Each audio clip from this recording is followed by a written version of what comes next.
Assim como essas pessoas, eu também já sonhei há muito tempo atrás, então eu estou me sentindo realizado e bastante feliz. Me sinto muito feliz e é um campeonato que eu quero muito ganhar e já são 2 anos que eu não consegui e eu espero que dessa vez vá.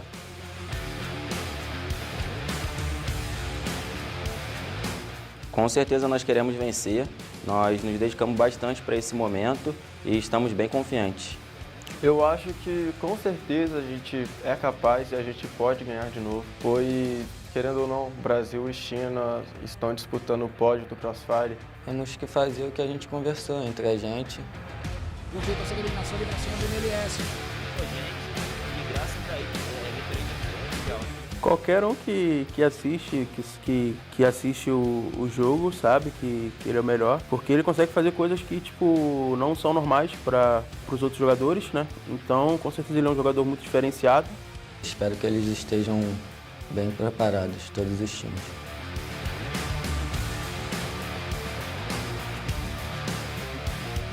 Quanto a G, são 2 times bem fortes, favoritas a vencer. Eu acho que ano passado a nossa região, né, o Brasil perdeu por pouco, então eu acho que a gente só tem que ajustar um pouco o nosso estilo de jogo, mas com certeza a gente sabe que a gente pode ganhar deles. Nós planejamos algo que eu não posso falar, mas algo diferente para tentar vencê-los esse ano. Dessa vez eu estou muito mais confiante. Só uma frase, estejam preparados porque nós estaremos. Black Dragons, vamos fazer o que nós treinamos e vamos ganhar. Cada um confia um no outro. Vamos lá, vamos conseguir ganhar esse campeonato. Concentração e vamos vencer.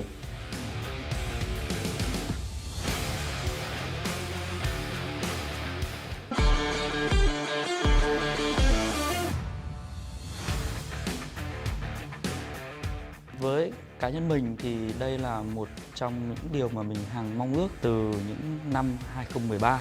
Đây là lần đầu tham dự CFS Grand Final 2021. Em rất tự hào và hồi hộp khi được lần đầu tiên tham dự giải đấu. Em nghĩ đó là một điều rất là tuyệt vời và trong sự nghiệp của em chưa bao giờ dám mơ ước đến. Vì chưa đội tuyển Việt Nam nào có thể lập nên lịch sử là vô địch giải đấu CFS. Nó sẽ mạnh nhất của bọn em là chúng em tin tưởng nhau và đã đoàn kết và bọn em tự tin là sẽ vượt qua được. Và bọn em đã luyện tập rất là nhiều và đội hình sở hữu các thành viên đến từ nhiều đội tuyển khác nhau. Toàn là những thành viên có kinh nghiệm thi đấu nên em nghĩ là sẽ cố gắng và đạt được thứ hạng cao nhất.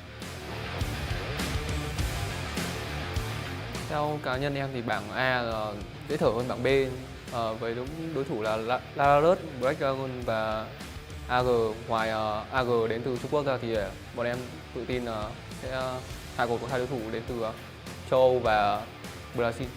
Trong lần này là một cái sự bất ngờ với cả đội, không ai biết bọn mình. Thế nên là cũng sẽ có những thứ mà ở trong bảng A sẽ là cực kỳ đáng mong chờ. Em nghĩ là COB sẽ ổn định hơn vì đội hình đầy đủ thi đấu hết một năm nay rồi. Nên là chỉ bắn thoải mái hết sức có thể. Biết được sức mạnh lợi hại đến từ Việt Nam. Hãy chờ One Team thể hiện ở trong giải đấu lần này. One Team, chúng ta hãy cùng nhau lập lên lịch sử. Còn đội One Team của tôi hãy tự tin và tôi sẽ đưa các bạn đến chiến thắng.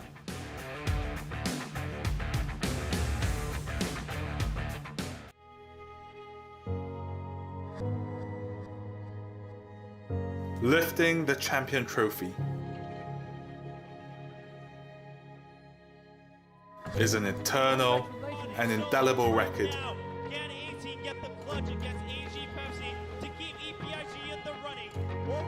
The champion will be remembered forever in our memories.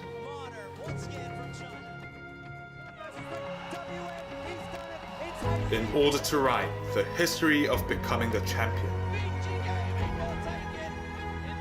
you must go through so many hardships that will be waiting in front of your step. Numerous players will suffer from frustration during this journey.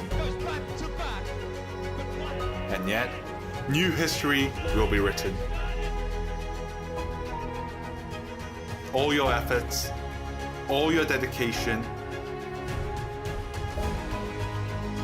will become our history.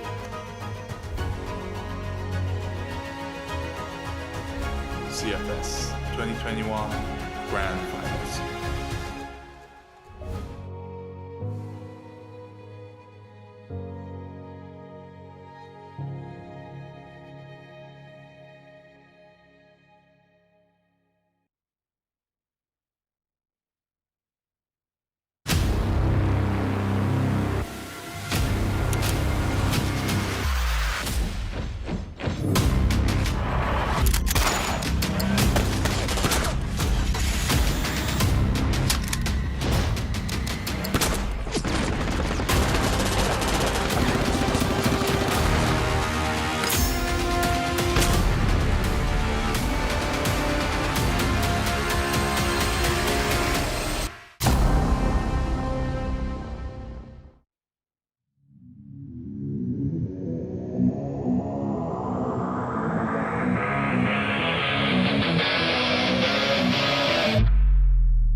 Welcome back, everybody. We are here at the CFS Grand Finals for the third day in a row of this amazing Grand Finals. I am Valdez. With me is G Clef and Chronicler once again to bring you the action. 4 more sets that we will have today. 4 more matches, I should say. And so far, it's been pretty banger here. Yeah, it's been ups and downs for a lot of the teams. We somewhat have our first place teams from each group, and the bottom teams, they will really struggle. They have to excel, basically win all games if they want to escape and go to that semifinals. But I think what we're really looking at is the middle of the pack, who's going to get that second place in each group. And we have some really important matches today because tomorrow's going to be semifinals. Yeah, I agree. The main thing is that when it comes to the first place, as you pointed out, there's not really any question with how it's looking right now, especially if you look into just the overall power of these teams. But middle of the pack, there's a lot of teams fighting, even teams where maybe initially wouldn't have expected. Black Dragons having a much rougher time than maybe we would have thought. Imperial with an upset loss yesterday. All going to mean that today is going to be pivotal to decide who actually makes it to the semifinals. Yeah, it's absolutely a big deal. I think everybody's got to hunker down. All 8 teams that we do have here at the Grand Finals will have to give it their all. As you can see here, the overview, we did get through December 1 and 2, and now we're on December 3rd, and we are going into the 3rd day of the tournament. A couple days left after that, as G-Clef did mention, with the semifinals, and then the final day on December 5th, the Grand Sunday, which will be awesome. Yep, and again, the prize pool, of course. If you finish today, you might be ending at that last 2 spots, 5th, 6th, and 7th, 8th place. 60,000 and 50,000. But what you're really looking for is above 4th. If you make it into semis, you automatically get that $80,000 or above. Well, first place, a lot more than that for sure. $300,000 for the first place. The grand champion will get a lot of that prize pool.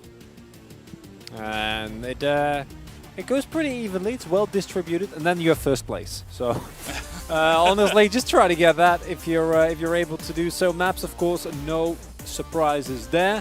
One map we have yet to see is, of course, Black Widow, either banned or third pick in a rotation, and then never shows up, as we've had a lot of 2-0s showing up. It's mostly been the usual suspects, Port, Ankara, and then a mix of Compound and Subbase.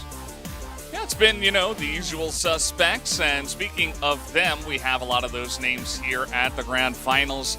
Group A turning out to be a little bit more competitive, I suppose.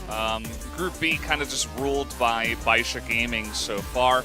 I suppose you could say that all gamers are ruling Group A as well. They are currently on top, but there is a chance that with Lazarus playing them today, that maybe we will have an upset there.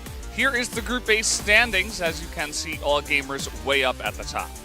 Yeah, just in case of a tiebreaker situation for likely to be second place, it is going to be the set points, what you see with W and L first, and then set differential, then the round differential, exactly why we have those numbers on the right side. So all gamers, basically, I they're guaranteed. They're guaranteed with 23. And that's going to be a first place guarantee for Group A. Basically, one team not likely to go up here even if they win today.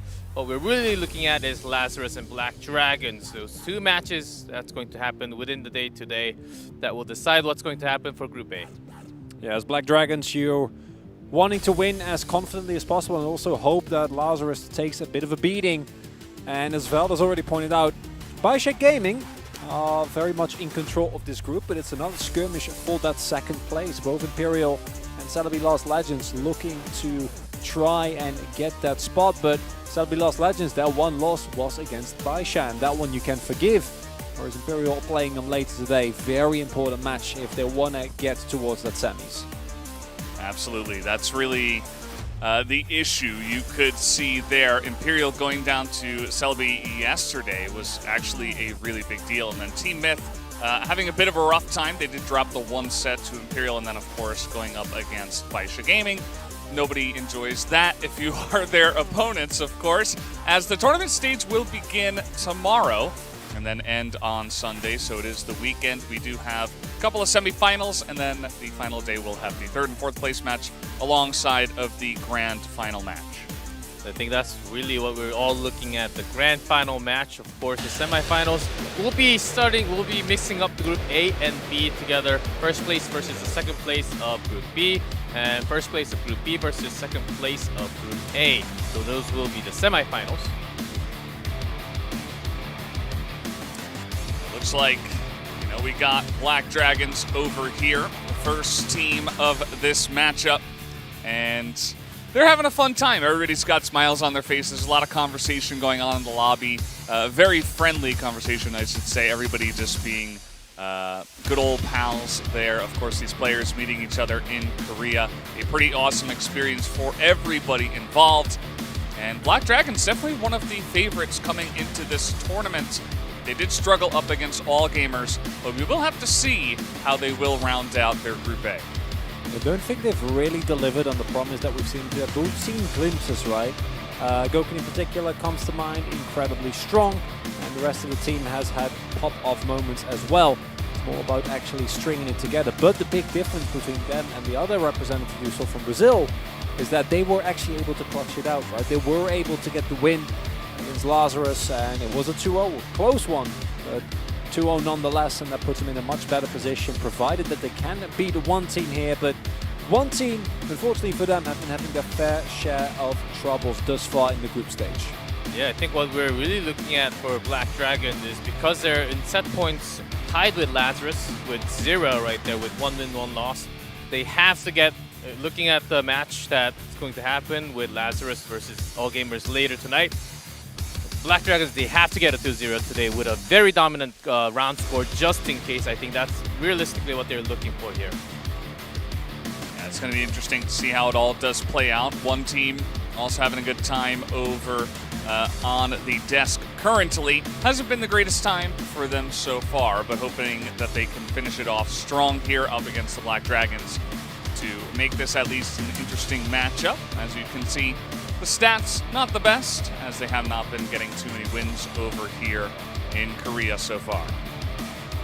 It certainly has the lowest win rate in round and set and basically in all numbers, but still there were some rounds where they actually had some aggressive moments, especially I wanted to highlight Poker's sniper play. He has been getting some more confidence boosters after winning some of those sniper duels. I wish that continues in this game.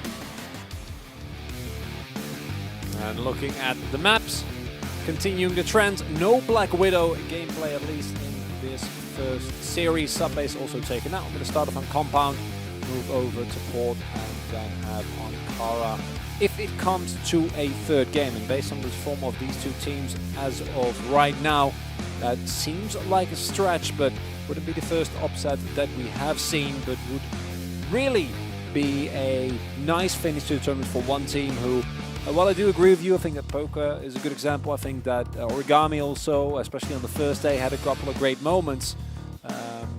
Hasn't really come together for them yet. Yeah, and you can see in terms of group stage stats, it does seem like Pekons has been able to get up here into the ace position for his team alongside a Goken, who does seem to be the obvious choice so far from Black Dragons. He's put up some good numbers here. Yeah, Goken and Pakons both has the highest KD of the team. Surprising that no other team actually has a sniper with the highest KD, but only Goken by far by 1.5. And the second to highest is actually just 1.0 KD on Black Dragons. So Goken is literally carrying the team as a sniper player. It's really impressive, especially if you look at how some of the other teams use their snipers. Can't wait to see what this match is going to bring us. All right, well, it does seem like the map is all ready to go. We do have Compound up and loaded, so let's hop on to Compound for the first map of this match.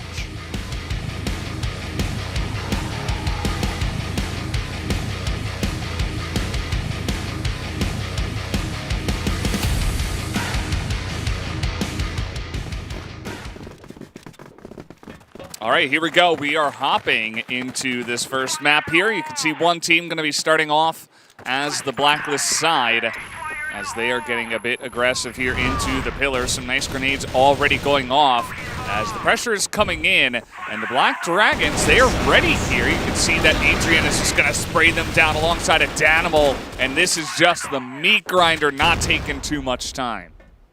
Not a lot to be done there, unfortunately, for one team. Have already committed too far by the point that they are unable to completely return. As we do see, yeah, doing the best. Pick up a kill as well, but 1 of 5, not the trade you're looking for, and very dominant start coming through here from the Black Dragons. One team overcommitting into a trap set by the Dragons. Yeah, going into that double pillar to begin with, I think they were expecting lots of overnades.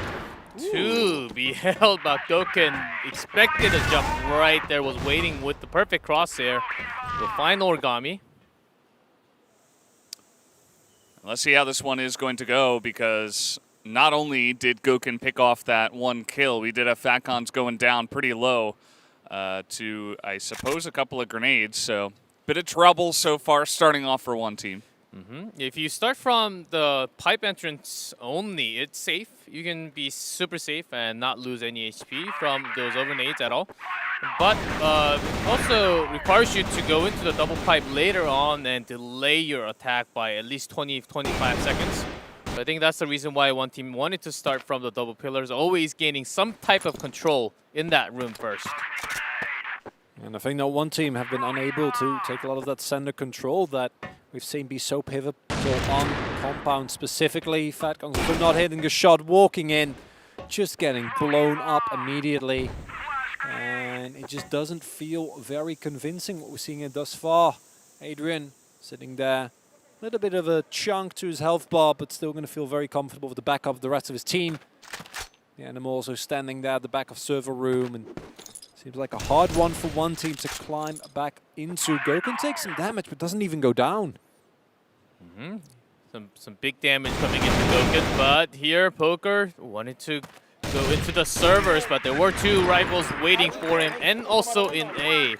Will be a near perfect. Did not lose a single member. Again, Black Dragons having an easy round win to start off Compound. Yeah, I'm definitely having a good time so far. The Black Dragons hasn't really been too much trouble for them. And they've kind of gone for the same thing 3 times in a row. This time a bit more aggressive even through the pillars.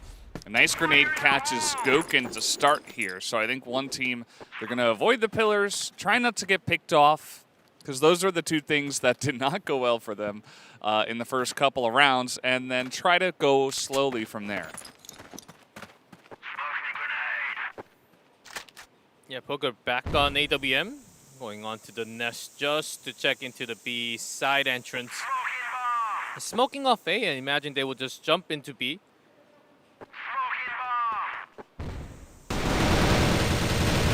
Go for it, not able to get any entry frags, and that just means the shooting gallery is open. Vienna and Goken, they have their tickets. Double kill coming through already. And when Goken is playing well, it's so hard to face this Black Dragons team. Eventually Poker taken down, but at the very end of the play, now already 2 against 4. Working from such a strong deficit. Action still hanging around A long there. Might be able to look for some backup So you do see Adrian sneakily made his way in. They don't know that one team is here. Ooh, Jerry finds one at least all the way in. Poker, another kill for one Danwald. Does not know that there's one extra right next to the door. We find Vienna from the side. Jerry comes around and helps that up. Now 1v1. This is not a bad situation. But Jerry actually is close enough to the C4. Still the smoke is up.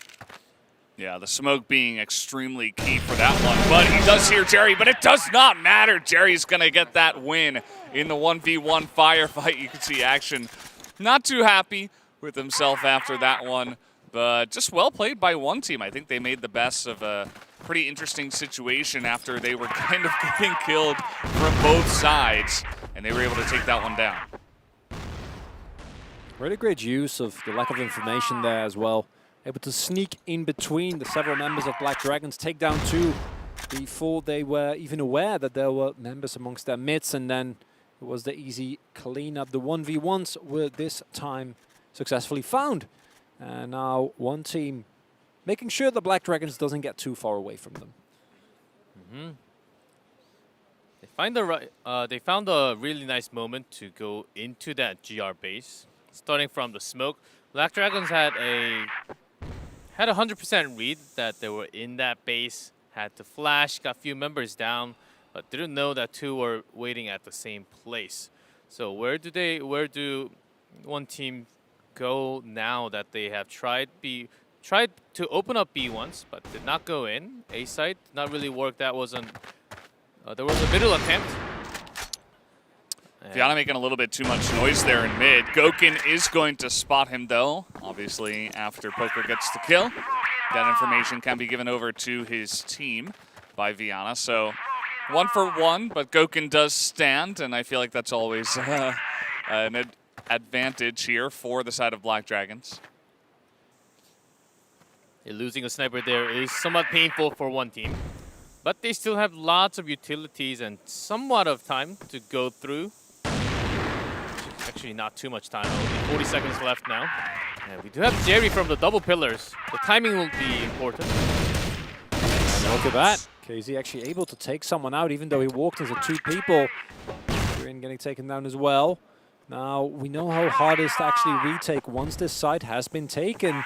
Now the plant comes through. We do see the rotation coming through. Goken actually making their way over.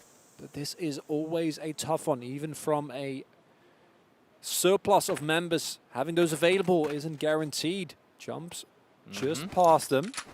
Yeah, that server plan is basically you have to jump down and fight us in the middle of the servers. Down to Malko trying to go through the smokes, and Gokin finds 1-1-1 trade.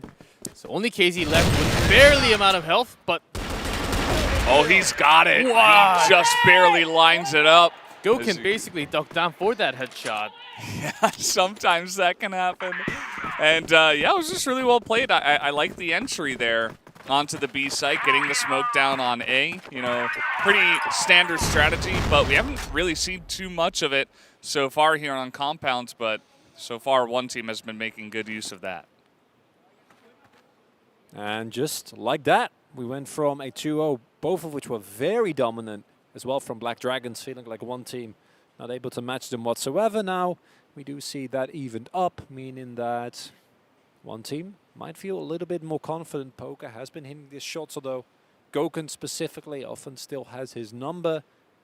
And they're keeping it relatively slow-paced, like a lot more, especially with how their early rounds, where they were a lot more gung-ho, didn't really work out. Yeah, one team really had a big-time struggle yesterday on Compound also. Trying to go push into the double pillars because there was so much pressure in those from those bait spots. So instead, they were actually choosing to go in aggressive through the center zone. And oftentimes, Black Dragons, surprisingly, leave those doors open. So one team, knowing that they are going to try it again. Flash comes down, but it doesn't seem to matter. They have their crosshairs in the right spot. As Danimal is able to get a couple. Falcon does get one on the backside of it, but still it is advantage Black Dragons here. Even Goken is in position to try to catch anybody else that would make his way in. I imagine Origami to step into the center and attack from B side at the same time. but the attack was delayed by a few flash by Black Dragons, so well defended in the middle. Going down, and again, they're trying to take server room. Worked out very well for them last time, but this time, Black Dragons are more than ready. Adrian picks up a kill. Now it's just Poker needing to take out 4 with just a sniper and a very limited amount of time as he is getting naded down. Not a great position to be in. Naded, double flashed, and he's stuck here. Well, finds Goken, wins that sniper duel, which is always important. Poker's feeling fine today. Yeah. Shots has been pretty accurate. Good shot. Does not win the round, but still, he's always able to bring a lot of kills to the team. I think that's helping a lot right now. Definitely better than we've seen in the first couple of days, at least. So the improvement is noted. And they're going to need that if they're going to defeat the Black Dragons here. That is for sure. As we do see action way up in front. He's already taken a ton of damage. And he's going to go down almost for free as Casey will be taking him here. As now the aggression out of Pillar Room will come in. And Adrian does pick up 2. Yeah, Jerry did spot a few coming into the double pillars, but the firepower is just no match. But Jerry, in response, goes to the side track from the BL base and picks 2 off, and instead, finally, I think this is the first time, one team having more members. Oh, could get Goku in for free as well. Very nicely pre-aimed there, but Origami picks him up. And now they have control of A. Unlike the last couple of rounds where it was continuously that pressure will be an A long plant. And just Fiona now with the sniper in a desperate attempt. Jerry isn't there quite yet, but still a very, very tough ask with the limited amount of time and resources available to him. 2 members out in A long, plus Jerry coming around to jump on the opponent from A top. Well, surprised him. And now it's 3-3. And, you know, Black Dragons, they didn't look their best yesterday, but that was against all gamers, and we were saying, okay, I mean, this is understandable. So far, it has been a pretty even affair between these 2 teams, and coming into this one, you could have said that Black Dragons were the heavy favorites, so it'll be interesting to see how Black Dragons do respond to the improved play, I would say, from one team. Certainly, their approach into the middle zone has been much more precise and coordinated with the teammates. Yesterday, they were just busy trying to dodge the grenade on this map, but today it seems like they're much more prepared how to go in. But because of that, they are using a few more utilities. But I don't mind that as long as they have all 5 alive until they get to the middle of the zone. And honestly, Dustfoot, they've been able to pretty well. Even here, a little bit of pressure considering how well the play worked out last time. Just the threat of someone from one team hanging around their double pillars is enough to stifle any forward push. Coming through from the Black Dragons, going to be a lot more scared when trying to make that play work. 3 men here on A long, just looking, not really wanting to commit more than that. C4 still hanging in the back, but not going to be able to find anyone. No damage really done. And now, minute on the clock. Got to make a decision at some point as one team. This is the thing, when you use up this much time and a whole lot of utilities in mix to get into the normal zone where BL is supposed to be, they have to have a super coordinated attack at the same time to push in with the firepower. Is it again going to be the B side? They have never really directly ran into that A entrance, which they're gathering now.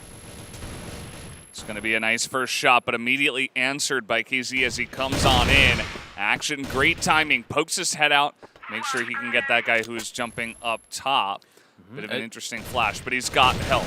As long as Action stays in A long, but he's actually rotating around, which is not the best choice. I guess he was expecting his teammates to stay alive just a little more, but only 11 seconds, the bomb has to go down.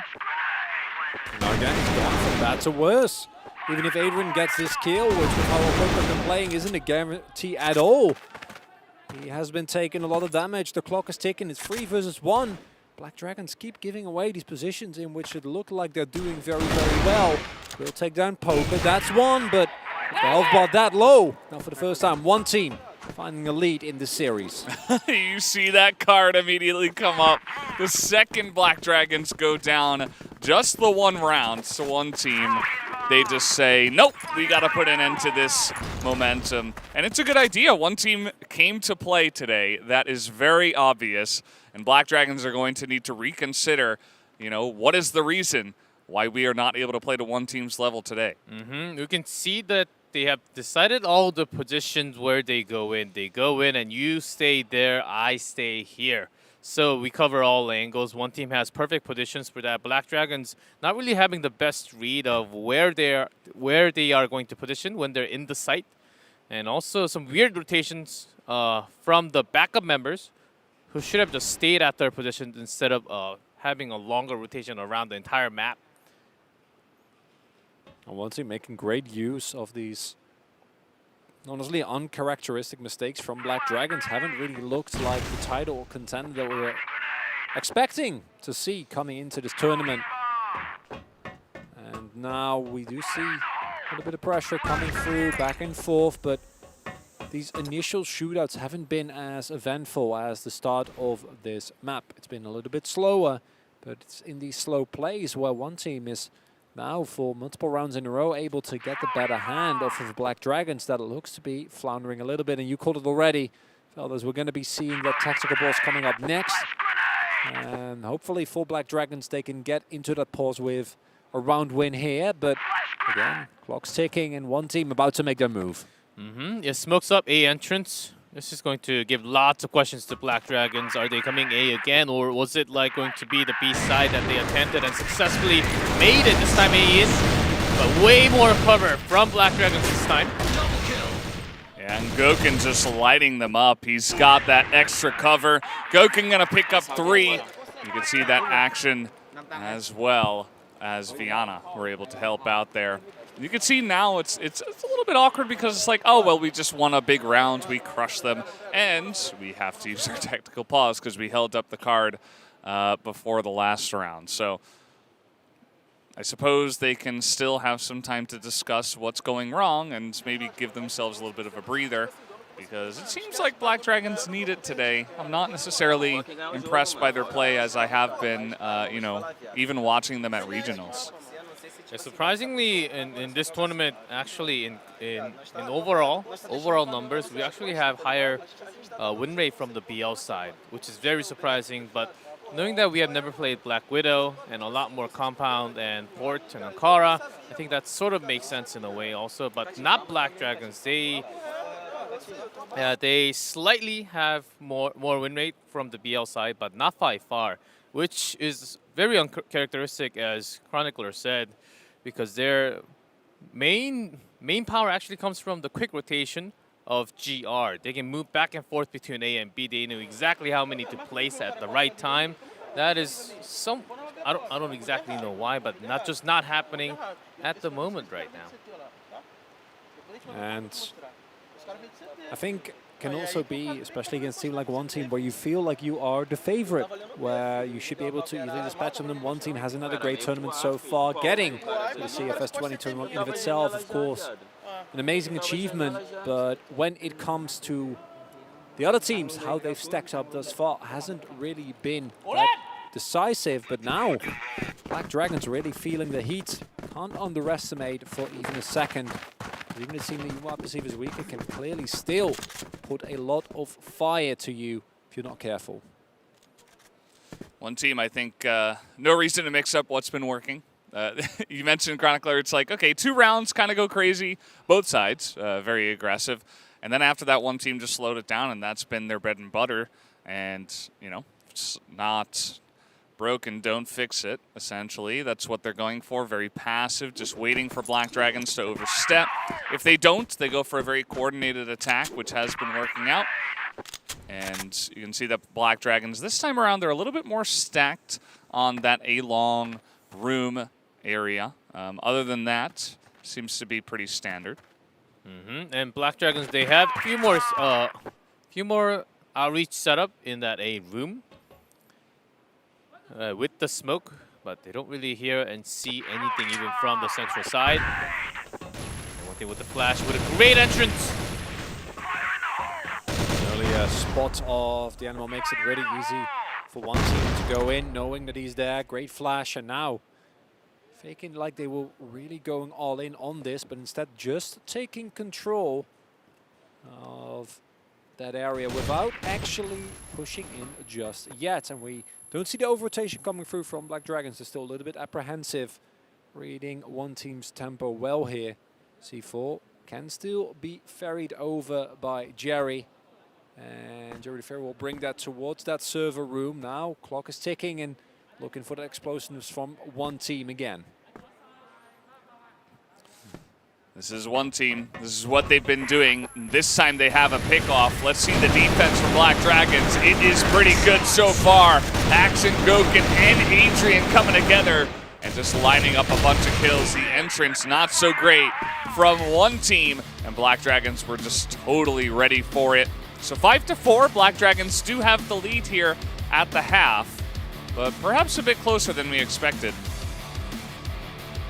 Not quite as one-sided as you say, Valdez. In the end, Black Dragons, they get a lead. Not the biggest one, but as Jiklav already mentioned, it's been a mostly Blacklist favored tournament thus far.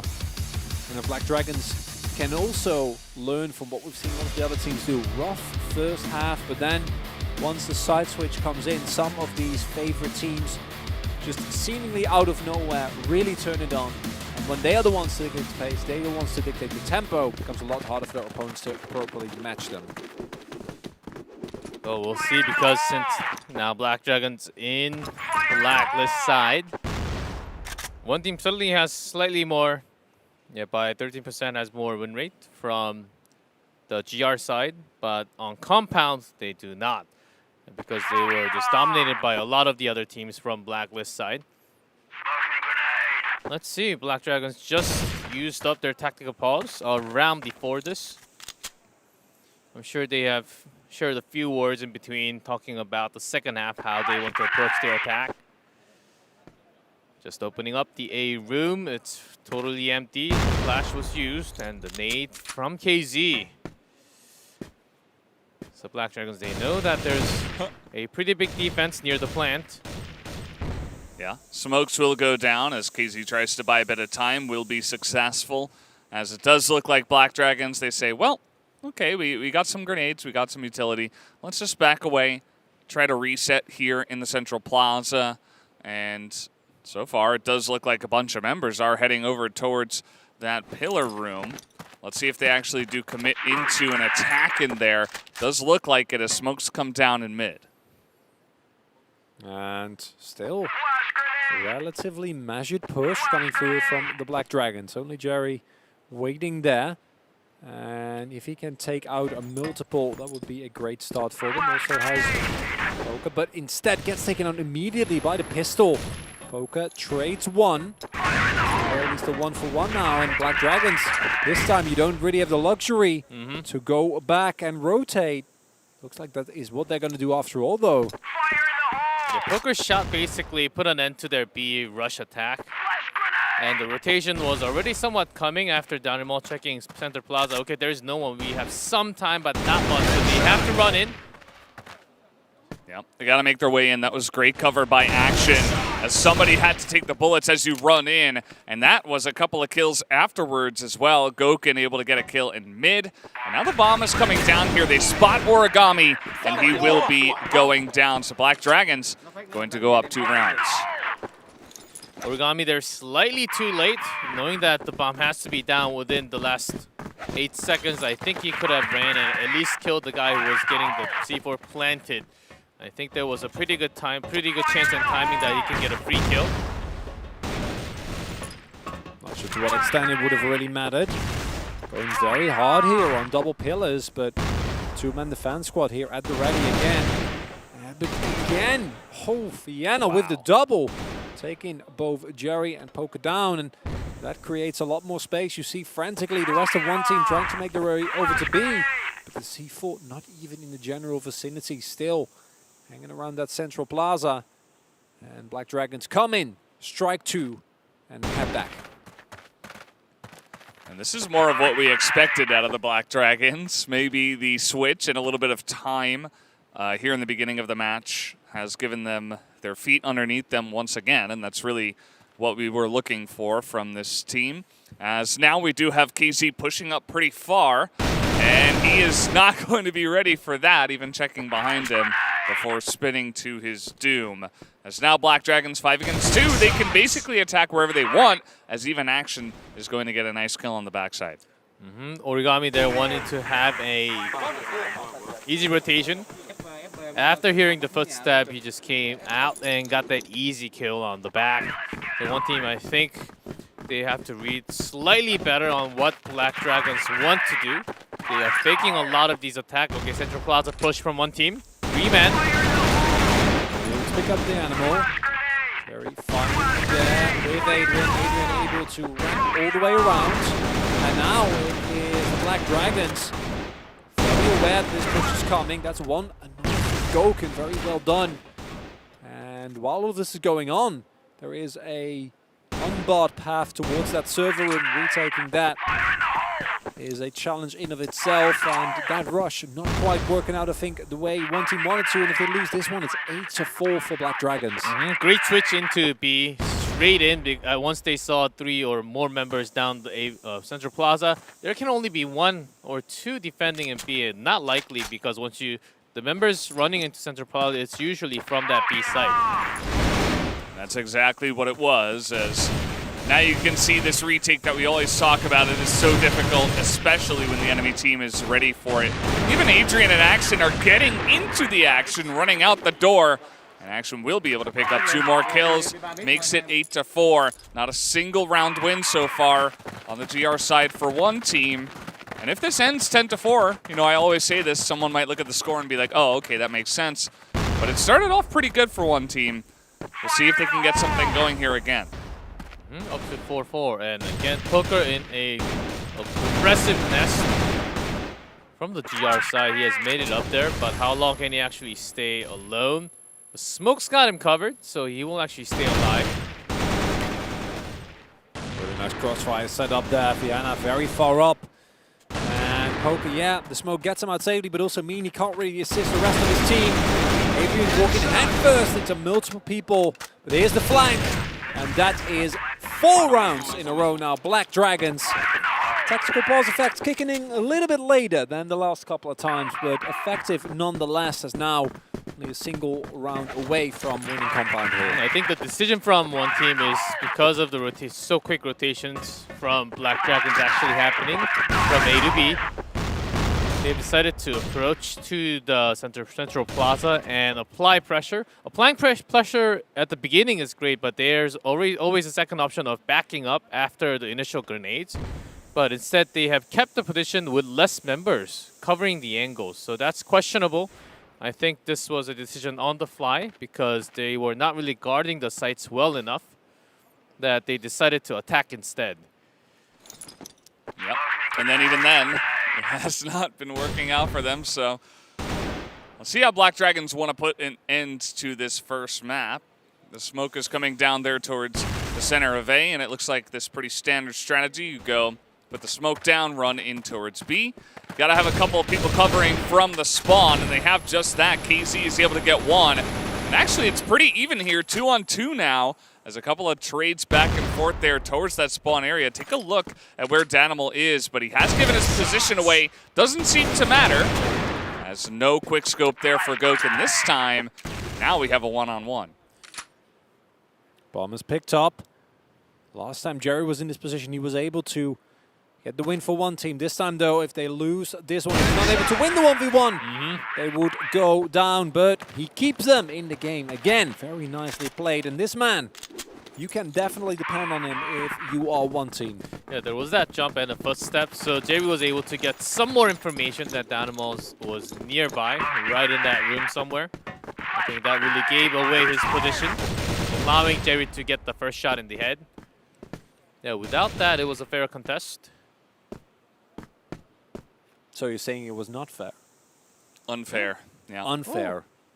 Oh. Yeah, with that footstep, with that footstep, so, not exactly. The animal sort of made a mistake. Made sound. Not this time, Jerry. Ran into a couple more than maybe he was expecting. The spray not really connecting, so it is going to give Black Dragons a chance to go for a rush. It doesn't look like they are going to go for it. One team was pushed up on the A room over here, the entrance to A, and you can see that Danimal is kind of holding that down, and nobody on the side of Black Dragons outside of him was really going for that area. Danimal also maintaining the illusion of a push there towards A2. Long ready, still see two people defending. Both Poker and Origami holding on there. And might be looking at just another push through Central Plaza here. Could also opt into that A long, because we do see two people rotated again. One team doesn't seem like they're really expecting this. Oh, multiple people moving over, and it's a cleared highway for Black Dragons if they are able to make their way onto this site. Yeah, there's smoked up B entrance from the double pillars, so one team is totally fooled by it, having 3 members all the way in B servers. Okay, Poker did get a kill, so that's going to even up the members. But still, the A side is totally in control by Black Dragons, also having the control from the center. There's a lot of people still alive. It's a 4-on-4 currently, so not a lot of room to make your way onto the A site, but you got to do it anyway. One team just running on in. Only Fatcon's able to get a kill, and that is going to do it. 10-5 is going to be the score of this first map. As Black Dragons, you know, maybe a little bit sleepy. It's the first match of the day, but they did end up getting a 10-5, and that is kind of what you would expect from this team. Ties into a larger theme of what we've seen with teams that are supposed to be the favorite struggling a little bit initially on either side, honestly, but especially when they start on GR, then switch to Blacklist. We can really see the difference between these teams.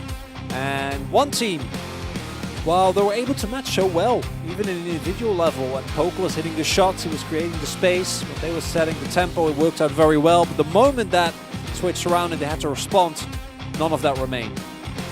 Yes, and one team, their rotation, it seemed like they had a pretty good read in the beginning half, but once Black Dragons went to BL, they were in chaos. They could not really have the best read. They were fooled by one small smoke, one small flash into A side, B side. So I think they have to really keep patience, wait until all the utilities actually out, and see how many people are actually going for that attack, and then make a swift rotation. Before that, I don't think they need to move like 2-3 people into one side at all. Yeah, a little bit discombobulated, perhaps, and you know, that's one thing that one team can learn at least from that map, and maybe bring it into our next map, which I believe is Port. So that will be the next one that we do end up going on to. Black Dragons, I believe they took a win on this map against Lazarus. Correct me if I'm wrong. I think that was the 10-8 victory. I can't remember everything, but I looked at G-Clef. There are papers. I know that he's we the have. guy who knows everything. Generally, it was the golden round. The golden round. Yeah. So here we go. Could see a repeat. We'll see if one team can make it that interesting, as we will hop onto Port. One team is on the Blacklist side, and we will begin. Yeah, this is where one team's defense... Ooh, 1-1 trade. Origami sacrifice for Poker to get a trading kill. But to get Goken down, I think it's a slightly better trade for one team. Knowing that Poker can also poke into a long, or even when the smoke's out, can still open few angles up on the bridge, can look for the kill on action. And last round, it was one team starting off on BL. That was where they were able to gain 4 out of their 5 rounds. And that is what you look towards if it's a close game. The second half, not nearly as much as very nice shot there. Able to get the headshot, I think, through the smoke there. Fatcons, and now moving through. Still a lot of people alive, and look at Adrian. He's feeling sneaky. He's in a really sneaky spot. The problem for him is that nobody's going that way. So everybody just coming through the bridge area already. We do have Jerry behind enemy lines, and it doesn't look like Danimal had any idea. So now 3-on-2. Jerry's kind of gone rogue. He's very far ahead and separated from his team, which is okay, but it doesn't seem like he knows where Viana is, as these two guys might be running into each other in just a moment. And also, Adrian is going to get that free kill. He was hidden all the way back here, sitting right there at that position for the last 20 more seconds. But because of that position now, the C4 can be easily carried, but will actually face... Nope, not in the chance. I think Adrian knew that he was way too far off, wanted that bomb to be planted, and wanted a safe entry after the flash. But that flash was a little too early. Could have saved it and thrown it right now when he makes an entry here. And the hide and seek quite effective. And Poker says easy as closes down the round. And it's again one team that strikes first here on Port. Last time it took 2 rounds for Black Dragon to really wake up, and could even argue that it took them an entire half until they started looking like themselves. This time around won't be given as much time by one team, I'm sure. One team, a pretty unique strategy that time around, but this time does look like a lot of their guys over by the A long side. A bunch of smokes coming in, which might be a little bit suspicious. Goken not going to hit his shot, and it will not be a full committal. And at the end of the day, you know, they kind of give away their position. They throw a bunch of flashes and smokes in, and even Goken doesn't really take much damage. Because of smoke, Goken also was somewhat threatened there up on a top. Stepped down for a second, make sure he had the perfect timing to get his shot. Did not get any damage, but at least he didn't go down at all against those rifles, because they are always aiming for those headshots, and these players have been shooting so many bullets on this map. They know exactly where the headline is, even through the smoke. Still no kills to be found, at least for right now. A lot of aggressive posturing, but neither of the teams actually able to turn that into anything more. And looking this time like they want to go towards B. Last time worked out very nicely for them, but Lucy Danimal and Viana waiting in the wings there. Now Origami making his way over and looking like another one of those timing pushes coming through from one team. A little bit of poke found there.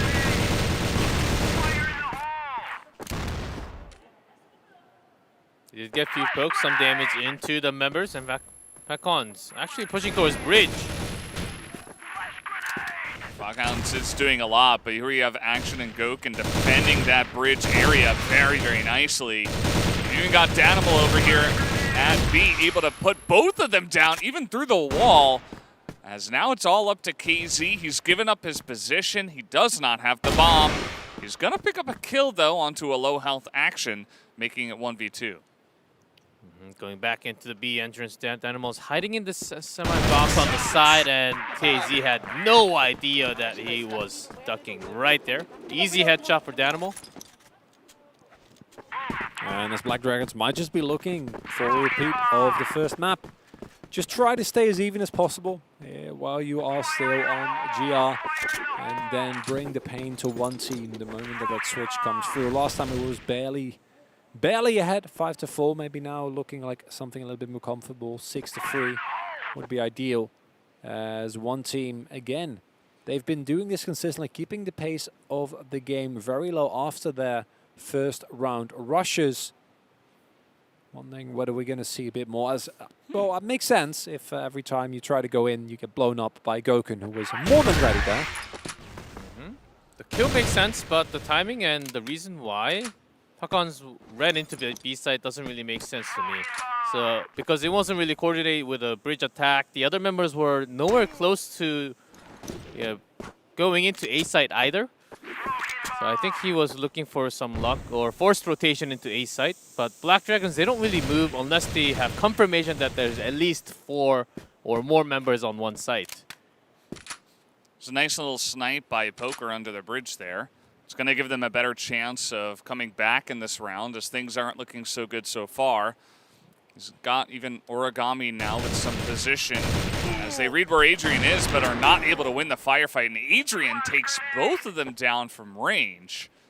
So I believe one of them was low, but still not looking too good here for one team. Origami now behind enemy lines without the bomb. Spots Danimal. He's going to pick up one kill, shoots him in the hand, and then just gets pistoled down. So Black Dragons, a couple of strong rounds in a row. Just too many people to deal with for one team after, as you pointed out, G-Clev, Fakons runs in, not quite ready, not coordinated with the rest of his team, and Black Dragons, they are not one to overreact. They are generally stone cold, just sitting and waiting the time. Doesn't always work out for them. We saw a couple of off rotations in the first half. Of the first map in particular, but has been looking a lot crisper here, and the Black Dragons that is able to find a consistent lead early on, I think is going to be a very threatening team as they do take control here, slowly pushing up. All right, take a look at this bait spot from Danimal. It does look like Fazcons spots him out, but he still gets the value out of it. You probably heard them running in as well, and now his team is very much over here, although Goken immediately gets flashed by his teammate. So Danimal doing, he's sending mixed messages to the Black Dragons staff. Still going to hold off the push mostly. I mean, Casey is in that corner, but I believe that they do know he is there, as we do get the confirmation of that. And Casey does escape.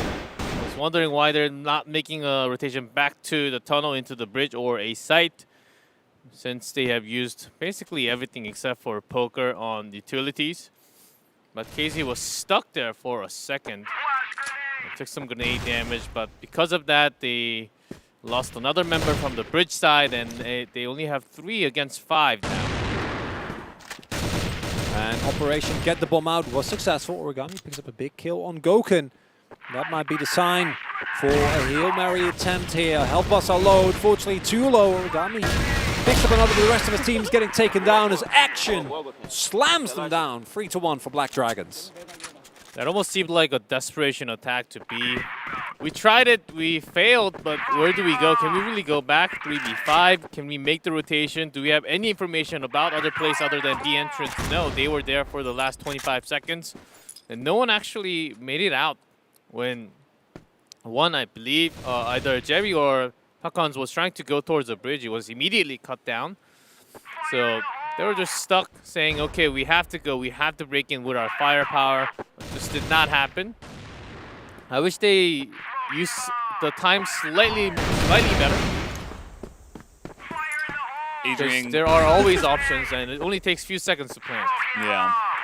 Adrian was just casually up on sideways. They did not handle that very well. Maybe not knowing exactly that he was there, although Origami was looking, so. Oh, Adrian. The late triple as he finds the flank, takes down 2, and if that wasn't enough, the other half being won by his teammates. Clean round coming through, no persons dropped on the side of Black Dragons and one team. This is feeling a lot more reminiscent of the second half of Compound.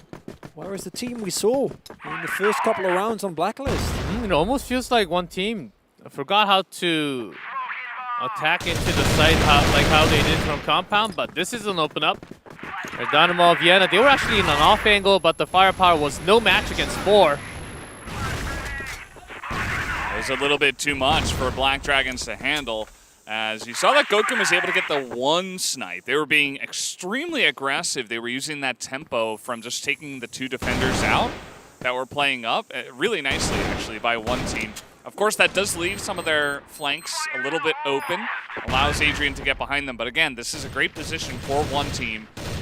It's 3 against 2. They have smokes down. The bomb is planted. It looks like Adrian wants to do a little bit of entry tanking, essentially, for Goken. Open up a bunch of the angles and then allow Goken to try to snipe from behind. He's not going to hit that shot, though, as Adrian is doing a lot of the heavy lifting here. And he is going to go down, Will Goken. Adrian, very little time left on the clock. Might not be enough. Takes down 1, but the angle is covered. And that will be second round going over now to one team. All of the back of that great start.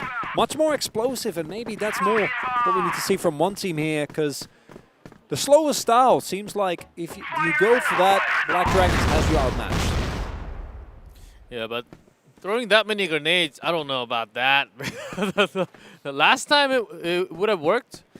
And Black Dragons, they don't really like to rush nading B entrance that many times. I think they expected Black Dragons to really come out towards the tunnels and the B entrance. That's something that they try a couple of times, especially when Goken gets a good respawn, to just jump from the bridge and enter into that central passage. Not going to be the defensive position from Black Dragons this time, as you can see.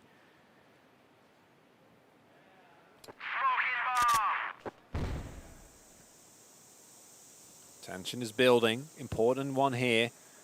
Black Dragons, if they win this one, put themselves on at least a 5-4 score like they were able to get in the last round, but also the opportunity here for them to really pull away from one team. Black Dragons, they need to win this series as decisively as possible if they want to stay ahead, if they want to make sure that the chances for that second place are as good as possible. While the people staring each other down here. No pressure, though, towards A, and I wonder when Black Dragons are going to rotate. All right, the spray's coming through. Danimal is in a great spot here on the side. Nobody able to take him down. They finally do, but already two of their members have gone down. Now, this gives rotation time over to the Black Dragons. KZ with one kill. And he's got to get 3 more here, which is not exactly an easy spot for him, as even Goken has not had to rotate just yet, just waiting for KZ to potentially run into his sights.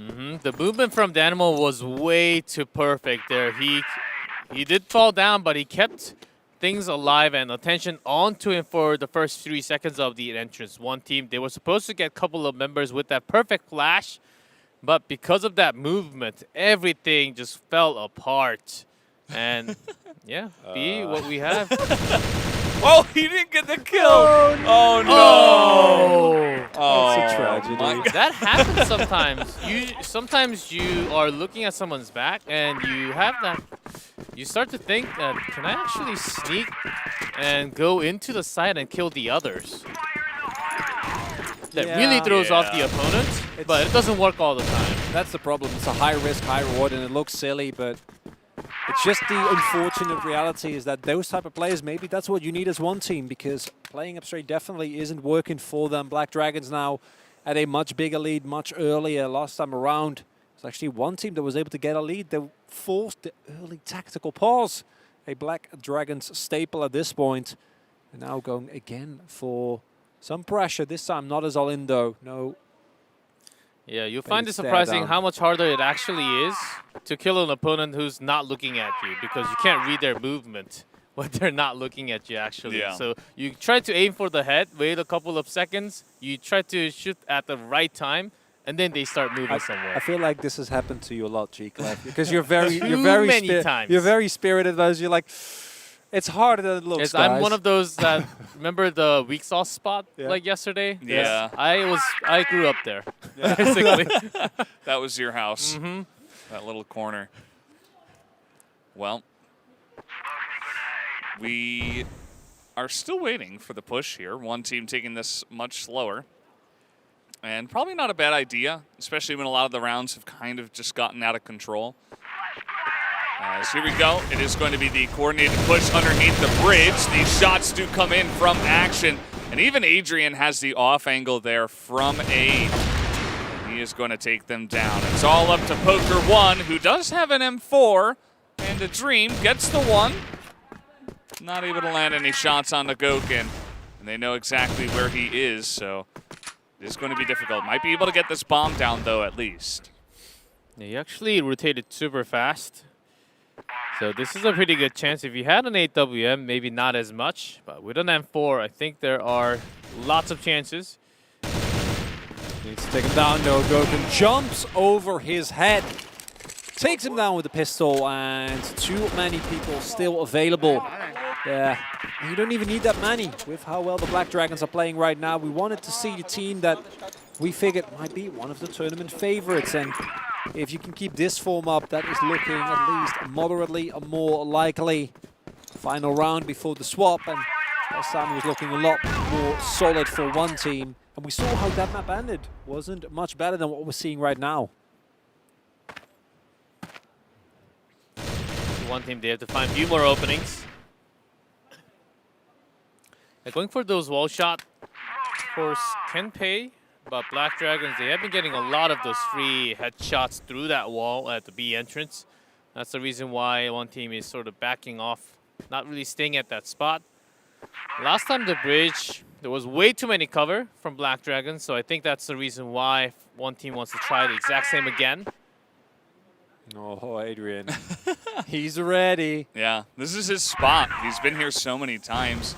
And as G-Clef mentioned a couple of days ago, you can always see when their gun pokes out first. So it's a really cheeky spot.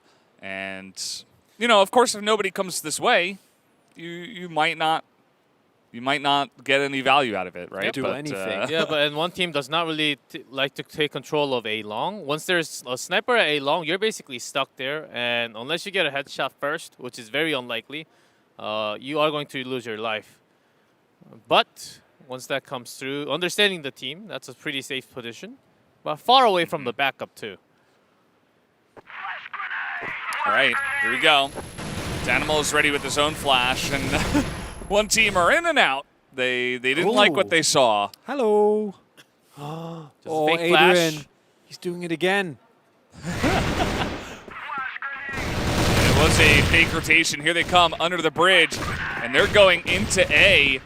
And now, you know, Adrian is way off there, but he immediately goes down through a box. So not going to pay off for him. Only Action gets a kill so far.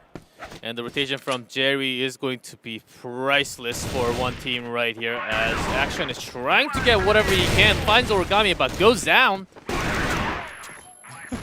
And there's Jerry cleaning up, getting one more round for the team before we go to the second half. I was very excited about the game of hide and seek that was being played by Adrian, but in the end, he got shut down through a box and unable to really affect the map. Very nicely done. That explosiveness was really what we were looking for throughout the whole round from one team. Had to wait till the very end to really see them, and you see, that's the point where Black Dragons might not have been expecting a play that aggressive. Problem is, it is 3-6. Last time it was 4-5. And multiple rounds won in a row by the Black Dragons. This time they're in an even more comfortable position. And one team got to show a lot more of that explosiveness, but on global risk, it's going to be a lot harder. Yeah, it's not going to be easy unless they do have something prepared here for the Blacklist side of Port. So let's see, or rather the global risk, I should say, in one team's case. So let's see how it does go. Black Dragons pretty swiftly through mid. Might see a little bit of what we saw yesterday. They are going to be rushing on in. Adrian gets that entry kill. Poker is up on top, but Adrian gets a second one. Understanding that one team not really attack into A long, which is not in their head for the first half. Black Dragon, they just found the big opening, and even if it was not fully open, they made it open with a shot from A long. And again, Adrian now with an AWM. It's 4. Oh, Danimal, why do you... Oh my... How dare he?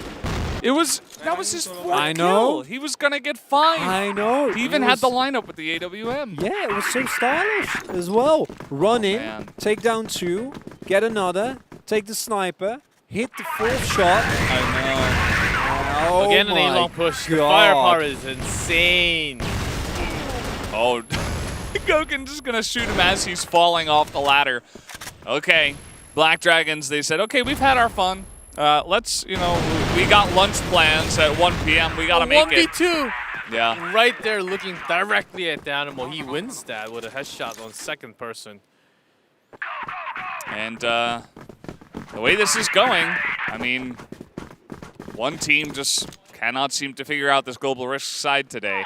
Oh no. And how about another rush? Overcorrection.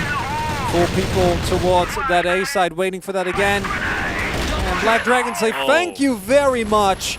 Beautiful firing power here from Vienna. It's just the wraparound sniper the least expected. And now they're just styling on them, honestly. Black Dragons. Oh my god. That's not okay, man. That was a disgusting round. Black Dragons are just, yeah, let's get it on, they say, and they already got it on that one, I think. First of all, usually the snipers are not the ones flanking Really? around the opponent. Tell me more, Chief. Oh no. This might just be over, guys. It's 9-3. Although Jerry is able to get a nice kill as they rotate in, but One team, they have to get back together on this one. Still have 4 men up. A top is controlled, but no C4 yet, so they can take time. They don't have to rush in. well, Jerry's gonna get a second one, so I suppose that is the one thing that's going well for them. He's still alive, and down he goes. That's gonna do it. 10-3 is the final score of the second map, and the Black Dragons will take 2-0 in the entire match. Definitely a little bit slow, but they got the job done. A 2-0 is a 2-0. They got a lot of round wins as well. You got to hand it to Black Dragons for showing up there. If you're just tuning in, you're like, Veldis, slow, what are you talking about? But these final rounds, I don't think were really indicative of the gameplay we saw throughout the entirety, especially on that first map. It took quite a while to already get into their groove. Here on Port, though, it was much more lopsided. Oh, yes. Even Black Dragons in the first set, they even had to use the tactical pause to stop everything and think about what's happening, because one team unexpectedly just swamped them in so many different ways in Compound. I'm pretty sure they were also surprised by the first half results. One team, even after losing all the matches, they came all the way up here to the international stage. They really wanted to come up here in the big stage and prove themselves. I think they were in a very tough group, first of all, to win lots of games, but still against Brazil, against China, against the Europeans, I think they had a pretty nice showing here. Yeah, it's always rough. I mean, the grand final stage is not easy for any team, and we're very happy we got to have one team here. And, you know, although it is a 0-3 result for them, I was very satisfied watching their games at the end of it all. Black Dragons are the victors, though, 10-5, 10-3. Relatively fast, especially towards the end. I think Black Dragons were like, nah, we're just better. And this makes a lot of sense. Does it? Yes. Yes, it does make a lot of sense. As Adrian was really the one who I think found the most consistent multi-kills. Look at that KDA as well. Just that's quite clean.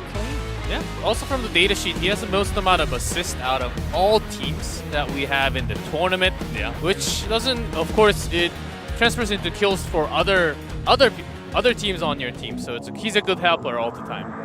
Absolutely. Well, guys, that was the first match. We do have Team Myth up against Celebi Last Legends for the next one. Don't go anywhere. We'll be right back.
That was my childhood dream since I played competitively Crossfire. So I guess coming here is achieving my dream, achieving my childhood dream, which I ever dreamed. So it feels so great being here.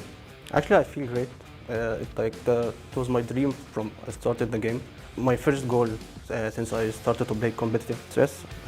Feel really great. We are the only Egyptian team in CFS 2021. Actually, we feel good about that.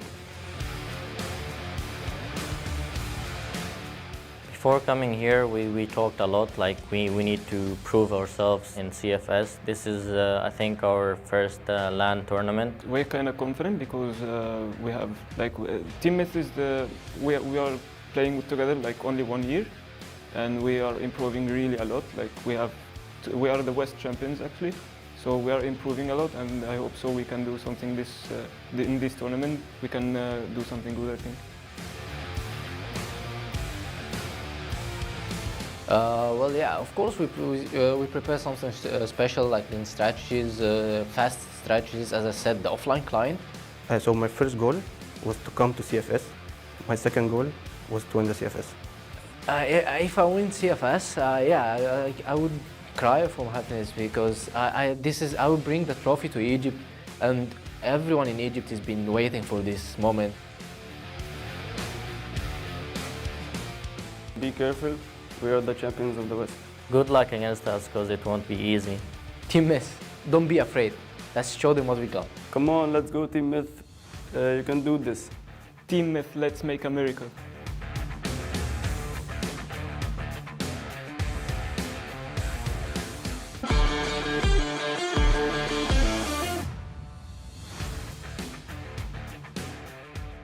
Cảm xúc của em khi tham dự CFS năm 2021 là em rất vui vì kiểu đã lâu lắm rồi em mới được tham gia lại giải đấu CFS. Lần này đã khoảng 2 năm rồi.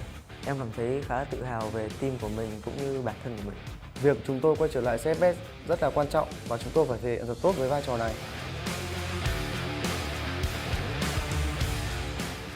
Sẽ không phải là đặt mục tiêu để tham vọng cho bản thân riêng cá nhân, nhưng mà bọn mình sẽ cố gắng cống hiến để giúp cho nền esports Việt Nam phát triển.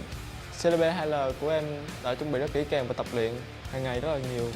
Tụi em đã tạo ra những cái bài chiến thuật và chắc là cái team địch không hình dung được.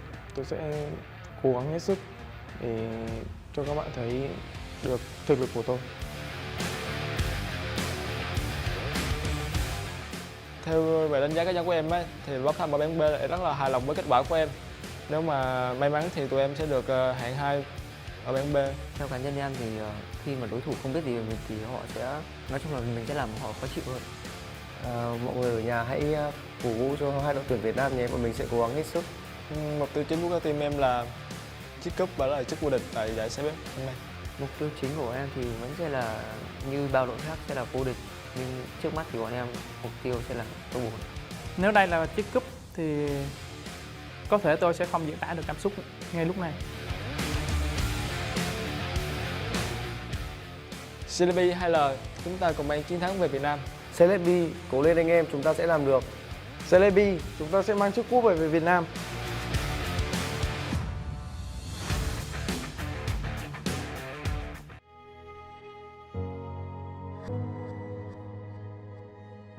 Lifting the champion trophy is an eternal and indelible record.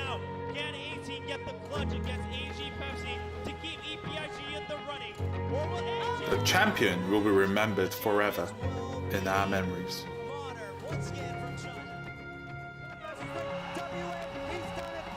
In order to write the history of becoming the champion, you must go through so many hardships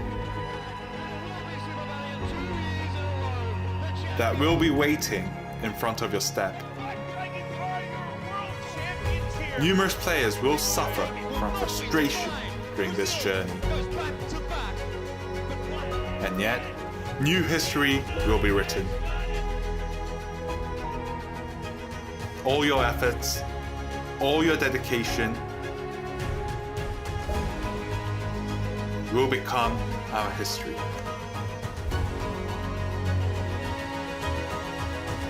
CFS 2021 Grand Finals.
Welcome back, everybody. We are here at the CFS Grand Finals 2021, and we just got done with our first match of the day. We did get Black Dragons a win over one team. Unfortunately, one team with that are 0-3 and will not be joining us tomorrow, but that is it for the first match. We do have the second one coming up. It is going to be Team Myth up against Celebi Last Legends. Yeah, it's going to be a very important one for both of the teams because they're looking to climb, especially Team Myth 0-2, less likely to move up to the semifinals. But for Celebi, if they grab a big win right here with a 2-0 score in set, there might be some better chances for them to actually move up to the semifinals. At the first day, they didn't look so great, but starting from the second day, they showed lots of promising moments, and I wish it continues today on stage. Big thing, of course, is that their direct opponents kind of challenged them in the group are Imperial, and they're up against Paisha Gaming, and that's not a great proposition for anyone. That team has looked insanely scary, so Celebi Last Legends, the better the win, if you are able to get a win here, is going to be, the higher your chances are of actually making it through, because it is going to be very close between those two teams. Whereas Team Myth, there are, I think, still scenarios, but you have to basically go 20-0 here. Which, with how good Celebi looked, particularly yesterday, I don't think that's probably happening. Pretty doubtful at this point, but we have seen crazier things that have happened already at this Grand Finals. But let's go ahead and introduce our teams once again. On the left, we will have Team Myth, the team from the UMENA division, of course, from Egypt, representing Egypt. They are coming here, and it's always touching to listen to the interviews before the matches. These guys it's their dream to be here, and we'll see if they can make their dreams come true tonight. As Penguin and them, they're all having a great time, which is something I always like when I'm watching Team Myth. They also just, at an interview, always gives you a bit of a look into the player. Otherwise, you see the names, you see the plays, but it's easy to forget that there are actual people on the other end of that screen, and just very wholesome. Also, ties into the cute banter we had earlier between the two teams as they were sitting in the lobby. These guys very, very enthusiastic. Not the highest of expectations on their shoulders, but trying their hardest nonetheless. It has, of course, not been the greatest tournament for them so far. The level of competition here at CFS 2021 is just so high that I can't really fault them for that.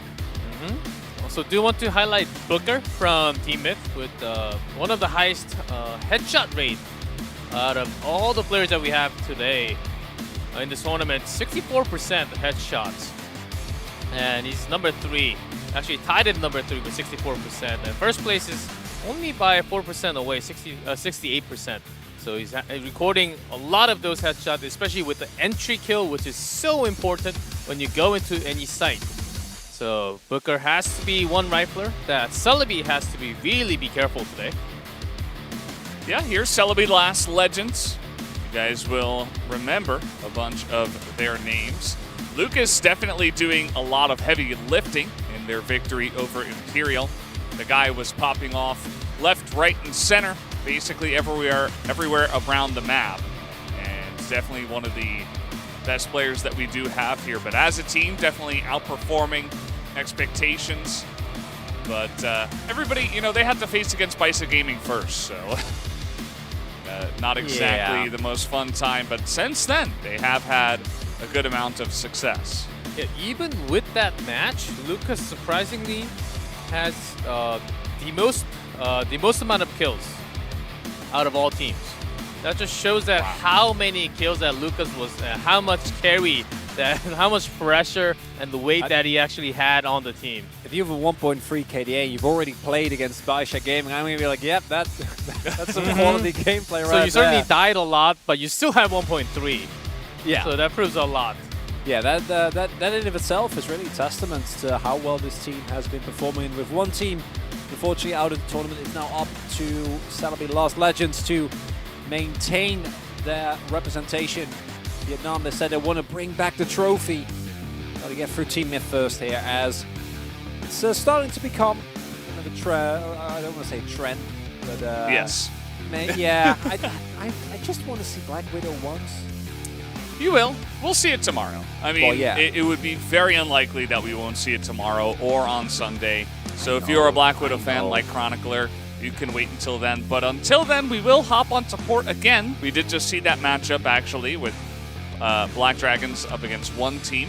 So that's going to be the first set. The second set goes back to Compound, and then Ankara for the third set if we do need it. And when I was looking at the lineup, I did feel like this could be one of the closer matches that we do have today. A closer match and a longer match because both of the teams are super passive. Even if they are in from the blacklist side, they use all the time that they're given.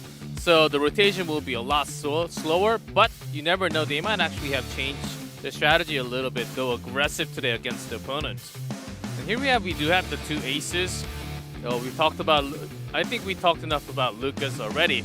Horus also opening up a lot of the shots and also flanking from the side has been very effective all the time. Absolutely. Well, guys, the smoke has come out of the ground, and you know what that means. It is time to start our first map. Let's go on to Port for Team Myth up against Celebi Last Legends.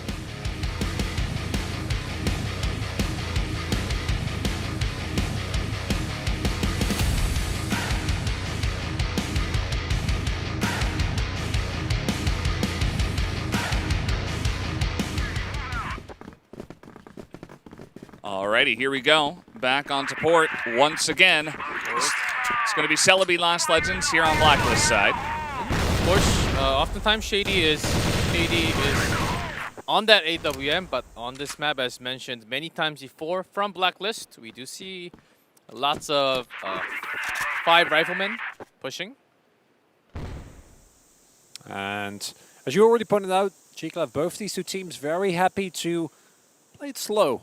Not really feeling too much pressure. Oh, Rambo. He's doing Rambo things. You just never really expect this. Like, he's got a flash grenade in his hand. Like, the least expected thing, I guess, is Rambo comes in and gets 2. He's low on health, but he already did his job by far. They're going to get this plant down. Easy peasy, lemon squeezy. Rambo coming out so strong here. Now the rest of his team can just easily take control of that site. No problem whatsoever. Plant that, and yeah, there we go again. You just mentioned it. Booker, king of headshots, finds another one, finds one more. But it's 3 people. I don't know if he can keep finding those consistently. Doesn't really have the time. I say that. That's 3 in a row still. 15 seconds left on the clock. Booker, unfortunately for him, not quite enough. Hurry will be able to pick him up. Made it a lot tenser than I thought that round was going to be. Well, basically 1v5. Yeah. Could not have delivered anymore. Yeah. 1v5's save would be amazing. Basically the highlight of the entire tournament. Well, still 3 headshot was a good start for Booker. It's okay. It's not bad. Yeah, pretty good. And good again, start. And again, Rambo just snuck in there. Yeah, that was one of the sneakiest plays I've ever seen. In the first round, that doesn't really happen. I think it just comes from the studies they've done from the last previous games of Team Myth, that they like to open up towards the bridge side, so they smoked it up so they can't see Rambo go into that A. Worked once. I think that's just a cheese strategy. He should try it again. Under the cover of anytime. Rambo goes in. That's what we Man gotta see. alone. Or maybe it's Lucas. Could be. He's here. Hurry's just gonna shoot him through the smoke. That's really nice. It's the headshot too. As some grenades do come out. And it's gonna be Celebi just kind of making quick work so far. I say quick. It's more like calculated. It's kind of sneaky. As, okay, JWoww maybe expecting him behind the box, but Shady waiting for his moment, and he picks off the head of JWoww. Even if you look down there, you don't get your ID tagged. So was waiting for the perfect time. Could not really flick that angle into a headshot. And it is only Booker at B site with 2 men down. And it goes down. For the back box. Not hitting anyone. Now Horus also joining. But it's just Shady. That's the one tap. And is not going to be able to find Booker, but that doesn't matter. He traded 1 for 1, bought so much space for the rest of his team. And now easy walk in here for Celebi to go for yet another plant here on A. Yeah, pretty free plant, and Team Myth don't really have map control right now. I mean, everybody was heading over towards B, and they were out of position because of the way this map is played out. And that's going to be Huri landing the long-range shot. 2-0 here for Celebi, and they look like the clear favorites after these first couple of rounds. Just like yesterday, their strategy and the man distribution is somewhat flashy. They don't just fully go in with 5 men. They spread out, have a fake person towards the other side, and 4-man push immediately after, or flashing out, sneaking one in. So these type of different strategies are really getting Team Myth in a trap right now. So that's why Team Myth is going to pressure out to B entrance, which is a place where where one of the member got some cookies in. They were able to taste the sweetness in the B entrance right there. I'm just curious now what your favorite cookie is, G-Clef. Do you have a strong preference? Homemade chocolate chip is my personal favorite. Anything Oreo. Anything Okay. anything that's cookie-y. That's good. I have a lot of favorite cookies, but hold that thought because Horace is going to get one. Hater picks him off as well. It's a 1-for-1 trade on the bridge. We've kind of been chilling here in the middle of the map, not doing much, which is kind of why we started talking about cookies. I personally don't like sand cookies, but other than that, I'm pretty good. None of the hard cookies. The soft ones are better. Chewy, yeah. Yeah, I the chewy respect ones. that. Here we go. They're going to make their Going in. way. Yeah. Take the shots, another card. Answers in kind, says Rambo will go down here, but again, it's mainly been a distraction. This time, though, it's 4 against 3. And while Team Myth are going to have to get onto this site, they will have opportunity for extra flank angles. Look at JWoww coming in there. Not sure if it's going to be enough, though. Hasn't been spotted yet. Makes his way onto the side.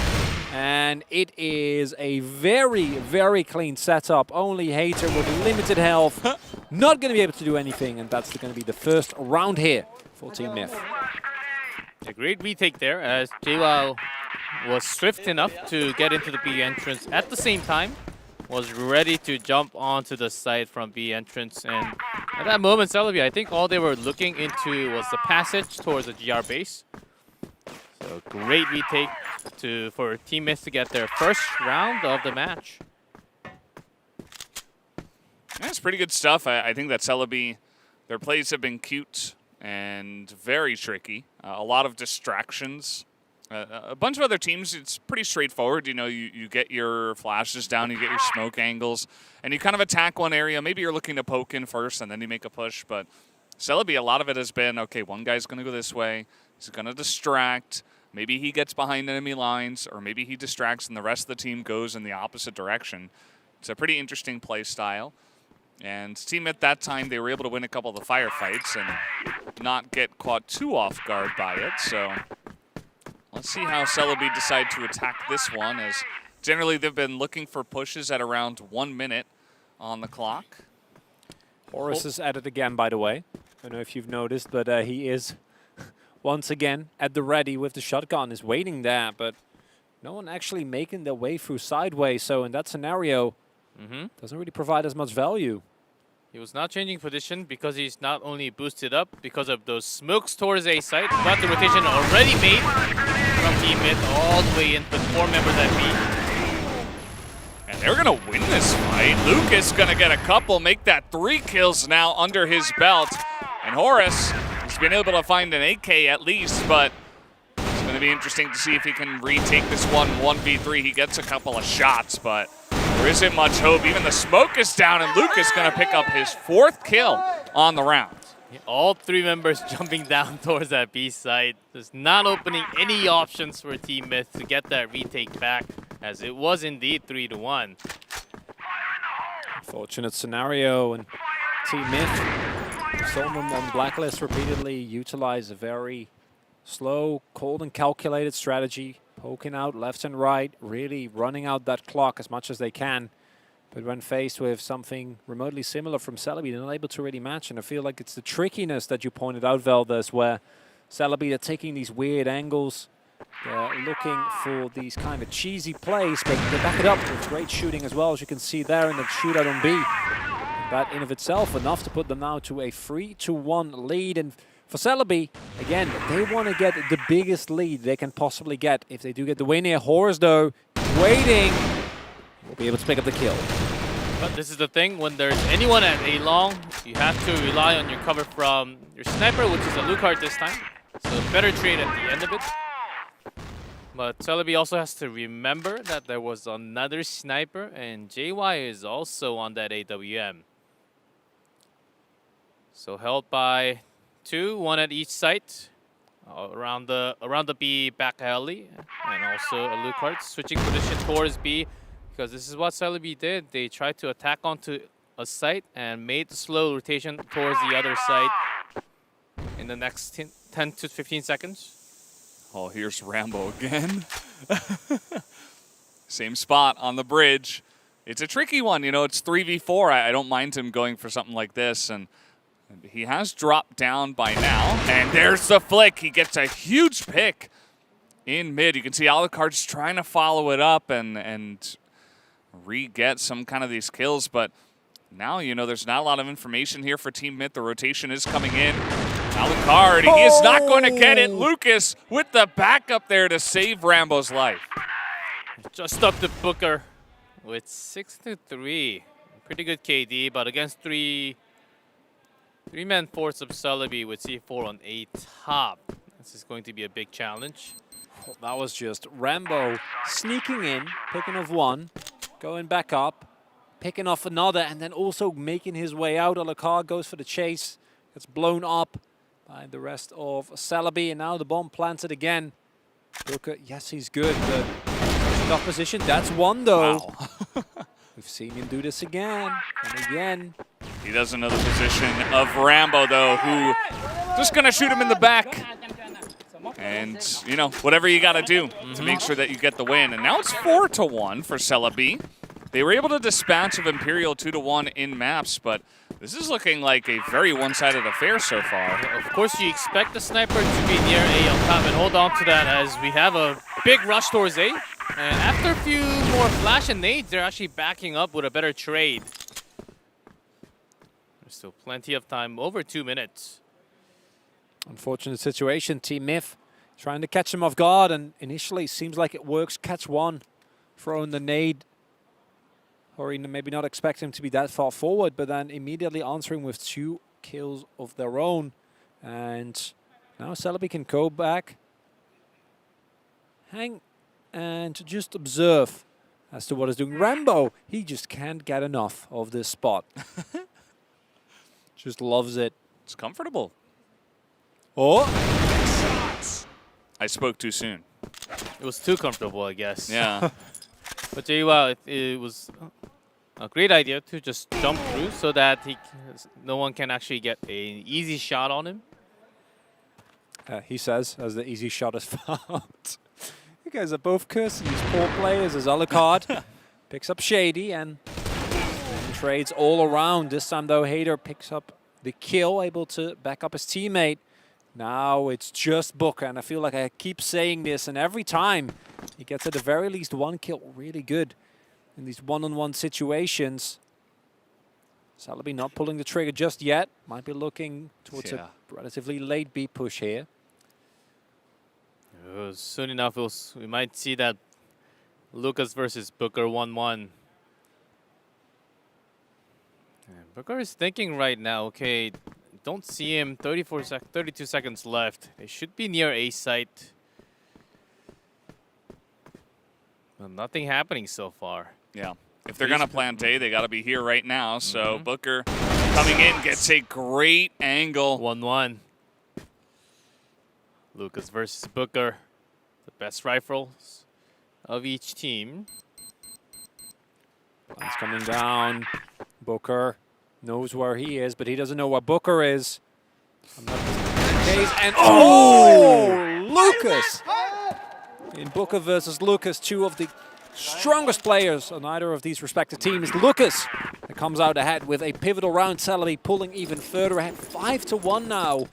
And we were expecting this, or maybe this is one of the matches today that can go all the way, that can go and take us into a third game, into longer matches. Well, thus far, again, any of it is happening.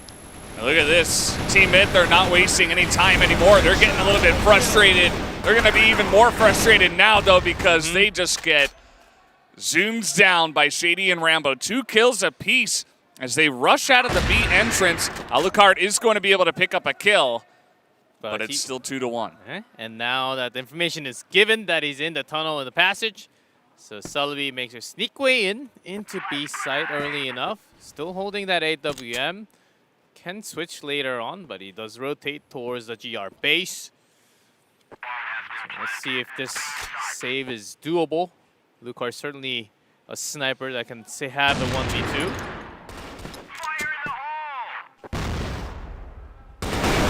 That's not going to do it.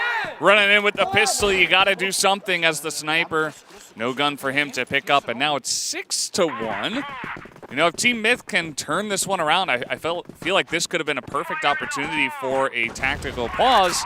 Try to get 2 rounds and try to make it at least somewhat even here at the half, but they're just going to go with it, and they're going to continue getting a bit aggressive here on the B entrance.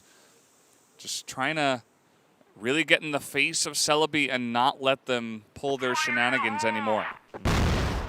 And as we have seen from the previous round, from the GR side, you do have the push from into the B entrance, but not all the way out towards that BL base because there's a huge choke point and lots of base spots from the behind boxes. So was the reason why Team Myth, even if they got the first kill down, when they were trying to push towards BL base, they just felt like dominoes right there. Well, if it doesn't work on B side, just try it again on A side. This time they don't find anyone to take him down. Alucard goes for the shot, doesn't actually find anyone. The rotation now fully comes through. Celebi making use of the space. Hater though, got taken down by Alucard. Booker gets zerked by 4 members of Celebi. Gonna go for the quick plant here, 4 versus 4. Such an important game for Team Myth. You can't give this one up if you want to retain a realistic chance of coming back in this game. And so far, okay, Horus finally showing up, but he's going to get shot down immediately in the back by Rambo and Lucas as well. This is just so one-sided, 7-1. The pride of Vietnam coming up big here as Penguin, he can hardly believe it, has a sheepish smile at this point in time. And that's pretty much all they've been able to do so far. Certainly the momentum is not being stopped by Team Myth at all. Especially being thrown off by Rambo's position at that B entrance. Sniper is not supposed to be there, or should I say no sniper is actually there, sitting duck. So Team Myth, they were surprised, very surprised for the fact that he was there with his teammate on the side. And I think these little things, especially the position of Rambo and how well Lucas is playing, opening up a lot of these angles. Team Myth, they have so much more to cover every single time. Second thoughts of their own position. And even worse with Alucard going down. No more snipers on that team. Rambo just the king of any bridge or any elevated place he can find. Finds yet another, and it's looking like 8-1 here for Celebi with the position they found themselves in. Booker needs to make a miracle work, and it is not happening. No miracles here today for Team Myth as it just gets blown up. Horus now alone, carrying the weight of his team on his shoulders, and doesn't even find Hurry. 8-1, ending with a perfect round. What a dominance shown here by Celebi Last Legends. Incredible. Not just for Celebi Last Legends. Imperial watching from the from the practice room right now because they're grabbing so many rounds in a row. Yeah, this is building pressure for that second place spot. Yeah, it just means that Imperial basically is going to need to beat Baisha Gaming, or at least take a lot of rounds Actually, no. I think they would have to beat At Baisha least Gaming one. because they need yeah, to they win. have to win then. They need to win because they would need at least 2 wins if Celebi wins. So Yep. it's rough. It's rough for Imperial. It's rough for Team Myth. But the one team that's really enjoying their time right now is absolutely Celebi Gaming. Wasn't sure what to expect after they got clobbered by Baisha Gaming. And I was like, I don't know about this team, but they have really shown up, and they're looking like the true second best team in the group right now. I'd say by a large margin as well. Team Myth able to at least trade evenly though. And now we see Penguin pushing forward, wanting to actually commit too much. And we do still have on the side of Celebi Lucas alive, and that has been the big player. Him and Rambo really have been the instigator of so many of these big plays. And Team Myth, I know they like to play it slow, but when your back is against the wall, you're down 8-1, I don't feel like you can do that with as much comfort, as much confidence than maybe if you had started on Blacklist, maybe if you were the one who was able to pick up a couple of those early rounds, put the pressure on the enemy. But now Celebi Lost Legends have just truly run away with this game. So little margin and so little room for error here for Team Myth. Rambo did not get his first shot into those opponents coming in 8. Huri with a big kill. He's going to run away. There's a couple of low health members, Rambo and Huri, on the side of Celebi, but they're up 3-2 in terms of players. Let's see how Team Myth wants to handle this. They're going to delay putting this bomb down for just a moment. Penguin seeing if he can get any pickoffs first. Now the bomb will come down, and oh, that's a snipe through the smoke as Rambo going to take him out. Penguin, though, trying to get one. He's out of bullets, and that's going to do it as Celebi will take the 9th round. And they might have the most one-sided map out of any team if they win the next one. Most one-sided was 10-2, and still no tactical pause at all. Saving it for the second map, I guess. Good strat. Yeah. Big strats. Yeah, because honestly, as you pointed out, this feels so much more one-sided than anything that we've seen thus far. This time, though, looking like that second round might be coming as Booker and Norris come are big. It's just Shady with half a health bar, and already point A being taken. And there we go with the nade. Stylish flourish. They will not be taken down in most dominant fashion. Does it, increase the chance of winning marginally? But at the very least, it's not a 10-1. Well, it's something. It's better than a 10-1. They have doubled the amount of wins in rounds. But yeah, Team Myth are really going to have to turn this around if they want to have any chance. And they're going to need to hope that Imperial get absolutely clobbered.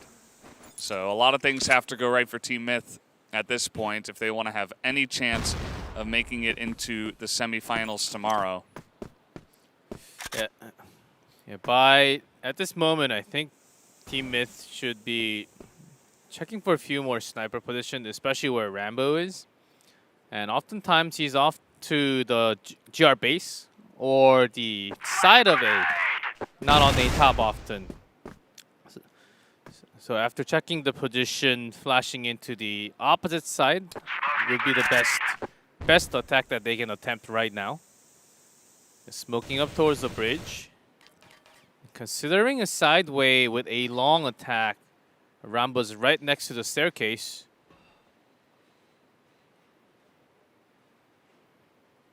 Still a lot of people there. Hello. Hello. I love that. Making their way up. Yeah, this is going to be a full A push from the side of Team Myth. All 5 members over here. Rambo in position, but sometimes you can get overwhelmed. He misses the shot. That's not going to help him out either. Does get the second one. He's got Shady to help and make that 2. Looks like this is going to be 10-2 as down goes Rambo, picks up the last kill. And boy, what a map did he have overall. Unbelievable play on the sniper. Him and Lucas really carrying it, but everybody on this team just making quick work of Team Myth. Yeah, insane performance by Celebi Last Legends here, as Team Myth thought that they were going to be Yeah, putting on a big competition between the two teams, but not for the first map. They have lost so many, starting from the GR side, that the second half was going to be hard regardless because they didn't have that many chances after losing 8 rounds in the first half. And real issue is, I think there is defeats that, you know, after a 10-6, 10-5, you can go, okay, they were clearly the better team, but there was a couple of things that worked for us. Maybe we go back to that. Maybe we can try the same strategy, or at least mix it up a little. But if you get demolished this hard 10-2, only other team that was able to manage that was Basha Gaming, and then they got 2 of those in a row, and it's understandable when you have such a big gap over your opponent. Like, I don't know how you fix that very easily as Team If, and they didn't call a tactical pause, so I reckon they don't know either. Yeah, I mean, it's pretty overwhelming, and it all happened so quickly that maybe even Team Myth were like, should we? I mean, I don't know if it matters. You know, like, maybe they just felt like, and I know a lot of pro gamers will say this at some time, they're just like, we just played badly. Like, we didn't think it was worth it. Like, we just got to play better in the next map. And I know you were joking about the tactical pause being saved, but they do actually get 1 per map, so they could have used it. I think that they just decided, okay, like, we're just kind of getting crushed. Like, let's just think about the next map. And a little bit unfortunate for them. We'll see if they can make something happen, as we are going to jump onto Compound for the second map. So here we go. Team Myth going to start things off on the blacklist. We'll see how it works this time. Oh, boy. Ready. That's 1, that's 2, and oh! 4 down, last one up on the nest. Was that, how long did that take? 4 seconds of free fire? Yeah, it was about, wow. It was about 25 seconds for the round. That's not a lot. What a shutdown. And Team Myth, they were looking to go in straight into center early on. Celebi just, they're reading them. They're in their heads. You know, you wanna go for an early push for mid, try and retake control of the momentum, try and regain control of the series. That's fine. We have a 4-man firing squad set up and ready. As they walk into the meat grinder, Alucard not able to hit that one. That could have bought them some space, created a little bit more leeway. Instead, what will be the case? It was also Rambo. If he was able to get him down, Celebi would have lost at least more than 30% of their power. And this time Rambo's on the AK, Shady on AWM, covering the A angle from inside desk. You see, they get this push off with the smokes, but they're not committing to it. They're looking to go through the smoke into A, and actually it might work out for them as Rambo not able to get the shot. Shady here is going to get overwhelmed. 3-on-2 now as Lucas comes around the corner, only gets 1, and that little bit of a delay actually threw them off, and Team Myth on their aggression onto the A site. Yeah, the Shady's position on A desk. There are a few snipers who does like to duck and dip and get few kill points like that, but usually you would go onto A long. Try to look at anyone passing by into the central, from the central plaza to B. So weird, some questionable positioning choices by Celebi. Now they're back on normal. Rambo on AWM and Shady also. This time covering A long with the rifle on the side with Hater. Do you see now? Again, Team Myth, this is what they excel at, right? This is what they do best, playing it a lot slower. And then once the opportunity is there, they are not afraid to strike true. But not a team that I think should try to go for these aggressive rushes is again. It's not quite working out. Hater still in fourth position. And there is Shady. Able to pick up Penguin. That's 2! That was a nice shot. Oh, I think you were banned then at this point, Team Myth. Maybe try another avenue of attack, because this one clearly not working out. And also Rambo spotted. Might actually think that's still Shady because they do have 2 snipers there. All right, well, what are you going to do now? 3v5. You got a bit of damage, but pretty much every angle is covered at this point. You've used a decent amount of utility, but they have some. they could try to use to break into this B site. But you take a look at this, there are 2 members already waiting for them as Horus trying to get some shots through, and he will actually get the headshot here. But stage 2, Huri's waiting right next to him. Going down to the servers, this is a position where you wait for the jump down. And when you jump, you somewhat lose control of your aim. Oh, Rambo. Not quite found. Alucard will be able to pick up the counter kill. His face just a little bit too high. Now all of a sudden, Team Myth completely declawed, making his way over. Oh, Alucard, that's a big one. Might be able to get in with the planter at the very least. Ooh, in the middle. He wants to stay at A side, but Shady comes fast enough. Doesn't even have to snipe him, just pistols him out. Yeah. You take a look, he's got 6 kills now in 3 rounds, so 2 per round. Shady able to rack up, I think, 4 on that one, if not all of them. So he really did a lot of work, including the sniping at the beginning at A long. And it was really just the gun of Shady. A lot of the other members went down to Team Myth, but Shady was there every time. Yeah, we did not have too many shining moments of Shady, but whenever he was on AWM within the regionals, he had a whole lot of kills, and his flick shots were really great. It wasn't just Rambo. They actually actively changed guns in between also. So big multiplayer between rifle and sniper. Very nicely done there. As one throws the nade, pushes him out, the other at the ready to pick up the kill. Horus there, the one securing that. And now at least do have a man advantage. Still though, Team Myth looking towards putting a little bit of pressure through Central Passage, perhaps going into another A push. But I gotta imagine after last round, gotta be a little bit scared going into that with how well you were dismantled there by Shady. Yeah, no one actually going for A long. The entire team push towards the Central Plaza with smoke up A. And B door seems like it is open because Lucas was down from the double pillars. Rambo's holding this angle.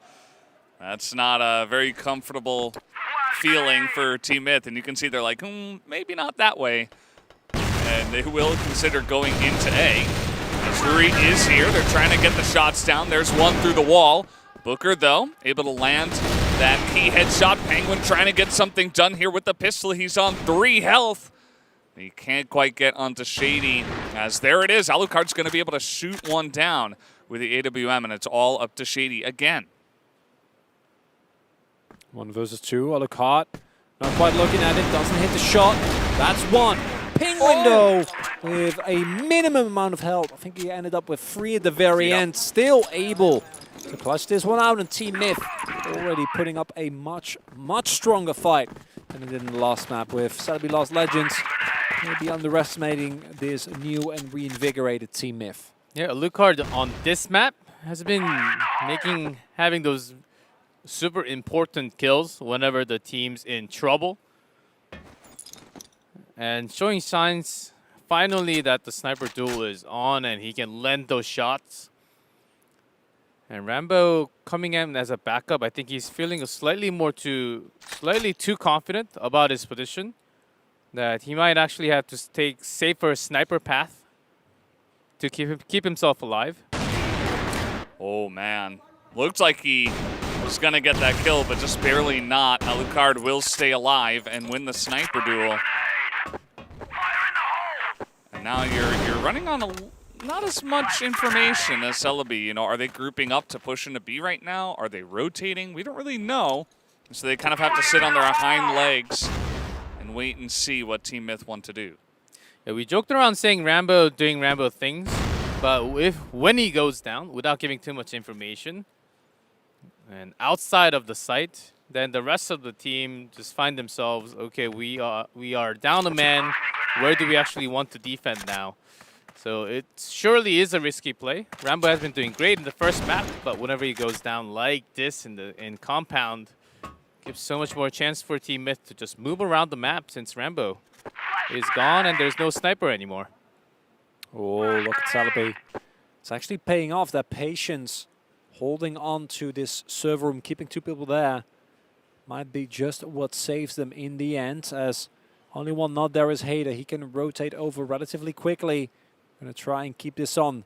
Time ticking down, final 30 seconds, and you know Team F, they're gonna make the push. Nades come in, but immediately Lucas finds a kill. He picks up another, and the health bars are very, very low, but it's gonna be up to Hader. Has to do it by himself. Alucard, very low as well, and look at Lucas. Important round there for Celebi, as they want to try and get away as much as they can from Team Myth. Hader able to clutch it there towards the end. And like you were saying, I mean, they were all kind of waiting there at B. I think their other member that was over at A got a lot of information. These grenades kill 2 as Huri and the rest of his team. I mean, they threw like 4 grenades, right? And Team Myth just ran straight into it. Huri picks up the last couple as Rambo's even going to get a snipe. And this one might be done and dusted for this round. Yeah. Horus and Alucard, they give it their all. But this one was over from the get-go. When that double came in, not a lot to be done here. Who brought a rocket launcher into the game? That's not fair. Oh, man. Always something you have to be careful, even from the BL side on compound. And now Team Myth taking the safer approach towards that pipe. And also sending one, Horus, down to the double pillar entrance from the BL side. And no one actually in that central plaza. No more grenade damage. Rambo's going to spot this. They know where Rambo is as well. Rambo's somewhat trapped, so he needs to get out with some flash and smokes. Luckily enough, no damage. And also forces out, well, they also used a lot in trade, so, but at least he is still alive. Made it back to A site. It's definitely the most important thing. Team Myth are going to rotate out of there, which means that Celebi can kind of shift over as well. They still have 3 guys over by A, you'll notice. 1 in the window, 1 holding mid, and 1 on that desk. As Team Myth have moved into the pillars, it does look like Shady is holding this down for now, giving the information over to his team. My issue that when Team Myth worked well, yes, it was this slower controlled style, but I do feel like they were a little bit more decisive in when they actually went for the push, and now relatively often we see them go for one of these plays, but it just doesn't work out, and normally you can just back off, leave it be, but they're running out the clock without really getting anything done, as they may go on to A side, and again, walking into the waiting, welcoming arms of Team Celebi, Last Legends, and it's just a slaughter again. Yeah, this attack was no good, as Chronicler said. They walked into the blind site with no other flash because they ended up using so much from A long. Slash, they smoked up A entrance and flashing B side. I thought it was a much better attack to just go into the B side door. And Celebi was 100% ready for that attack with less than 40 seconds left on the clock. Yeah. I think this is a good moment for a tactical pause. Well, we're not sure if Team Myth necessarily likes tactical pauses after the first map. Some teams prefer not to use them. Don't think that it helps them, I suppose. So it seems like Team Myth is one of those teams. Let's see what they get done here. This is the first nice kill onto Shady, I believe, as they are making their way onto the B site. The Team Myth, they still have lots of chances. Their riflers, especially Booker and JY on the second map, has been somewhat quiet, and has been Alucard grabbing a lot of those entry kills, especially towards B side, getting the server and also the side. But not relying on the sniper, I think they have to show their power and break through first, giving the snipers better position. But because of the round score, they're feeling the pressure. Can't really move out fast enough. Last time, they ended up opting into A. Well, multiple people waiting for them there. This time, it is just Rambo with a sniper, but unfortunately for Team Myth, yes, you have a man advantage, but you're walking into a death trap. Going in again, and look, it's just a repeat of last time. Everyone getting taken down. You still have Alucard and J1 this time going a little bit smoother. Have actually taken control of server room. Health bar's low, but Rambo just with a sniper. Tao ask to try and retake this. Seen made eye contact with Rambo. Just going to buy some time from the side as they know that he is on at the AWM, and we've said multiple times with a sniper. Uh-oh. Might just jump down with a pistol. Yeah, they know where he is, so it's kind of awkward as a sniper. Not going to hit Half the flick, and Rambo will go down. So it looked dangerous, but they were able to force their way in through mid to B. And sometimes that's the way it works. You know, it might not necessarily be a clean win, but if you hit your shots first and you're up a man, you can sometimes force some entries.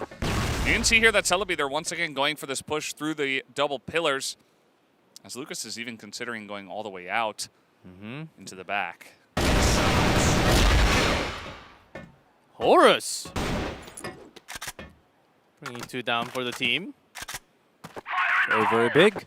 Even with 2 people trying to make a big sweep around that corner, not enough. Horus finds the 1v2, and he, as you pointed out earlier, Jigalov has been the shining light, I think, for Team Myth, the one who's able to pick up the most kills, the one who's able to get as much done. And it is something they desperately need. Going 4 versus 5 here in terms of round score before they swap over to Global Risk wouldn't be the end of the world. Yes, your last Global Risk round wasn't the greatest, but if you are in a comfortable position, it'd be a lot more doable. Gotta be a little bit more careful, though, about giving up kills like this. Don't want this to get drawn into an even situation. If Celebi takes this one, it's going to be so much harder once you do get that side switch. Yeah, that gun swap as Hater was a risky play alone. You're poking out into Central Plaza, but somewhat matched the number 1 more down from Team Myth from having that perfect 5. But A side totally open. Shady from A, ready to fire with an AK this time. Hey, Rambo right next to him. Hater all the way out, so they have a pretty good idea. Oh, and they just lined it up. Just directly into the crosshairs. And Alucard, you know, there's only 30 seconds. He's got to go in there. Rambo's here. Whoa! What? What an insane shot. I didn't even see that guy. That's the power of Alucard. That's interesting. Grenade going to get him out of position, but it does not matter. Rambo's still going to be able to snipe him down. As Alucard, he's playing well, but doesn't seem to matter. Still a 6-3 lead here for Celebi at the half.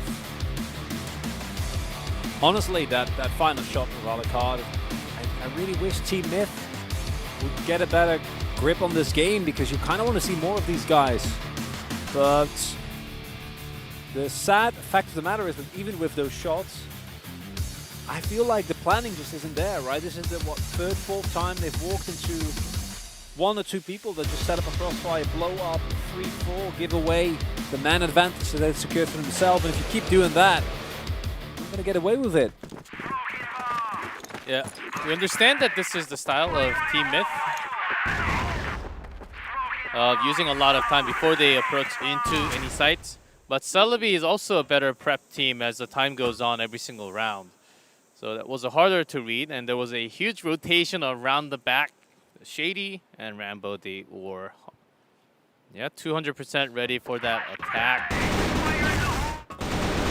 Team Myth, they have to find a good grip on their defense, make few things work.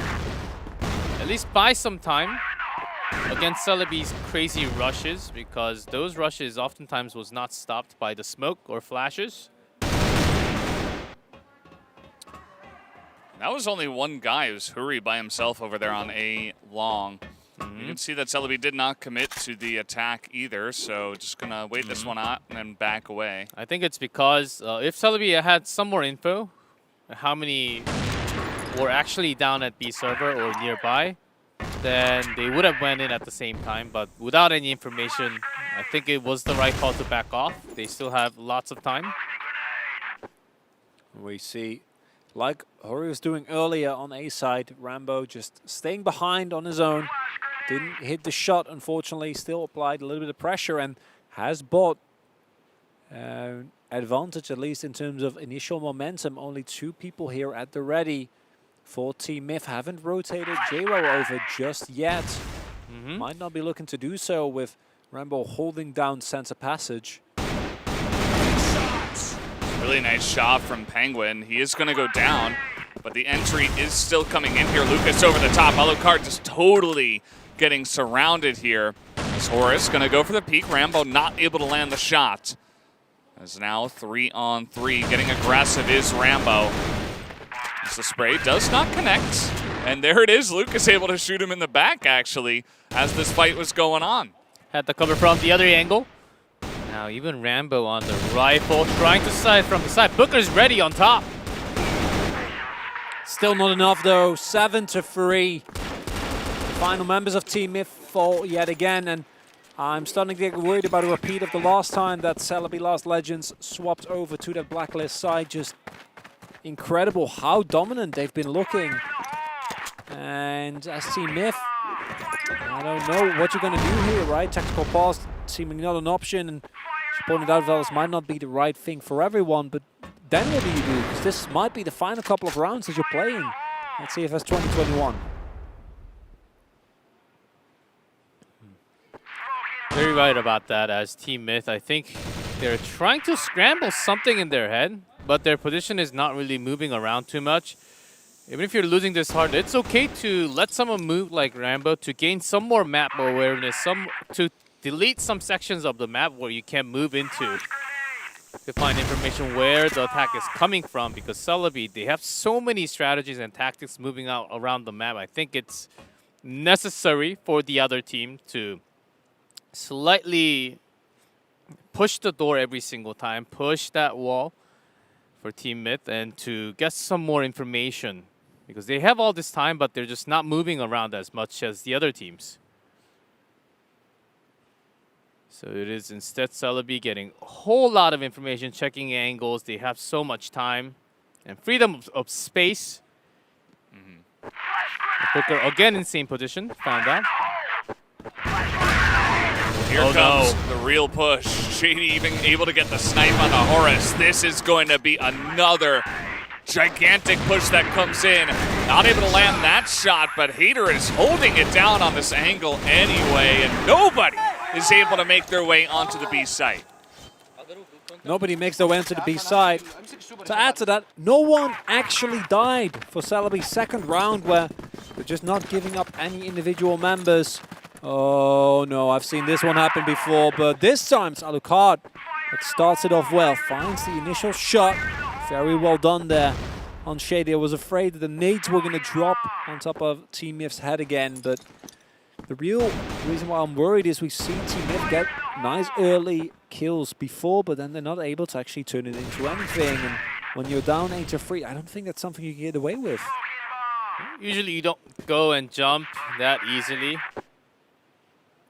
Because how this map is designed, it is super easy for the GR side to attack and get the early sniper like a Alucard right there in that position. Yeah. But because teammate had never really had that center pressure until this moment, I think Shady just felt safe to do that overnade. Was caught, of course. We'll put Team Myth in a better position. Now, I do like this pressure. Do love the pressure from A long. They can hide their members and also keep Alucard in a safe position. Also cover from A long when he's in trouble. As long as he stays in there. Made it out. Oh, man. Alucard got 3 kills so far in this round, just by himself.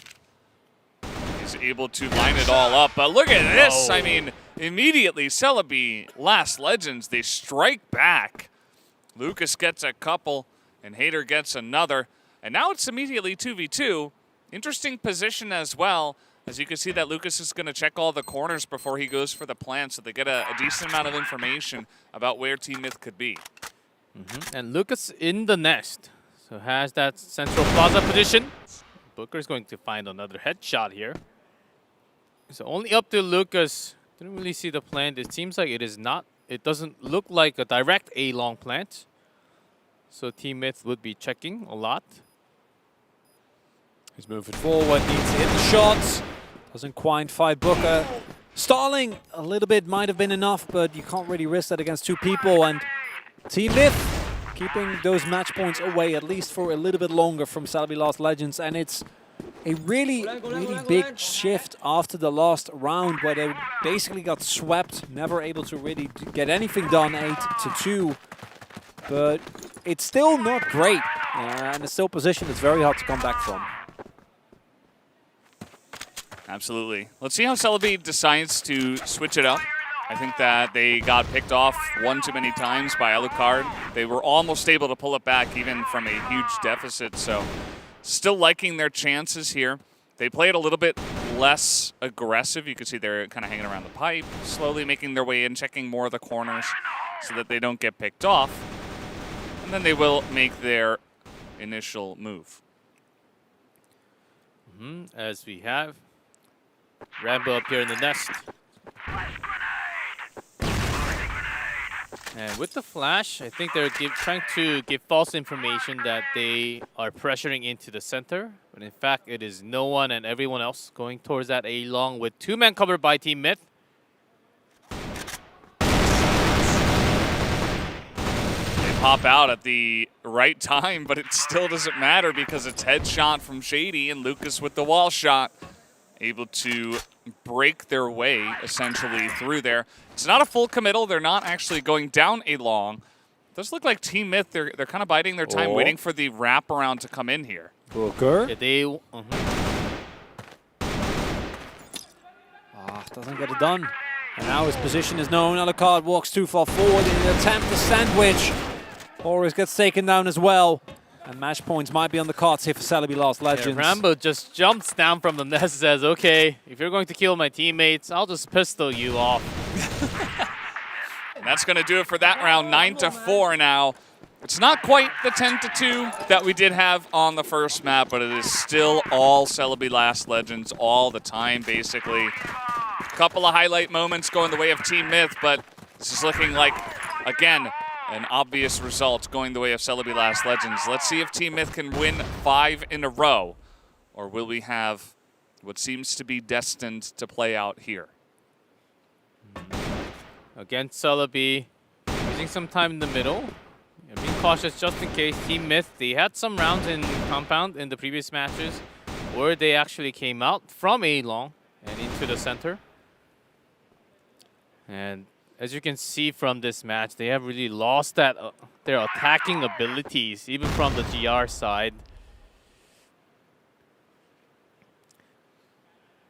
And then what remains when you are faced with possibly your final round of the tournament would be the end if they lose this one for Team Myth here at CFS 2021. It's the final day of groups, and unfortunately with their score, not going to be able to make it out at this point in time. They do have JWoww and Horus down into that bait spot on the left, but it is a B attack.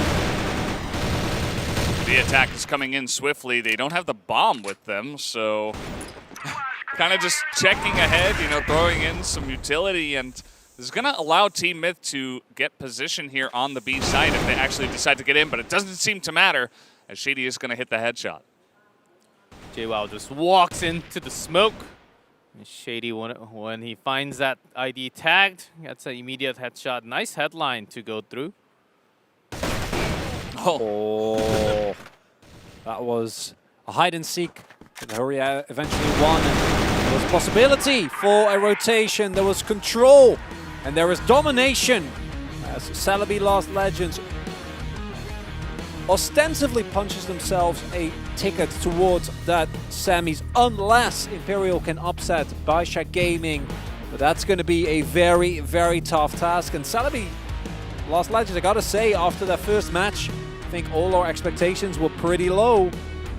But it seems like they're scaling comfortably into this tournament. Yeah. Now this makes a very interesting situation for our final match of Imperial versus Baisha, because Celebi, before we started this match number 2, they were down by a -1 in set score, but Imperial, they are 0 in set score. So as long as they win 1 set off of Baisha with good enough rounds, they might actually get second place. But because of this 10-2, 10-4, it is going to be a big challenge against Baisha Gaming. It's It's definitely a challenge against any Chinese team that we have here, so very interesting for our last couple of matches that we do have for the night. Celebi, Last Legends, really got to hand it to them. You can see there's happiness in their face, but also they got to wait. They know they haven't 100% made it into the next day, so still some things to be solved, as G-Clef was saying. So really fun stuff, 10-2, 10-4. Unfortunately for Team Myth, I don't think they showed their true potential this tournament. From what we saw over at the Europe qualifiers, the regional qualifiers, they were playing amazingly. They were really impressing a lot of us on the desk, and you know, maybe next time. They're definitely a great team. I hope to see them next time. This does mean, of course, with this loss that they will not make it through. And Rambo, man, he had a huge match here and some big numbers. To begin in the very first round from Port, sneaking in, getting those side free kills. You never really expect those type of position coming out, but he is Rambo. He's all around the map, and usually that creates so much confusion on the opponent. We also have lots of, especially the Brazilian players, doing that in the previous tournaments like last year, 2020 and 2019. But we don't see this type of style anymore. But Rambo brought it back to the stage and proved that it still works on international level. Yeah, just as a whole, really well done by Celebi Last Legends. Absolutely. Well, guys, we have 2 more matchups. We have Lazarus up against All Gamers first, though, so don't go anywhere. We'll be right back with that matchup.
This CFS 2021 means a lot to me because it's the biggest tournament in the world, and it's the goal of every player to win here. So I'm really glad I'm here. I think it is more special because we have a lot more time to practice before the match, and we have had a lot more preparation before attending to Korea. So I think it's more important for me this time.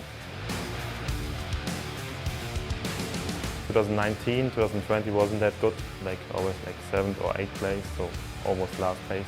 It's hard to find an explanation if you work pretty hard and think you know the opponents, but then on stage you just get stomped.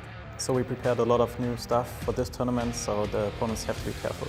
This year, and a lot of people said we have to split up because the result was so bad, but I think we showed, like in the past year, that we are still the best in the West.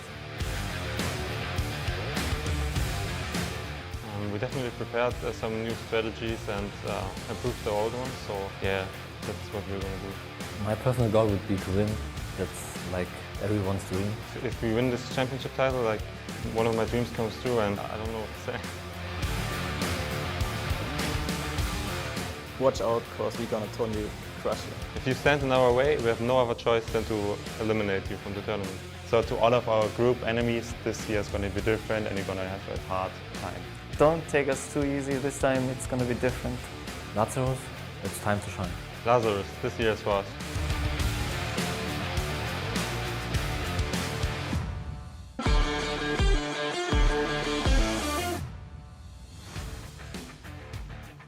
现在我的心情肯定是比较开心和激动的嘛，然后我也快点希望比赛赶紧开始打。对我来说呢 ，CFS 是整个穿越火线里最高的一个舞台，然后就是可以说是全世界的 Safer 都想站在这个舞台上发光发亮，然后为国争光嘛。因为我其实没有拿过这个 CFS 冠军嘛，就特别想拿一次。然后我们队伍也是很久没有拿到这个冠军了，也大家都特别反正想拿这个冠军吧。就这次比赛的话，对我们来说非常重要吧，因为我们战队也是很久没有取得过世界冠军了，所以说这次一定会全力以赴。就是我们每个人都非常渴望得到这个冠军荣誉嘛，然后肯定会为了这个目标，我们一起去努力奋斗，朝着目标前进。我们队员也是因为我们一直在打我们国内的联赛，然后我们也是没有休息过，一直在准备这个裸单的赛事。因为我们队我觉得其实大家都差不多吧，可能。如果打到了 CFS 总决赛的话，我希望还是和中国赛区的队伍交手吧，因为这样不管怎么样的话，这个奖杯都会留在中国，很有信心会打败他们。这次我又来了，然后迎接吧。就是这次我还有我们队伍的目标就是希望可以拿这次比赛的冠军，因为我们来自中国，因为我们是 AG 向世界证明你是最强的。我相信我们一定可以。AG 我们一定要把冠军留到中国。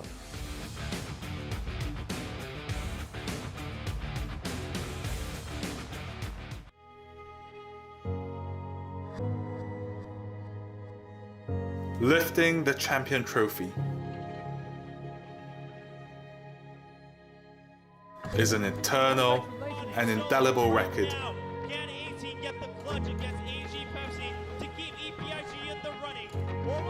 The champion will be remembered forever in our memories.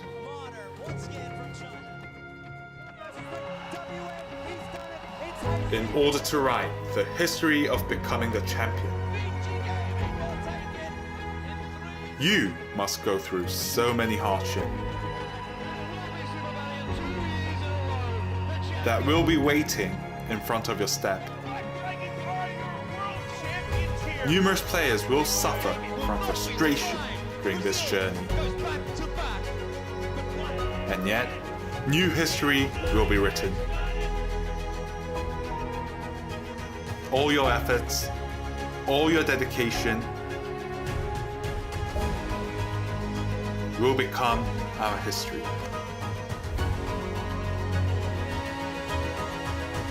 CFS 2021 Grand Finals.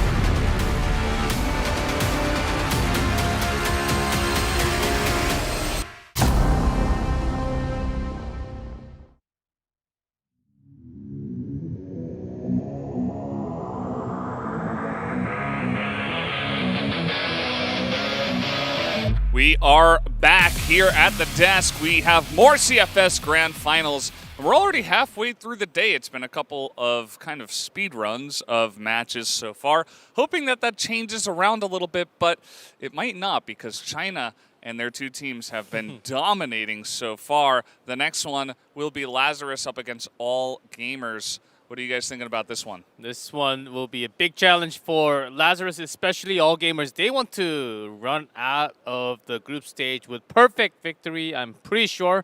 But Lazarus is another big mountain for them, and they can surely climb that mountain. But how fast, how quickly, in what order are they actually going to go?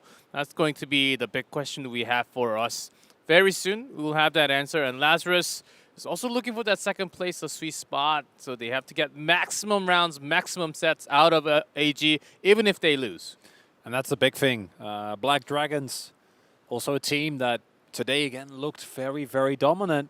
They got basically just swept by All Gamers yesterday. Yeah. And as Lazarus, you need to do at the very least better than them because it is actually very close between that second and third place. And if you do worse, it's not looking good for you. Yeah, that's really the question. Can you do better? And it's going to be difficult for sure up against All Gamers. But it is Lazarus. It's a team that has had a lot of success this year. They were even talking about it in their interviews.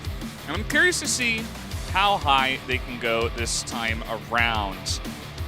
It's not going to be easy, but we know they have it in them. Here is Lazarus. Bunch of guys that you should remember, you should know, especially watching on the English stream. As they did go down to Black Dragon 0-2. If you're looking at the results, you might think, oh man, might be another difficult tournament. But it was incredibly close, including a golden round.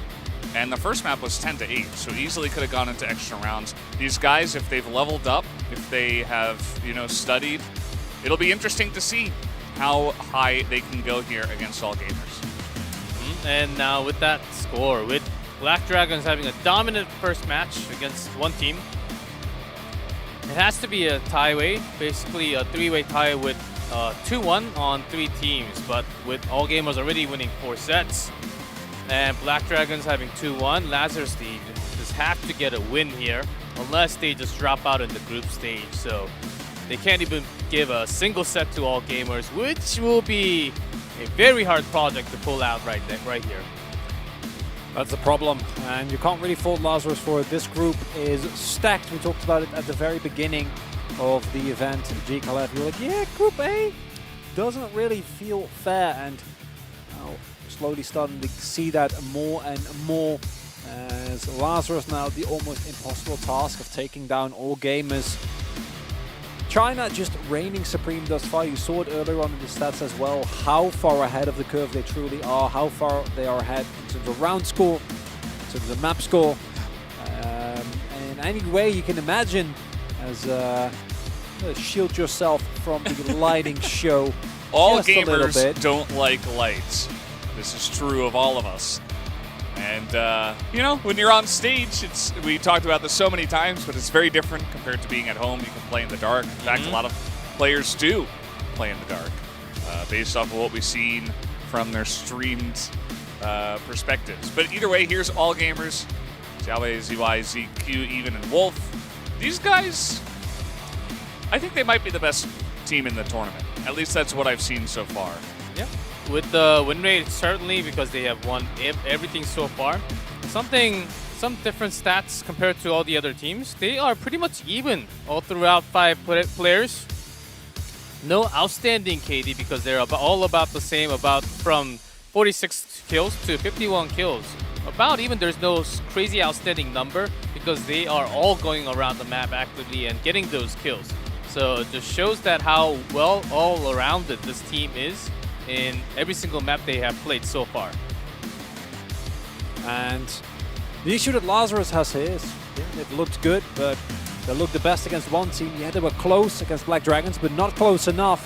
And you're facing off against, as you said, Velders, what might possibly be the best possible team in the tournament, as disappointment collectively, I'm sure, as Black Widow and Sub is going to be taken out again. It's going to be at least Ankara, not starting off with yet another game report, but not a lot of variety into the map here today thus far.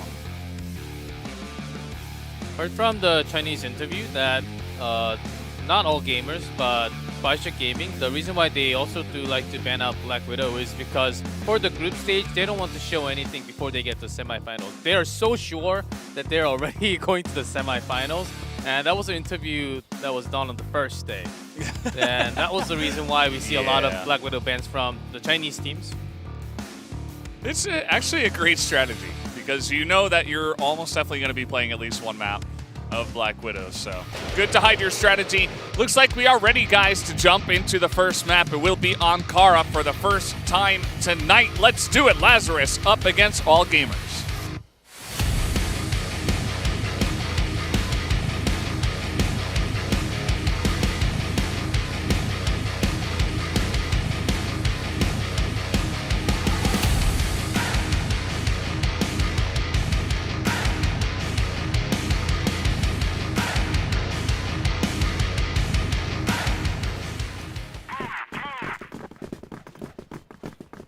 All right, here we are on Ankara. Jumping into this one, looks like All Gamers have decided to go for the Blacklist side here as aggression from Lazarus already through this office entrance, but you can see that ZQ is just waiting for them. Oh no! He knows that is perfect spot. A lot of damage, and there is even for the crossfire. Will get taken out. Very nicely done there. Good catch by 40, but still to trade. A lot of health gone as well. Was not able to win that fight against Loons. Reinforcements also come in. And already though, Niels has made his way onto the site. Might be looking for a little bit of a free pickup here. 40, gonna not be able. I say that Loons fortunately able to pick up Wolf there in an attempt to even it up. But still 2 for 1. And a bomb site now in firm control of All Gamers.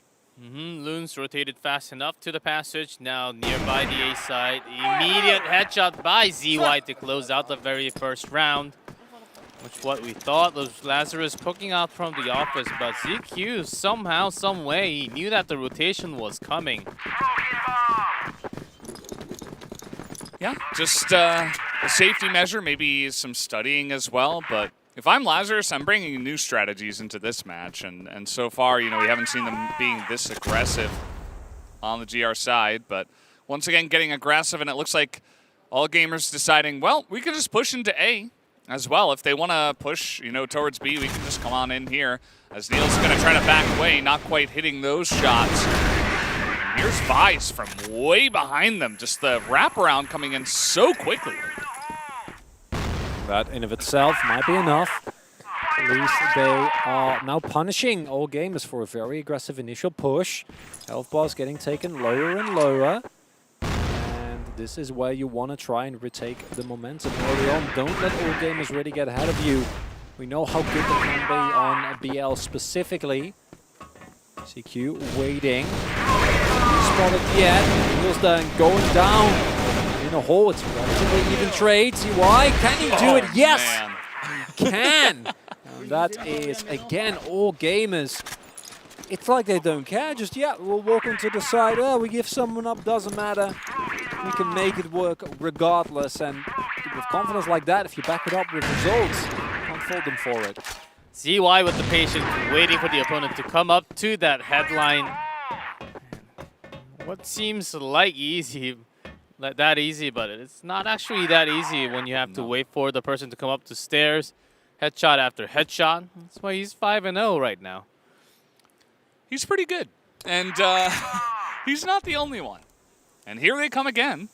Some big aggression coming out of All Gamers. As we do see Loons in position. Nicely done in the air ducts, but he does go down to ZY, his 6th kill of the contest. And this time around they decide, well, Lazarus probably ready for this, so we are going to back away and not just run into the 2 members of Lazarus that were waiting there. Also, did not see any type of backward rotation from the BL base this time. And All Gamers thinking that Lazarus, they should have more people, more members waiting towards the yard line for backup. That's exactly why Wolf peeked in there, getting that sweet sniper shot. bringing it down to 4-3. Fires is still right next to that yard, making sure that he catches the rotation if they come into the middle. But AG still in ready, getting the perfect angle for that attack. Not even a single flash into this attack. And a perfect entry. Yeah, and it's perfect. I mean, sometimes we say that, but actually it was perfect. And it's another headshot through the smoke, sees the gun flare. And he's like, yep, I know exactly where you are. Boom, dead. 8-0, 8 headshots for ZY. This guy, he doesn't even need to be this good, but he is, because the rounds have been so dominant even without him being this good. What do you do? Honestly, like, what do you do? What do you talk about when it's this dominant? Duck down, maybe look for a body shot instead. Yeah. ZY died. I mean, that's... Hey. First death. They got him. That's a start. ZY bleeds. And lost Awesome, but Lazarus was able to trade slightly better in that trade. And because it was a push all the time, this time they're feeling it's very likely to have the...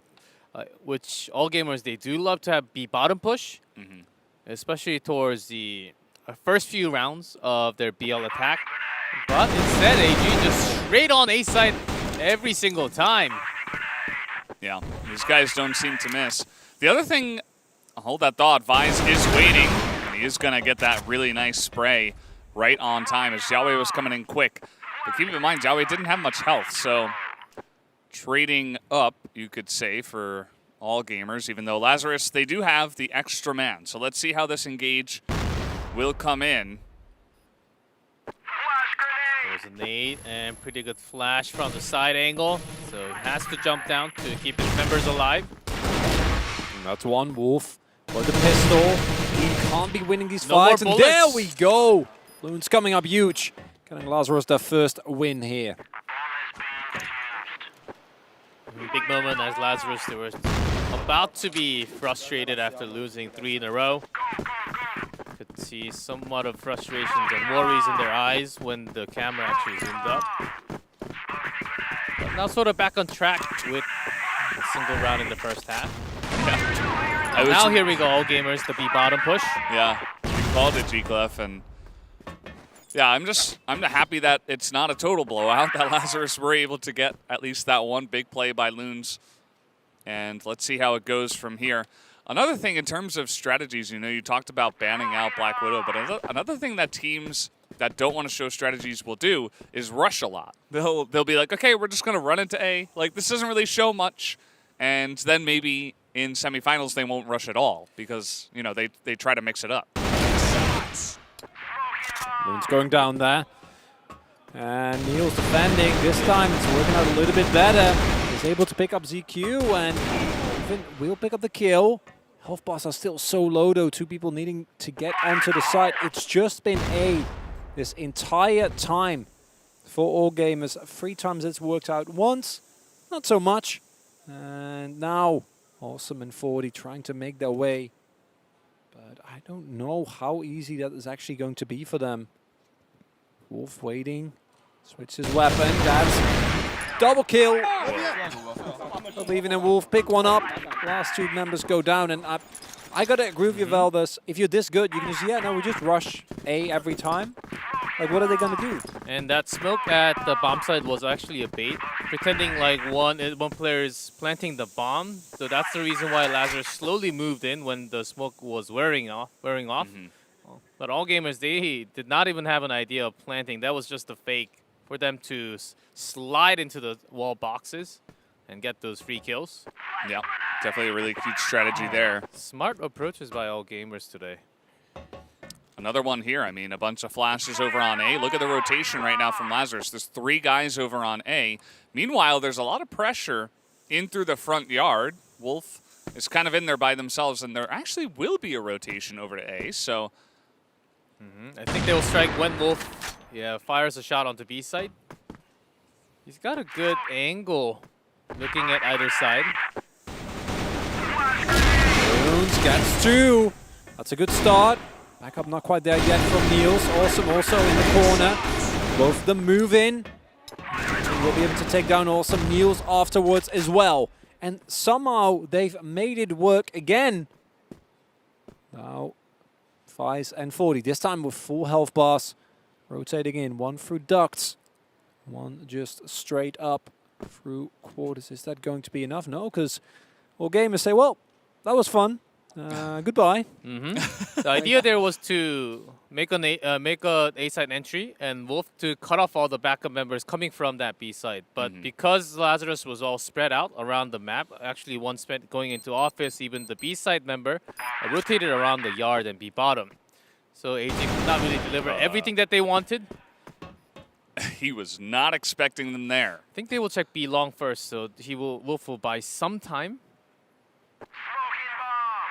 Smoke is here on the bomb, so there's a chance, but spots him, not able to land the shot, but now 16 seconds, he's up in the nest. And he can just wait for that. Not able to land the shot once again, but they're trying to buy as much time as possible. Another defuse coming in, not able to land the shot. He can't get it through the smoke. Vise is not going to get it. That was like 1 second left, maybe less, and Wolf 2 seconds left. So calmly just cleans them both up. Oh my. These guys are okay. They're pretty good. Yeah. Okay, what were you saying again, Valdez? Oh, they might be the best team in the trip. That was an undersell. Unbelievable. Yeah, the sniping potential is huge. 1v2 position. And Lazarus, of course, with a sniper, you just have to check B long first. So they spent a lot of time checking for those sites. They're going A again. Cheek left. They don't stop. Don't stop. It's a really nice position from Awesome, though. He got 2, and Niels picks up 3, so quick work. As Lazarus, can't keep letting them get away with it, and this time they absolutely crushed them on the push that did go into A, so maybe that might make all gamers reconsider what they want to do. Yeah, in round 8, when we're already almost over with the first half. And Lazarus actually a big approach into the center passage. Already placing Awesome in the dip. And Loons looking at the 180 angle with Awesome from the B tunnel entrance. And all gamers just slowly coming from the connector instead. Must be tagged. Holding it down here. Way too much threat there. ZY says, no thank you, I don't want to share the fate of my teammate. And took a little bit more time, but will again be going towards A. But this time, Lazarus, they're like, no, we're not going to keep falling for this one. Have 3 members up here. Uphill battle. And first shot doesn't quite hit. Niels standing up there, but oh my word, even in ZY, no, doesn't matter. And the feeling of inevitability, honestly, that all gamers bring is just insane. Awesome and Loons now attempt to somehow take control back here. Does get tagged. All right, Awesome. He's got to step it up. He's the ace for this team. He's the only one left. Flash comes in, and down he will go. 2 headshots to ZY. I feel like I've seen that somewhere before. He's 11 and 11 for kills and headshots. That's an incredible stat. As we're also looking for the headshot king of the tournament. Well, he's definitely Prince. I don't know about king yet, but he's getting there. Yeah, finally, here's the favorite. AG sneaking through the B bottom. Vice. Oh, CY, come on. Even that was a headshot. Yeah, 12 for 12. He did die, though, so there is that. Awesome, trying to get in there. He was the only one left on the site, so doing his best. And look at this, Xiaowei in position, ready to cut off other members who are coming in to get this one. As Niels, a little bit angry, gets into the action, but he knew it was pretty much over from there. So 7-2, all gamers swift with their wins as well, not wasting any time. Yeah, man, this is getting close. Lazarus, they have to have 2 maps in a row. It would have really good round score. to match the Black Dragons and advance into the semifinals as second place. This is going to be even tougher now. With 7-2, they have to win 8 rounds basically in a row to win the map. But all gamers, they don't know how to stop. Their Blacklist offense is insane right now. All right, well, the half is over. And we are going to be jumping onto this map again. Lazarus this time on the Blacklist side. We do have one XM. Awesome bringing the shotgun. He has done this before in regionals. And curious to see where they do decide to go with this one. Looking like A. Though even is in position, gets headshot by 40, who brought the M4. Yeah, with the shotgun, I imagine it will be much more likely towards A site. Don't see shotguns as much on this map, more on sub-base. Some of those closer quarter combats that has to be done. But of course, even if you have a shotgun, sometimes you just have to use the information and go around. B side would not be as ideal unless you're in the box easily.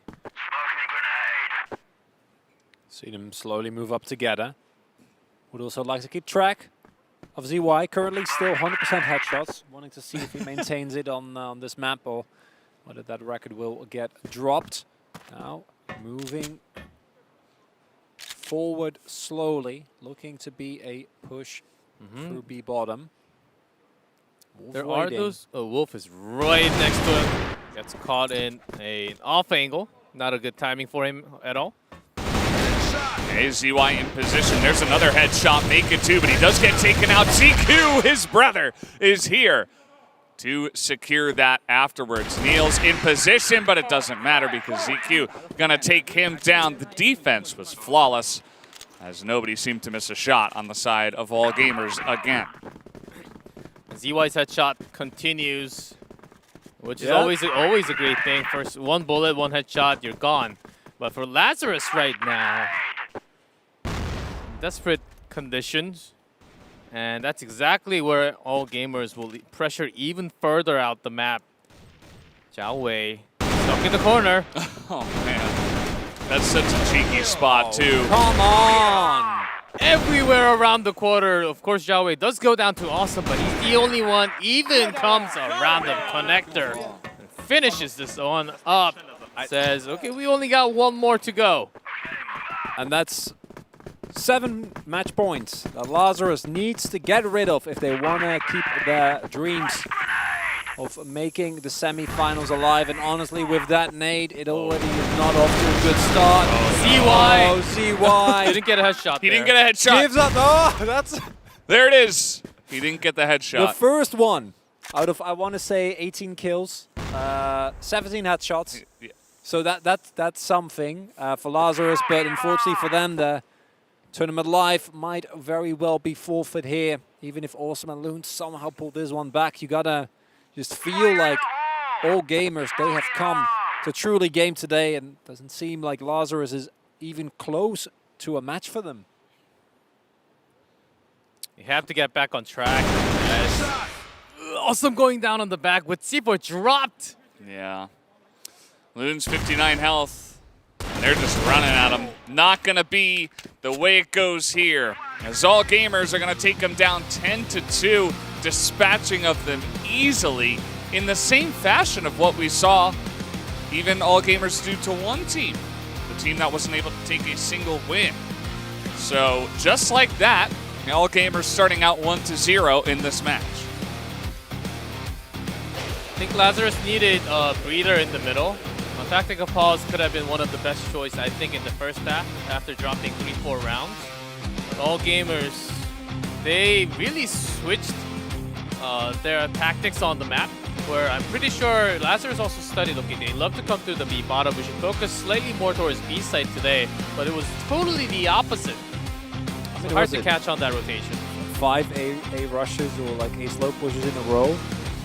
Something of the sorts, and just nothing that you could feel that Lazarus could do, and you see it on the face as well. Yeah, you might be able to crawl your way back to possibly get a little bit more done in this specific series, but if I'm not mistaken, in terms of because of the score that Black Dragons has, that already means that in tiebreaker scenarios, if you both go 2-1, it will in fact be Black Dragons that makes it over Team Lazarus. Yeah, we have to wait for the actual calculation, but I think we're on the right track on the set score there, as Black Dragons did have a massive win against one team, 2-0. Yeah. And Lazarus, yeah, to advance, they need a 2-1 score in match score. So, and not just that, they need a 2-0 map score against all gamers. If they're your calculations, G-Clef, I'm sure they're right. You know, a Yeah, lot of faith well, I in you. majored in math, but oftentimes, There you go. oftentimes, you know what the math teacher always says when they're counting papers? That's exactly the same for me. Yeah. Simple calculations are sometimes the hardest.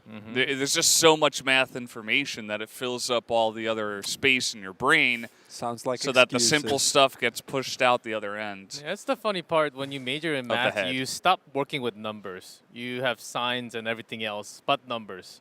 So it doesn't really help, actually. It's just multiple variables and stuff like that. Not very fun. Unless you're a math major, of course. No, it wasn't fun, of course. I just wanted to give G-Clef a compliment. I didn't mean to get into the specifics of math, but it's very educational. You know, I went the opposite direction with law, and that there was no math involved, and I was very happy about that. I'm with G-Clef on this one. Sorry, you're outnumbered. I would have majored for I'm math. a chronicler then. Yeah, you're outnumbered. What? Why? What? Because he doesn't like math. G-Clef I guess switching so. sides In terms of majors, though. faster than this game lasted. Then Yeah. I wonder if we're going to see anything different here on the second half. Because I said this previously as well, but if you lose in a relatively close fashion, we saw this even between Black Dragons and Lazarus, where like the first one was 10-8, and the second one was a golden round. But if you lose 10-2, that's pretty. It's the door slamming behind you. Yeah. Basically. And it is unfortunate, but we will play out this match, and all gamers will go for the full sweep. And I feel like, you know, they deserve it at this point. Yeah, plus the way 6 they're set playing. score. I think it can definitely happen at this moment when Lazarus is suffering to come back here. Absolutely. Well, guys, second map for this one will be Hordes. So we hop on to this map once again. The game is loading up. Let's hop into it right now.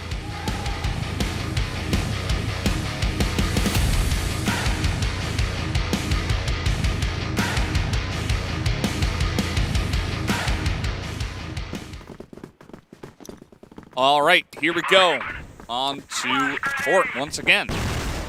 Let's see how aggressive all gamers are going to get, because, you know, we had that question answered on Ankara, and they made it quick and easy, 10-2. Will they knock Lazarus out with the least amount of suffering possible is another question, as unfortunate of a question as it is. But this time, Lazarus starting from the Blacklist side, so their strategy can totally be carried out. All gamers focusing a lot on the bridge side.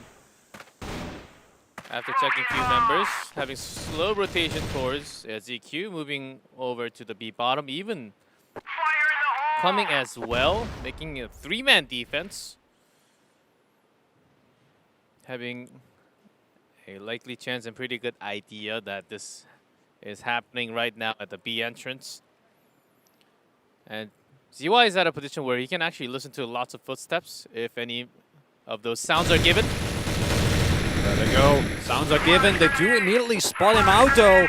Much better start of this round. Don't think they saw ZQ there, and that means that him and Zoe are going to be able to pick up multiple kills. Health bar's low, but it doesn't matter as long as you can keep shooting. Just Wolf now in a 1v2. Hard situation. It's Loons, but already Lazarus able to pick up the first win here in a much more comfortable looking fashion than what they were able to in the last game. Yeah, sometimes, you know, you go 5 men in and you land your shots on the entry and you're just going to make it happen. And look at this. All gamers just threatening them going into the B entrance. ZQ in the corner.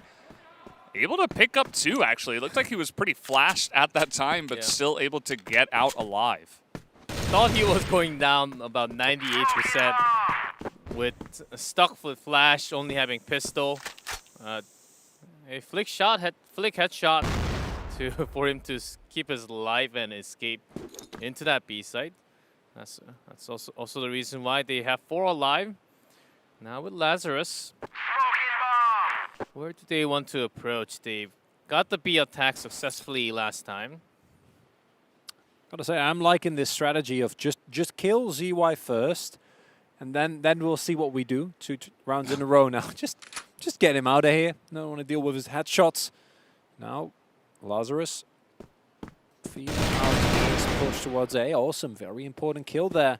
And this is the type of momentum, a lot of ruckus he's causing with the explicit cause or goal rather of trying to open up a road for his teammates. Meanwhile, all games like, you can go to A. We will be able to retake it, no problem.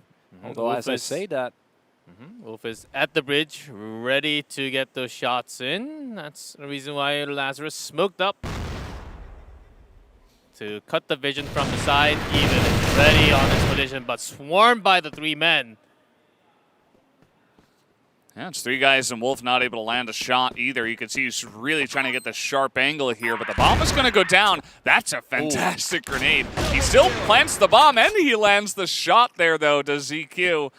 As 5 around the corner. Unfortunate timing for him. That's going to make it 1-1 as all gamers will tie it up. ZQ switching back and forth between rifle, sniper. So even getting a kill with the grenade. I wonder if ZY will ever throw a grenade, because grenade counts as a non-headshot kill. True. yeah, I don't think you should at this point. I think you need to commit. From my experience, there are those weirdos that hold on. He got 2 kills, 2 headshots. And there you go. 40 and Vise do come in and clean up a bit, though. No, this is the place to be entrance. It is the easiest place to get those headshot lines. Oh, 40 is getting chased. Wolf has... By the Wolf. No, he doesn't have... Oh, he just picked the one up, okay. He didn't have... But like, yeah, he had the pistol for in. the last 7 seconds, and I thought, okay, what is he doing? Oh, he doesn't know. Is he going to check? No, he will not. And 40 sets up a trap. And it's the Wolf that gets caught. 2-1 now for Lazarus. I like that play. Biding his time. He had the bomb. Could have just waited and seen where Wolf went, or if he didn't go in, just slowly approach. And AG, all gamers, they've basically just said, okay, B entrance is ours. You're not allowed to come in here anymore, because they just keep aggressively defending over there. And Lazarus doesn't seem to care, because they are going to move over here sideways towards that A site. Pressure now coming through. Wolf sitting up top, able to get some damage in, but not actually taken down, even though will get Niels. Wolf takes the pistol out and will finish him off. Oh my lord, I'm pretty sure that was not what Lazarus was expecting. Beautiful shot there from Wolf. That's a good deal right there. Yeah, 2 for 1. Yeah. I like that deal. It's as good like as it gets. You go to the store, it's like 1+1. Wow. Yeah. Feels great. Nice. Buy Very one, happy. get one free. There's several variations. All come down to the same thing. Yeah. And it's, it's pretty unfortunate for Lazarus. I thought that push was pretty good, but it seemed like all gamers were very ready for that. They just said no. Not really able to make that one work, and the early momentum that they were able to generate now kind of stifled again. And I think, as Lazarus, you've learned you don't really want to learn what happens when you let gamers take an early lead. Alternative is win versus them, and that seems to be as hard of a task as still very forward defending. But Lazarus seemingly have learned, and will respect that a little bit more. Using a lot of time setting up for the bridge and going into the tunnels. They had to clear out B entrance, this time all gamers, they had pressure out to A long. Found no one, going back into the backup position. Usually against the weaker opponent, all gamers would actually come out towards the tunnel, even push towards a long, go towards the BL base. And they're respecting Lazarus, not coming out too far. Even just going to poke, as what Even does all the time. Here we go, ZY on an off angle here. And he's even going to get aggressive. I don't think they would have expected that. And in pure ZY fashion, he'll get 1 kill with the headshot and go down. As now 40 making his way in, desperately trying to get the shot, but he's being shot from 2 different angles here, as even Wolf is going to get the snipe in mid. As Loon says, well, let's see what I can see here, 1v3. Unfortunately for him, the answer is not a lot. Does get a nice chunk and on Even, but there's also Wolf and there is Joey you need to deal with. That's 1. Very nice headshot. They do know where he is. And time is just not enough. And the rest of all games, yeah, we don't need to really move out of a position. Not gonna have fun with you. 3-2. All game is now again in the lead. As Lazarus took so much time to clear out the B entrance and also to go into B. I think they have to get some more confidence to move around the map. They can also open up sideways using the smoke, block out the angle from the bridge and the small doors behind the bridge. And go to the sideways, clear a long first. And then challenging into B later on is always an option. But of course on this map, B-side attack does have a higher successful rate for most of the teams.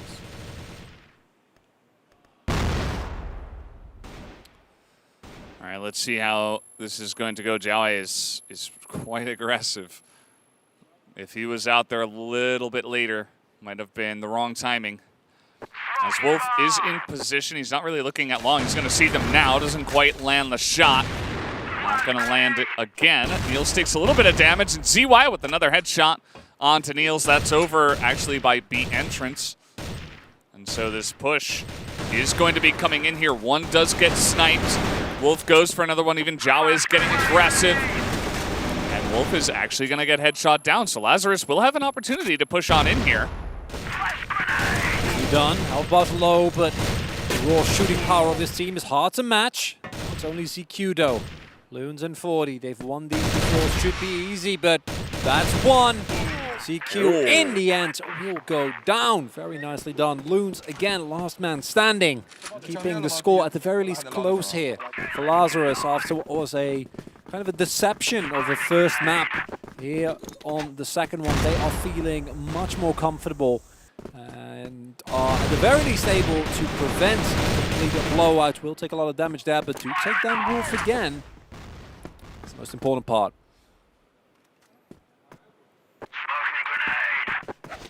And Lazarus still pushes as they go into a long.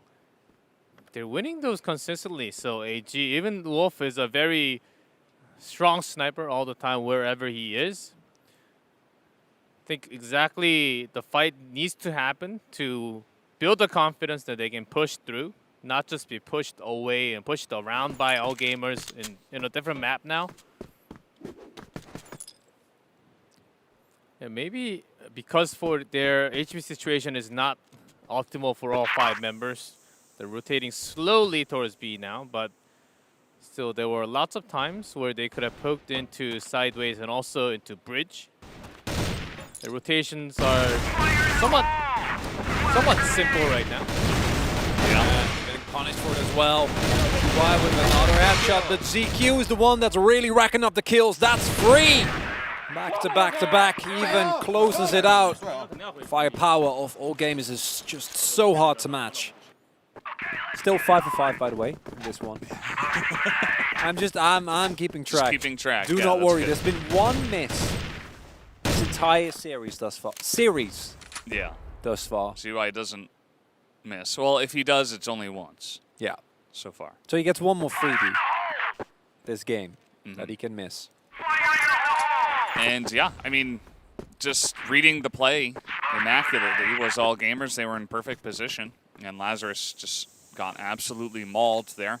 Or at least this map looks a little bit better. You know, it seems like Lazarus is having more luck on Blacklist port side. And see, they're getting in onto ZY here. That's going to be a non-headshot. ZY does get the double kill, though, so it's good enough. That's all he needs to get. As ZQ gets a couple 40, the only one to get a kill on the side of Lazarus with Loons being left. The 8th round soon. We'll be heading into the final round of the first half. Understand that Lazarus usually with 40 on sniper, even on the blacklist side, but today against All Gamer, they have chosen to go all 5 rifle. But it shouldn't really cut your strategy of going in. Basically, when they went into B, they lost a couple of times, which killed a few of their strategy going into B. But they still have lots of options, so going into bridge, they have to open up angles, doesn't mean they have to have snipers. All right, here they come, guns a-blazing. This time it's working out for Lazarus, but ZQ in a sneaky spot again. Picks up 1, Jiaowei does as well. Make that 2. And now 40's left alone yet again. He hasn't been on his AWM for a while. He's been playing a lot of M4, and he's actually doing pretty well overall. So maybe he can make this happen 1v2. But he needs to plant the bomb. The thing is that he still has a minute and 45 left till he goes in, but B site controlled by 2 members. Wolf hiding in the B entrance. Jiaowei next to the stairs. Oh, we'll get spotted, but it doesn't even matter. We'll win the firefight nonetheless, and that's 6-3. Yes, it is better, but not by a whole lot. Last time it was 7-2. And Lazarus, honestly, I thought at the midst of this map that, you know, maybe the blacklist side is what's going to do it for them. And then we got a couple of All Gamer rounds. And it's, this is still the same team. Well, Chronicler 6-3, but now I know. All Gamers BL. I know. Oh no. I was trying to be optimistic, but I don't think there's a lot of reason for it. Worry slightly more for Lazarus, but they have to put up a showing. Yeah, and if I were All Gamers, I mean, I would be looking for rushes. I would be looking for plays. Loons, he's looking for kills. He's going to pick up a nice little wall shot to start himself off. Yeah, even went up the stairs. Tried to go up the stairs slightly too early before that smoke. So Loons found that easy kill.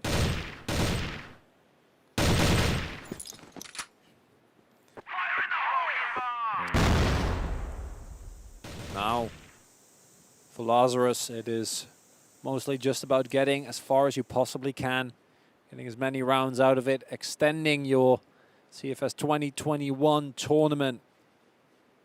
Because actually getting through to semi is not an obtainable goal anymore.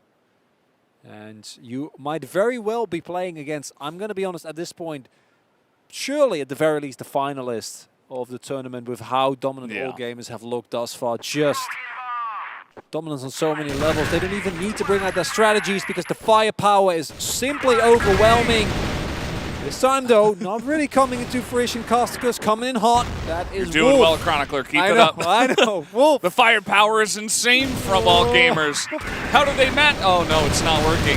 Wolf is just mauling them to death. 3 kills in a row. Lazarus tried to overpower them, but they ran straight into the nail. Wolf pistols 1, back into the sniper, 1 bullet in, gets a 2nd kill, back on the pistol with the remaining bullets for the 3rd. Sorry, Valdez, you were saying? Nothing. Nothing. Nothing? The initial firepower wasn't that. Don't defend him, G-Clef. Don't you dare. Well, a rush already. 40 misses the first shot, and the 2nd shot dropping down. Now, surely they will be taking full control. A nade kill to add insult to injury, and we talked about how much better that blacklist side is. Any proof, you got it right here. Yes, a double for Niels, but this team are paying dearly. And they don't even need to go for the plant. They just blow them all up. 8-3, and starting to feel much more like a repeat of game number 1 here. Yeah. You can see the disappointment on the faces of Lazarus. It's rough. Nobody likes to get crushed in this manner, but it's undeniable that All Gamers, you were talking about it before, I mean, if they don't make it to the finals, it is a gigantic upset at this point in time. unless for some reason Group B is just, you know, out of our awareness. They're like a million times stronger, but that is absolutely not the case from what we can see. And yeah, it's 2 more rounds, and All Gamers are going to pick up a basically perfect group stage here. We'll see how cleanly they can close it out.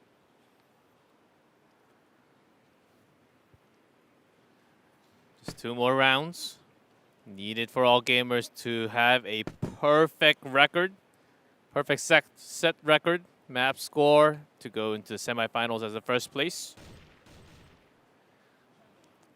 Lazarus moving around, only 2, but 2 focused on the bridge, not that far away from that B site. Having a good read, even Niels coming around the position.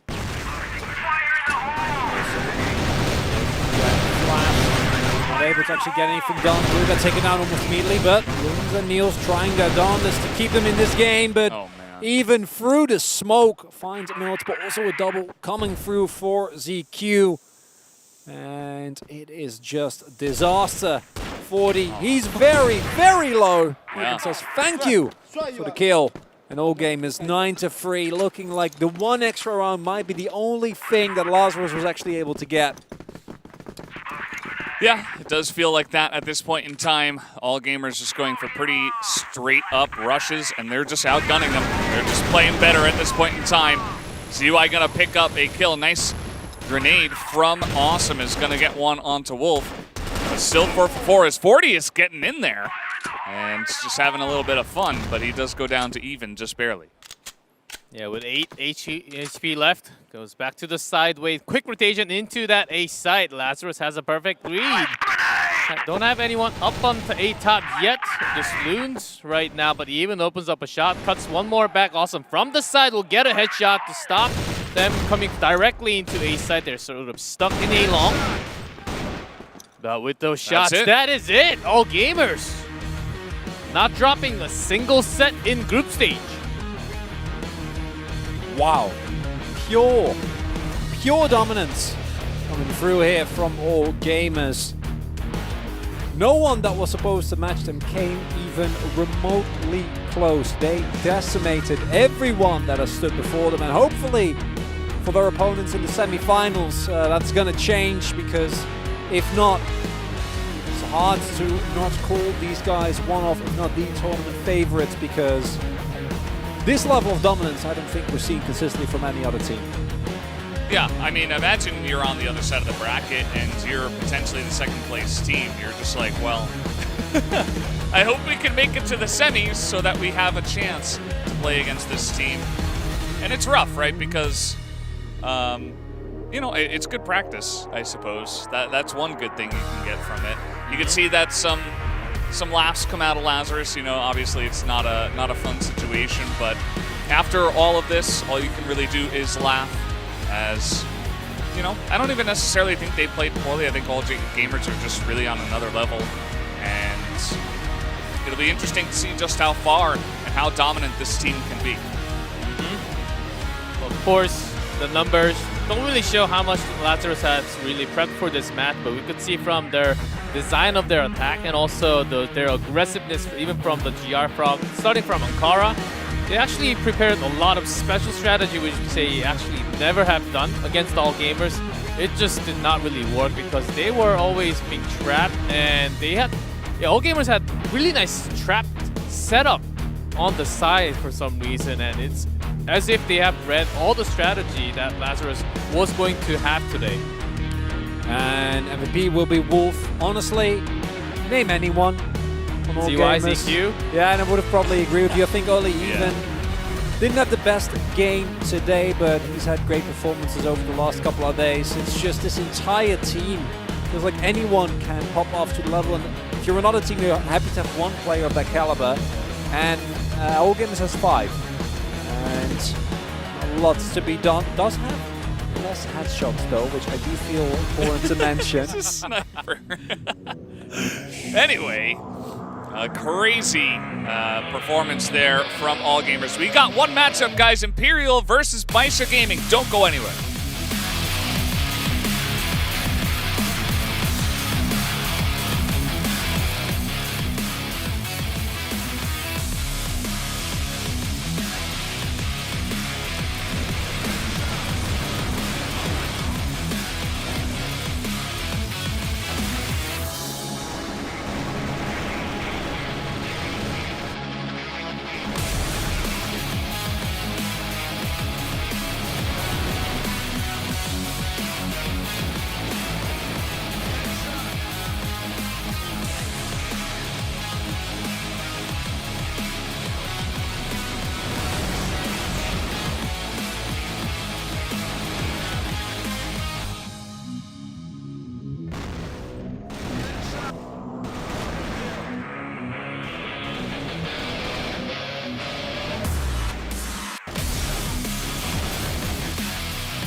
muito feliz porque é meu terceiro ano participando do campeonato e desde que eu entrei no profissional nunca fiquei de fora de nenhum mundial.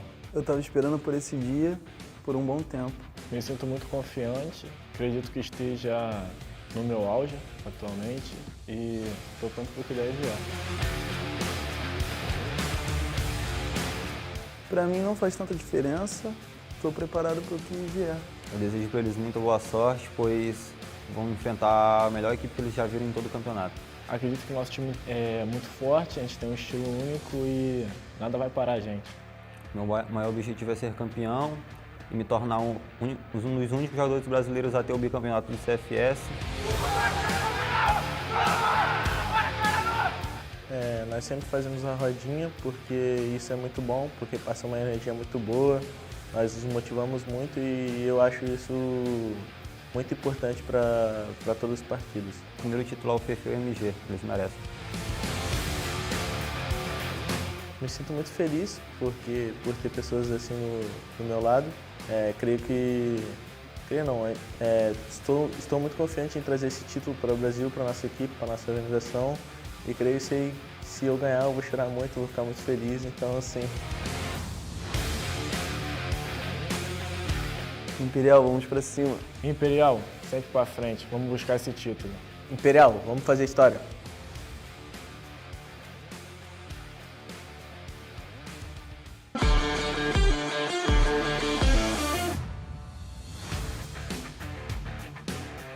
我觉得和去年一样吧，还是比较兴奋的。这是我连续第六次进入到世界总决赛了，感受很激动吧。然后是我职业生涯以来最激动的一次。我觉得我们的分组的其他3个队伍的实力都很强。IMP 是巴西赛区的第1名嘛，然后 TM 是欧洲赛区的第1名，然后 CLB 是越南赛区的第1名，他们都是来自不同的赛区的第1名，实力都很强。当然，我对我自己的队伍更有信心一些。我们战队打法就是比较迅速嘛，比较猛，然后大赛经验比较多。我们战队的骄傲是 N9，在 CLPL 的话，应该是联盟天花板吧，然后就是属于顶级选手，然后对他评价都很高嘛。念旧跟我在一起组队也是组了5、6年了吧，然后他一直都是在队内担任一个突破手的位置，而且自己的正面能力特别强，然后综合能力也很强的一名选手。我们有念旧，你们没有吧 ？No， 他们4个也很强。赛场上见吧，我会让你们很难受的。很开心与你们交手，比赛中我会让你们害怕。放马过来，冠军我来了。白沙全力以赴，加油！白沙不留遗憾，白沙杀出重围。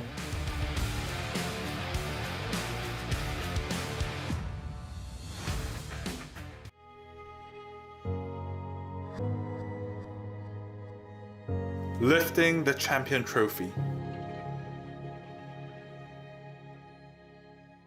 is an eternal and indelible record.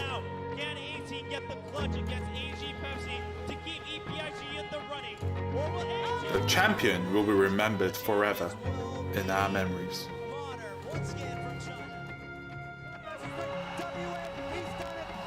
In order to write the history of becoming the champion, you must go through so many hardships that will be waiting in front of your step. Numerous players will suffer from frustration during this journey. And yet, new history will be written. All your efforts, all your dedication will become our history.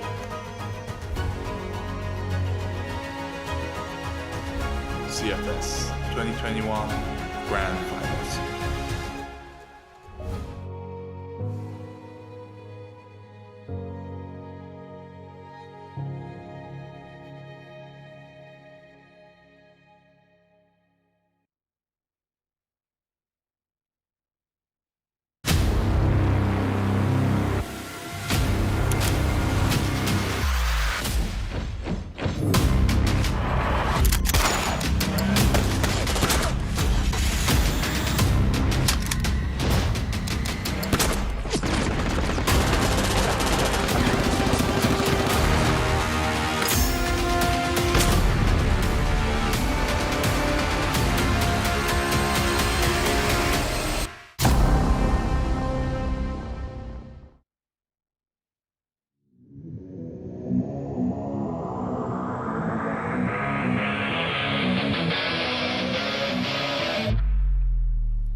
Welcome back, everybody. We are here at the CFS Grand Finals, and so far, it has been an absolute slaughter fest tonight. We've had 3 2-0s in a row, and they haven't even really been that close. A lot of the matches have been 10-3, 10-2, and I'm hoping that this last one, at least, Imperial can step up to the plate and give Baisha a run for their money. And they have to, because there's Celebi in waiting for that. That's the result of the last match. But Baisha Gaming, they are insane. Their win rate from BL side is over 90%. And no other team come close. The second highest win rate on BL side is 60-something%. That shows a lot about this team's aggressiveness. And if that cannot be stopped by Imperial, it is going to be game over. And honestly, I'm terrified. I was already terrified of Team Baishang, and then we got another witness at some Chinese crossfire just now, and that was All Gamers, and they were very, very dominant, very dominant. So, a hot one for Imperial here. It's going to be difficult, no doubt about it. But let's see if Imperial can play to 100% of their potential. Because honestly, I believe that they haven't shown really what they are capable of. We've seen some crazy plays out of all 5 players in the regional. And maybe now, when everything's on the line, they throw away the pressure and they can make it happen. You can see that right now, spirits are high. They are focused. They are really trying. Fefe is giving everybody an inspirational speech before the match. He's saying, go in there, guys. Let's get the victory. And maybe that's what it takes to really show their true potential. Yeah, for Imperial, they need to not only win the match here, if they have a 2-0 straight 2 maps, then they are going to secure. If they win with a 2-1, we'll have to count all the rounds. So every single round will be crucial, and they're up against the scariest opponent, the Sharks, Baisha Gaming.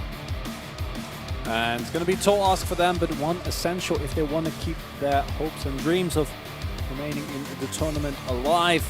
It's not been a smooth run for Imperial thus far. It took them 3 rounds to take out a team myth that Celebi Last Legends handily dispatched of. And looking at individual players, you are going to be looking at someone like MG, who has been, I think, the biggest clutch player, but also someone like Fefe, who I don't think has been playing up, as you pointed out already, Veldis 2's potential. We know this player is incredibly strong. We just haven't seen it come to fruition just as yet, and better late than never. Now, in this game against Baishang would be late, but if you don't win here, it is indeed never. At least for this year. And Baisha Gaming absolutely looking like the favorites coming into this matchup, no doubt. So far, they have been able to dispatch of really strong opponents. You remember the first match was against Celebi Last Legends, and we were like, okay, well, you know, Celebi, maybe Imperium can do something against this team. But then Celebi was the other really strong team in the group, and Baisha dispatched of them so easily. So, you know, by transitive property, you could say, well, this team is greater than Celebi and Celebi is greater than Imperial. Maybe this will be a quick one, but I'm really just hoping that we do get a close match, as you see the 5 members here of Baisha Gaming. They're going to crush, and they're going to be strong. It's not just in BL side, also in GR. Yeah, they that's look scary. That's 96%. Yes, That's insane. All 100%. Oh my. Yeah, GR only 43 just because they got so many wins from BL that they didn't really play that many rounds in GR. So a few losses from GR actually costed them a lot in the percentage, but they're like 5 and 6 or something. Yeah, no, they don't even have that many numbers for that GR side. That's the reason why it's only 43%. That's crazy. Yeah, I mean, what do you say when confronted with stats like that? It's so hard to really get a feel for how good this team truly are. And look at that. Oh, it's happening. Finally. Black it's Widow. happening. No compound, no Ankara. We're starting off on Black Widow after not seeing it for the longest time. And guess what? Port is second. Yes, we always get bored. Haven't seen enough of that map yet. I wanted sub base too. 1, 2, 3 would have been perfect, but close. We'll see if Imperial can force a sub base. That would make pretty much everybody happy, especially on the stream. I know we got a lot of Brazilian viewers out there. Shout out to all you guys watching the stream. Wishing you the best of luck in this matchup. We were talking about Fefe and in terms of potential, but he's actually the ace of his team so far in terms of group stage stats, at least. And, I mean, this guy can do even more. He absolutely can. He does have one of the best KD, along with Rizal on the team. I think that's the reason why he's the ace. Breaks through into the attack. Absolutely. Well, guys, it looks like the map is all loaded up, so let's get on to Black Widow for the first time in this entire tournament for Imperial Esports, up against Baisha Gaming. Let's jump into it now.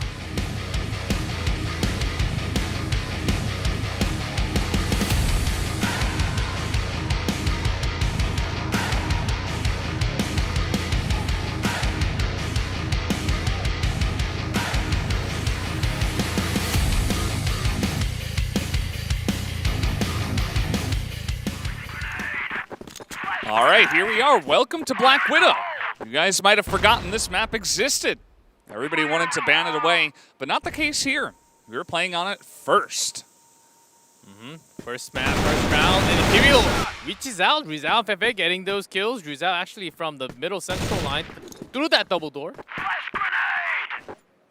And now, pressure being put. It is indeed Baishang on that BL side, but look at that, 96% win rate notwithstanding, they are getting pummeled by an Imperial who are looking a lot stronger than they previously have been. Shimo about to walk into a whole bunch of people.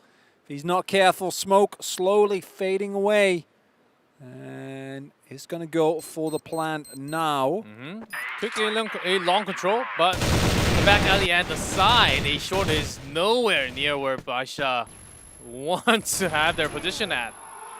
Wow, look at that. Imperial made quick work of that. They were in perfect position. They read the play awesomely. They hit their shots, and they made it look easy against Baisha Gaming here in the first round. It's only the first round, but like we said, I mean, Imperial Esports, they have huge potential. Maybe this gets a fire lit underneath them now.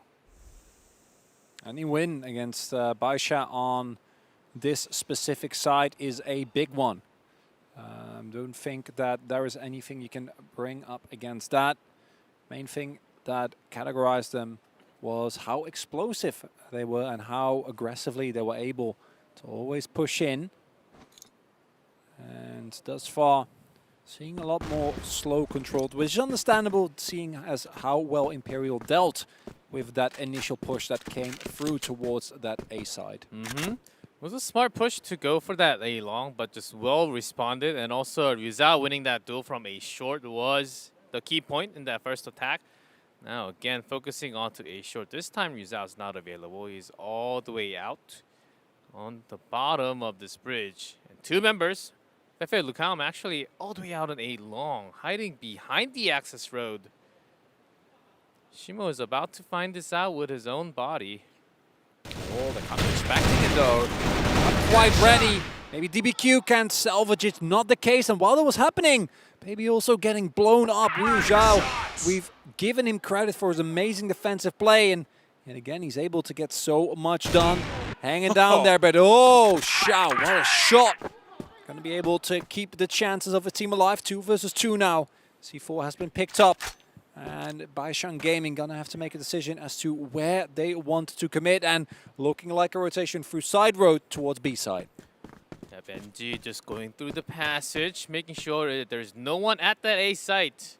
But still getting everything done. In the meantime, Baisha slowly going through the storage and already placing in a pretty good spot on to B. Xiao actually going to that B passage. Unusual spot, but wants to have a weird rotation to catch him off guard, but he will be found instead by MG. And Lucam puts one more down for that good save.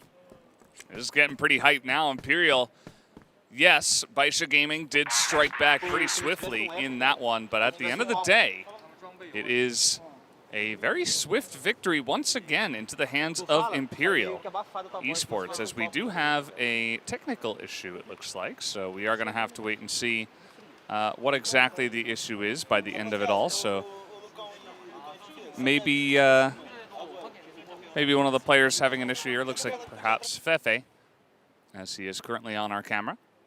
Well, if they're playing this well with an audio issue, I don't want to see what happens when the headset gets fixed. I do. Oh, good point, actually. Baishan Gaming, though, kind of incredible or rather Imperial, after touting the insane amount of offensive power that was available for Baisha. Imperial winning 2 rounds back-to-back in pretty convincing fashion. And yeah, got the confirmation that is Fefe's mic issue. Should be resolved soon, and even after taking 2 rounds, so it should be a really, really good feeling. Just has to get this one off. It's not even a technical pause. Yeah.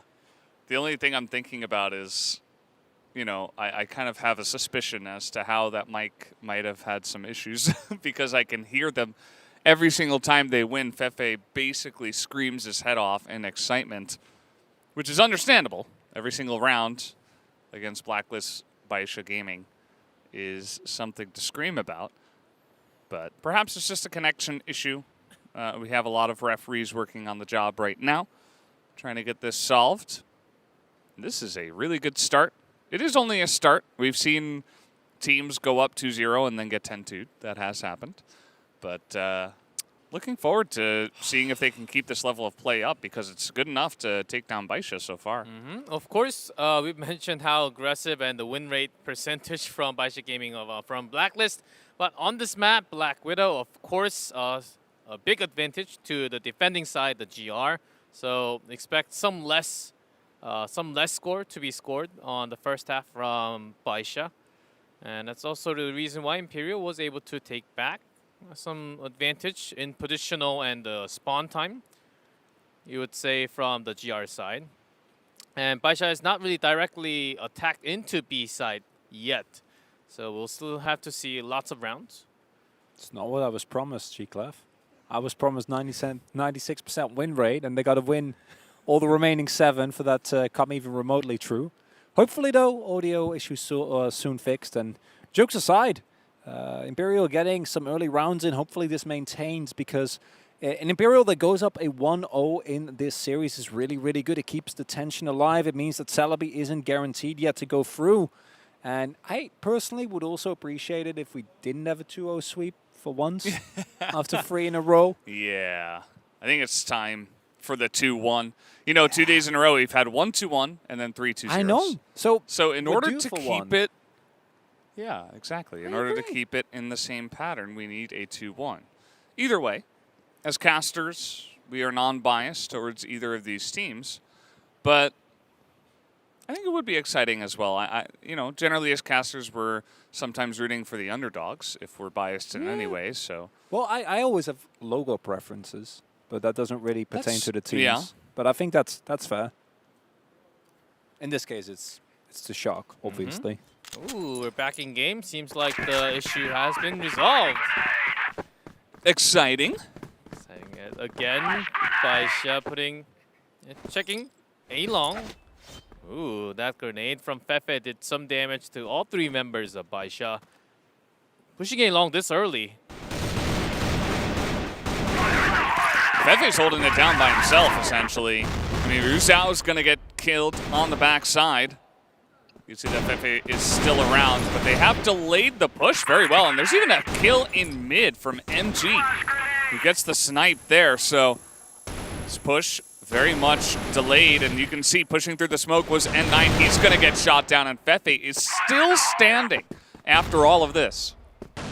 Honestly, heroic performance. It's Xiao that's trying to desperately drag this one out, but here we go. The flank this time doesn't work. Xiao has really, really ready. 3 kills in a row now. Very, very pivotal ones as well, because I agree with you, that hold from Fefe was heroic.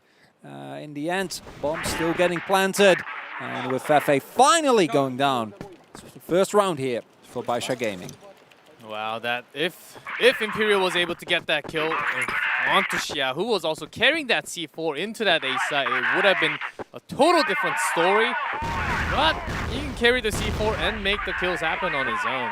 That's the type of sniper that we're seeing here from Baisha. And another big push. A side has been the hot potato between the two teams so far. That was a really nice maneuver by Luke Calm, kind of waiting out a lot of the grenades, his own included. He then skirted on the outside of the smoke into the backside of A Long, you can see here. Picked up the 1 kill and actually make that 3. As Luke Calm picks up 3, MG gets 1, and Xiao, you can see he's really insane, the MVP of this team, but it's not enough. And Imperial will win another round. Really, the power of Imperial on full display, and this is the team that we kind of been waiting for ever since the beginning of the tournament. It was promised us a team with the potential to actually make it all the way to the finals, to perhaps even lift the trophy, and not a team we've seen thus far, but everyone is online. Fefe with his heroics, Lucan with a really, really nice round there. Ryu Zhao as dependable as always. So, very good round, and I haven't finished my sense of Lucan finds another one. They just keep winning these fights. This might be a problem for Baisha moving on forward, but at least BBQ is able to keep this A short on his own with the C4. So good news for the other two. Xiao, Baby rotating around into the B storage. They're ready. Tag the ID, but Xiao gets that headshot through that tiny angle.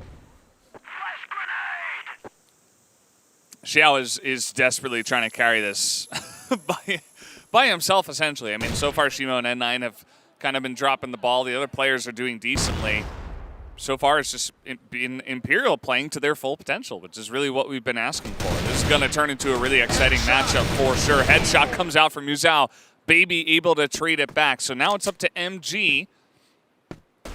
Oh, Good spotted.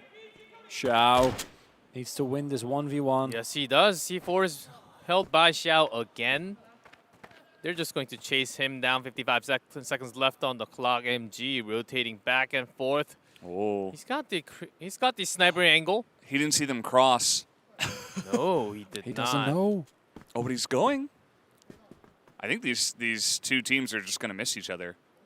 Yeah. Because MG might peek into B, and then Baisha are just going to go into A. So we're just going to have MG check B, see that it's not here, get the plant on A, and then he's going to have to 1v2 on the site. Yeah, the sneaky longest rotation possible is actually working. Just find MG all the way out towards the GR base. Oh no. Another win for Baisha here, as early on getting 2 already from the BL side. It's already a pretty good score. And this is how it starts. Gotta be careful.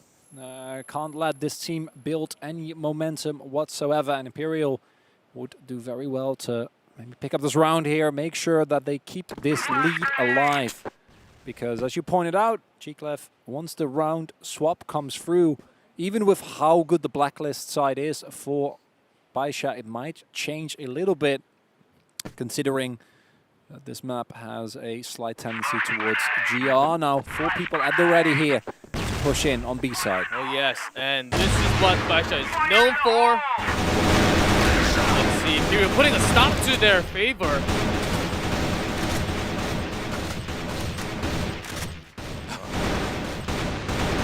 And 9, BBQ trying to open up, going to A side, but then still MG on the side box where you can't penetrate.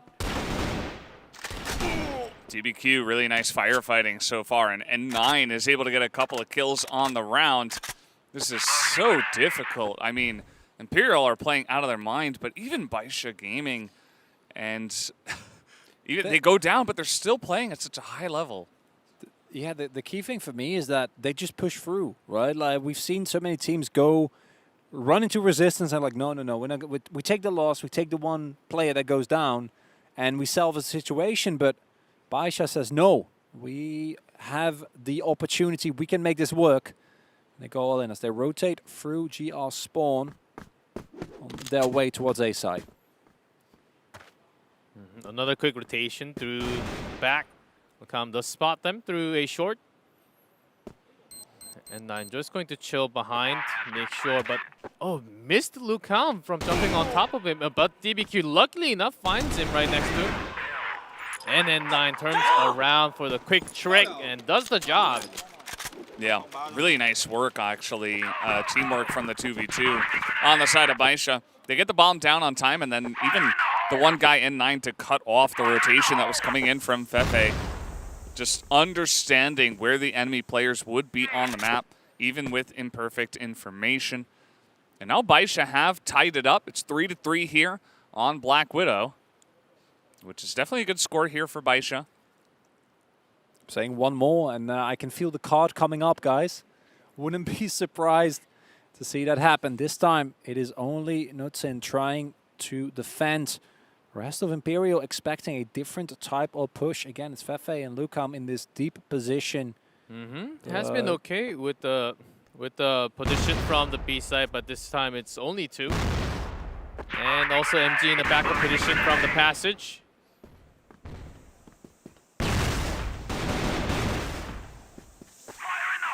Hey, Nutsen's waiting. He gets headshot by N9. Bunch of spam through the doors. As MG, we've seen him in this position in regionals, just holding it down from up there, even with the sniper. He's going to hear the plants coming down. There's a lot of smoke around the area. He's not able to stop it as Baisha have a strong entrance onto the B site this time around. And now, under the pressure of time, they need to call back. They had such a strong first 3 rounds, but to get hit by 4 in a row would be such a disaster. Fefe looking for them. Able to pick up one, but gets immediately answered. Baby! It's taken down as well. But TBQ and Shimo still alive. Ryushao trying his very best, but it is not going to be enough. 4 rounds in a row. Baisha Gaming going from 0-3 to 4-0.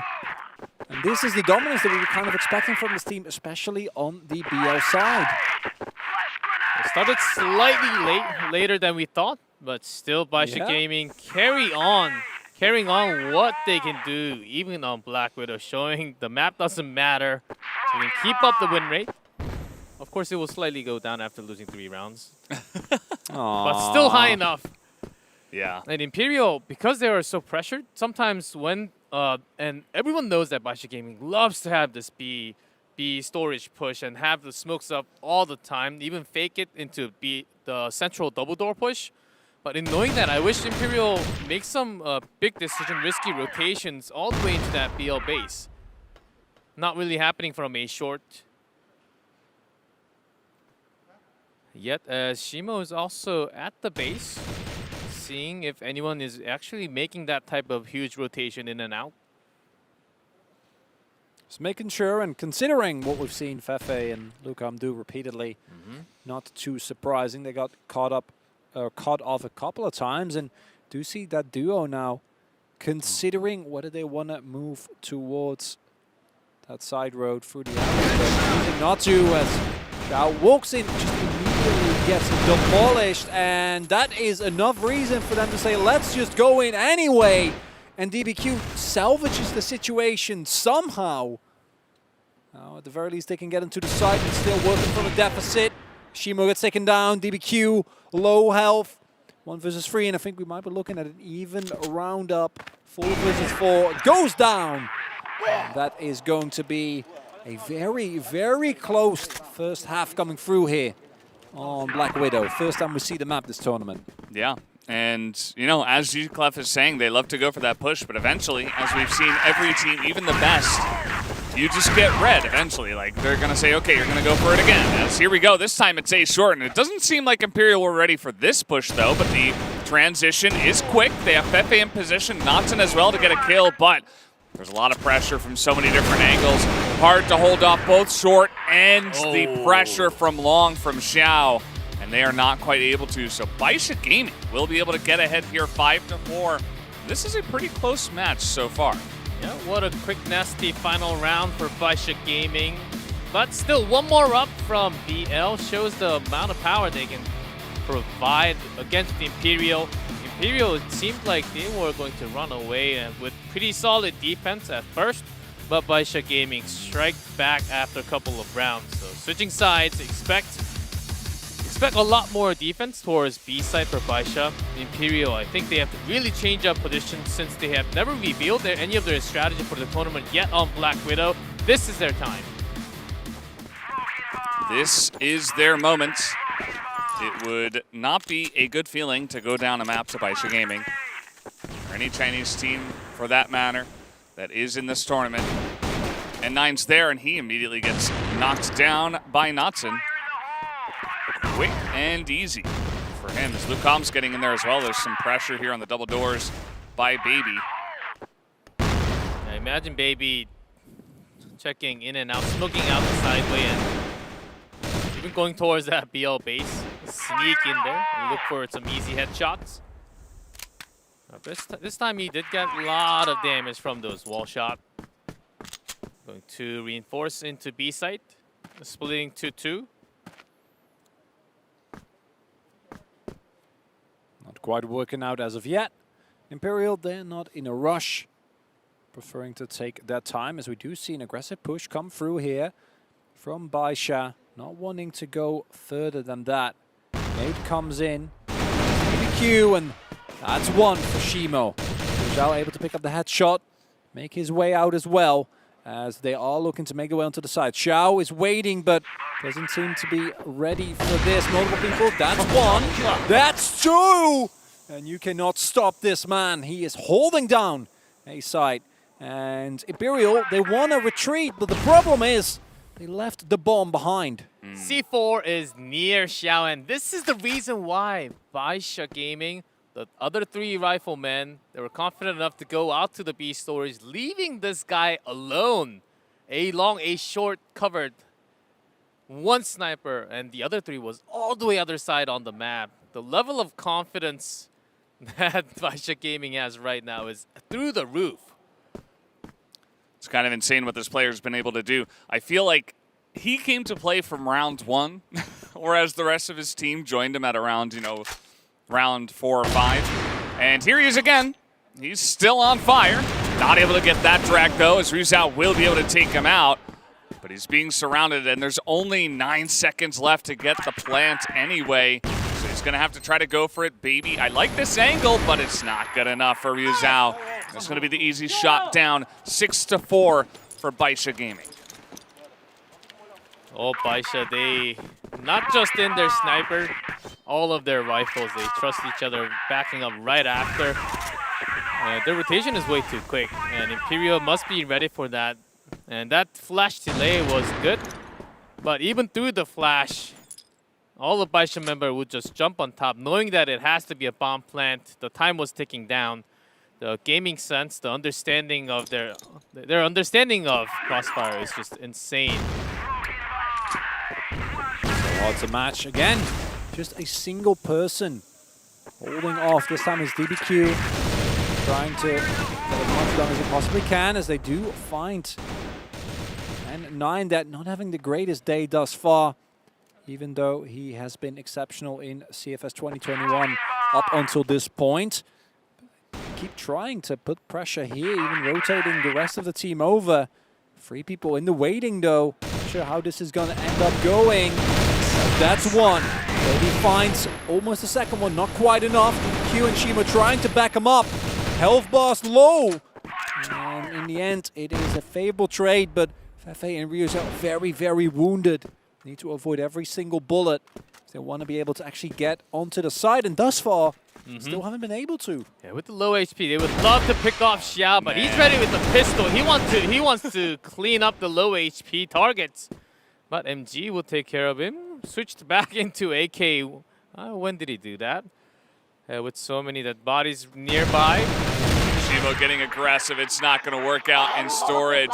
And the screams continue from the side of Imperial. And you can see just how pumped up they are. They want to keep it close. We've seen so many matches at the half, even with 5-4, just go 10-4, 10-5. They want to rewrite that story for themselves here. Important to note, it's also most close match we've had thus far was the very first match of the tournament. Black Dragons vs Lazarus, who was 10-8. and then a golden round. The score sure was a 2-0, but in terms of how evenly the teams felt matched, it was very, very close. And I'm hoping that we can see something similar here. Yes, Baisha are still up, but they don't feel as untouchable. However, I do wonder for Imperial once and 9, once or if maybe, and 9 and Shimo come online. Is that going to change? Because Xiao is having an insane game, and I feel like he just needs a little bit more help from the rest of his teammates. That is indeed true. Baisha Gaming as Xiao is having a great day and also defending from A side. A short has been the main problem, and 9 because he's been poking out towards that Imperial side, towards BL. Not really having control or even having smoke up the side road. With the smoke on the side road and the double door, maybe poking out isn't a great option. But he was also alone, maybe pushing out with his teammate onto a short can be an okay start.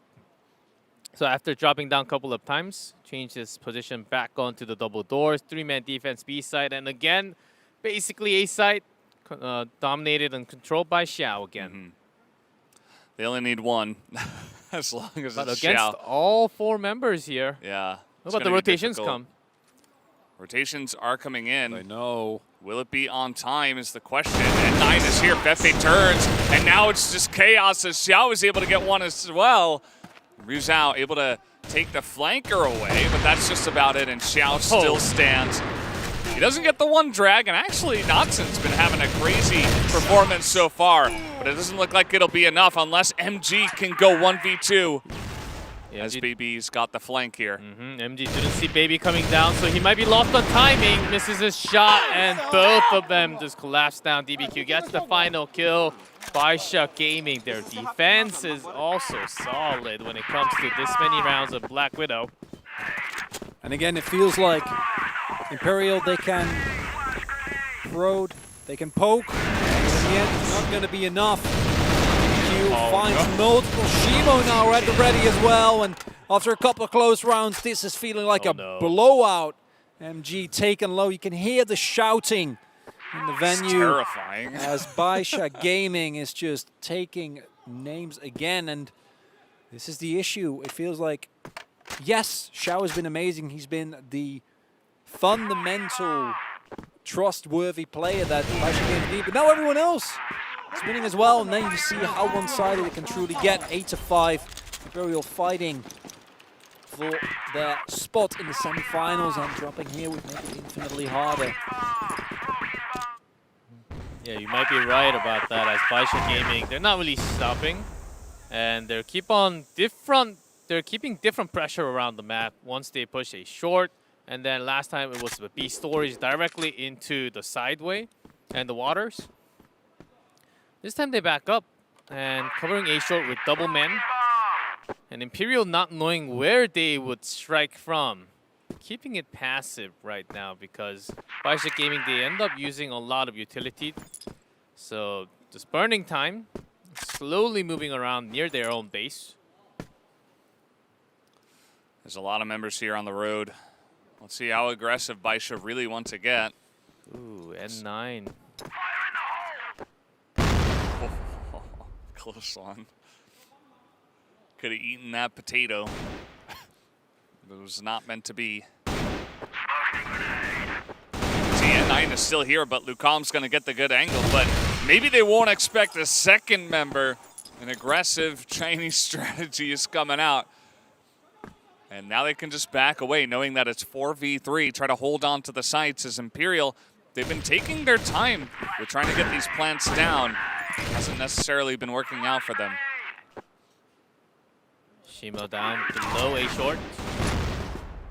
Covering angle for Xiao, who's actively just looking at A long. The C4 is going towards that A short. The rest of the members of Imperial, but in the middle, Baby finds one. Rizal goes down to 2 members only. I think that might be it for this round. Notson alone, 1 versus 4. Know where he is. No one else will go down, and I feel like we've seen this one before. It feels like a close match until it doesn't. 9-5. There is the card. Beautiful stat as per usual. 1:30. That's all the time you have as Imperial to try and retake, but I feel like maybe this one should have come around it too early. Of course, hindsight's 2020. Yeah. It's hard because, I mean, they kept it close, right? It was 6-5 at some point, and then I think it was 7-5, well, it never got to 7-6 because they're still on 5.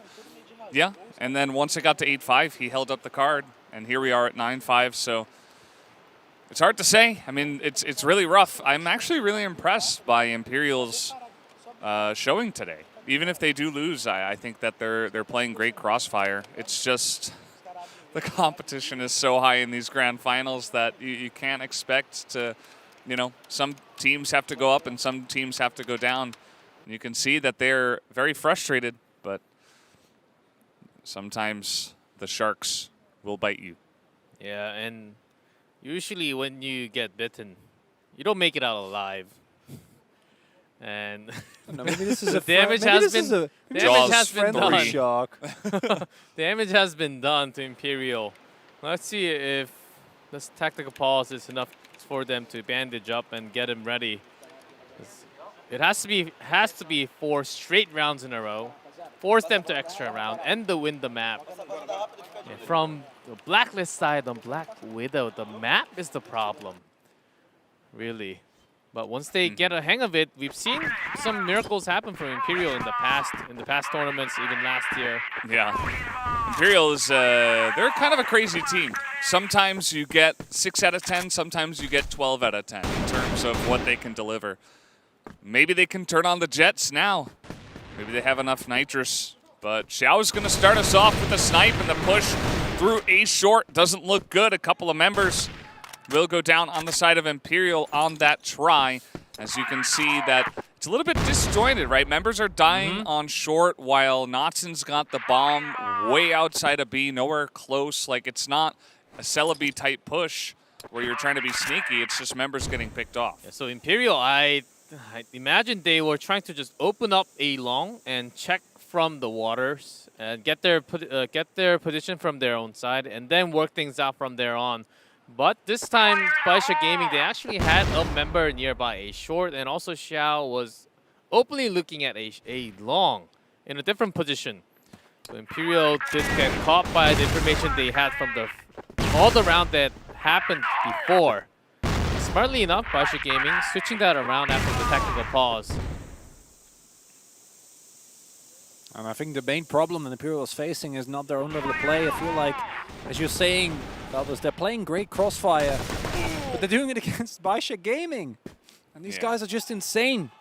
Might go from falling behind relatively far to a completely clean round. That is a beautiful kill, double for N9, and you ended 5 and 10, a double.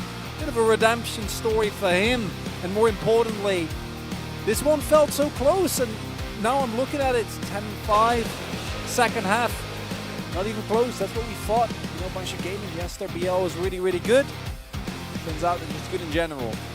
Even from the GR side, they were aggressive. They didn't really stay in one position. They were always moving from the passage. So for Imperial, to read and use their information of the footsteps they hear, the gun sound they hear from the other side, it wasn't always accurate. And Baisha Gaming, they just love to move around from the box to the next. So the information that you got when you were going in, the opponent is just not there. And the moment you find that out, you're already dead on the ground. Angela looking at Xiao. That man's insane. Like that. The consistency with which he hits the shots, you know, and there's like 3 men rushing into it, like, well, we'll probably take out 1, and then, you know, that's good. Maybe he can get some damage, and then he just takes down 2. Damages a 3rd, and that was before the rest of his team was well and truly online. Baisha Gaming looking like such a dominant team, and I feel like we've seen this before with all gamers. We know how that series went. Yeah. Beginning to see a pattern here with some of these Chinese Crossfire teams. They seem to have a bit of a dynasty going for themselves. Obviously doing really well last year. And yeah, keeping the pattern going. Now it's not over, but we'll have to wait and see how it is going to go, guys. No time for talking, because we got to jump into port right now.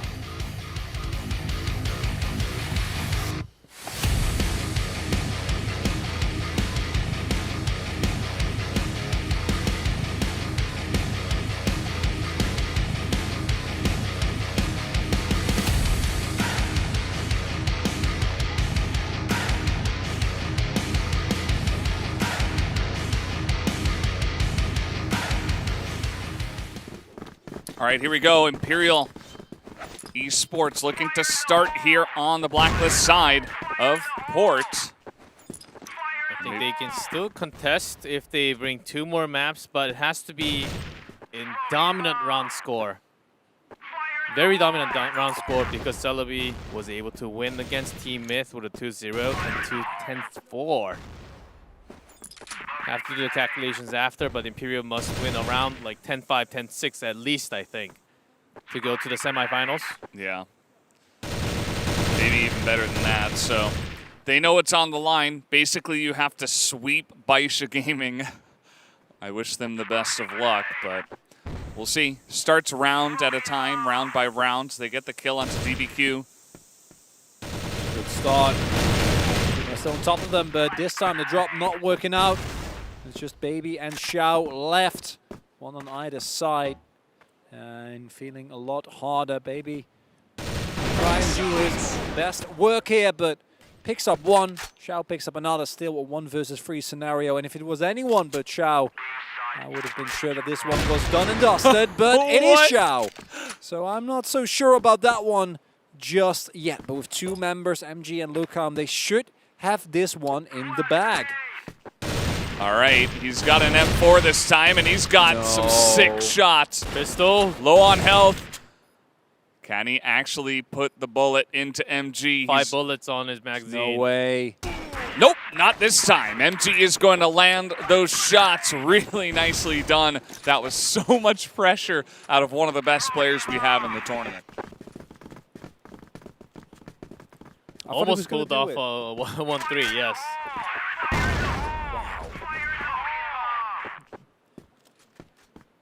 He's quite the crossfirer. The official term, yeah. The technical term? Crossfire. It's quite a one that fires cross. It's getting worse. Yeah. I'm sorry. Oh, I mean, I hold you to very high standards. As MG this time. MG's back on that AWM action. Might even challenge Xiao on A top. I wish that happens at least once during the first half. Yeah. So that they can actually build more pressure going into A, not just leaving that A long side open. And again, it's these slower rounds coming through. Imperial worked out pretty well in the first one. And do see the aggressive push come through from Baisha. Xiao holding that A long down there, but look at that. Ryu Xiao able to pick up the kill. That's a big one, because now go to A's wide open. I say that though, as Shimo picks up 2. Beautifully played, utilizing the range as the headshots come through left and right, and all of a sudden, Imperial, it's looking dire. Yeah, Baby taking down MG. MG was supposed to secure the back and get control of the long, be the saving grace when the C4 is down. But that's not going to happen any longer. Baby that's taking care of you. Now DBQ immediately from the side comes as a backup. And Baisha Gaming striking back 1-1 apiece. I was thinking Rizal was going to clutch that. He was landing so many of his shots. And once you take down Xiao, I kind of feel like you gain superpowers, but not the case. As pushing through the entrance, we've seen this fight so many times, and this time Baisha Gaming going to slaughter them in this hallway. Goes horribly wrong for Imperial, as they got DBQ, that's something, but everyone else gets blown up. And considering the how the first map went, the longer you can stop Baisha Gaming from actually running away with the game, the better. Don't forget, this might very well be the last game of group stage. Might be looking at the end of that if Imperial is unable to match Baisha here, and thus far can't even fall before Baisha are just playing out of their minds. Yep, and Imperial Knots in here trying to put a stop to that, and 9 does go down like he did oftentimes, overextending just a little bit alone. Knots in on the chase, doesn't finish Emo, and DBQ on the back as a cover-up. And an immediate quick rotation towards A top. Xiao misses his first shot, but he's still standing there. Oh man, I don't know about challenging this guy, to be honest. That's a nice angle for pistol. So cheeky as well. And that is Baby finding Zhao. But look at that. Lucam is having an insane series thus far. Just Zhao. Not enough. MG will be able to take him out. Very, very important round picked up there for Imperial. If MG missed that pistol shot, or if he was holding that sniper gun instead, it might have been a different situation where Xiao actually jumps on top of the C4 guy. Okay, well that's one way to deal with Xiao. 3 members all facing their guns at where they knew he would be. Baby's kind of on this off angle here. And a couple of boxes as they continue to push in. Baby's able to line up that headshot. Gotta like his chances as you see he's got backup now. The rest of them just jumping in. Nice grenade from Baby. Good wall shot as Imperial are fighting back. Baby is incredibly low. He can only do so much, and he will be taken out by Fefe as Imperial Esports take the lead 3-2.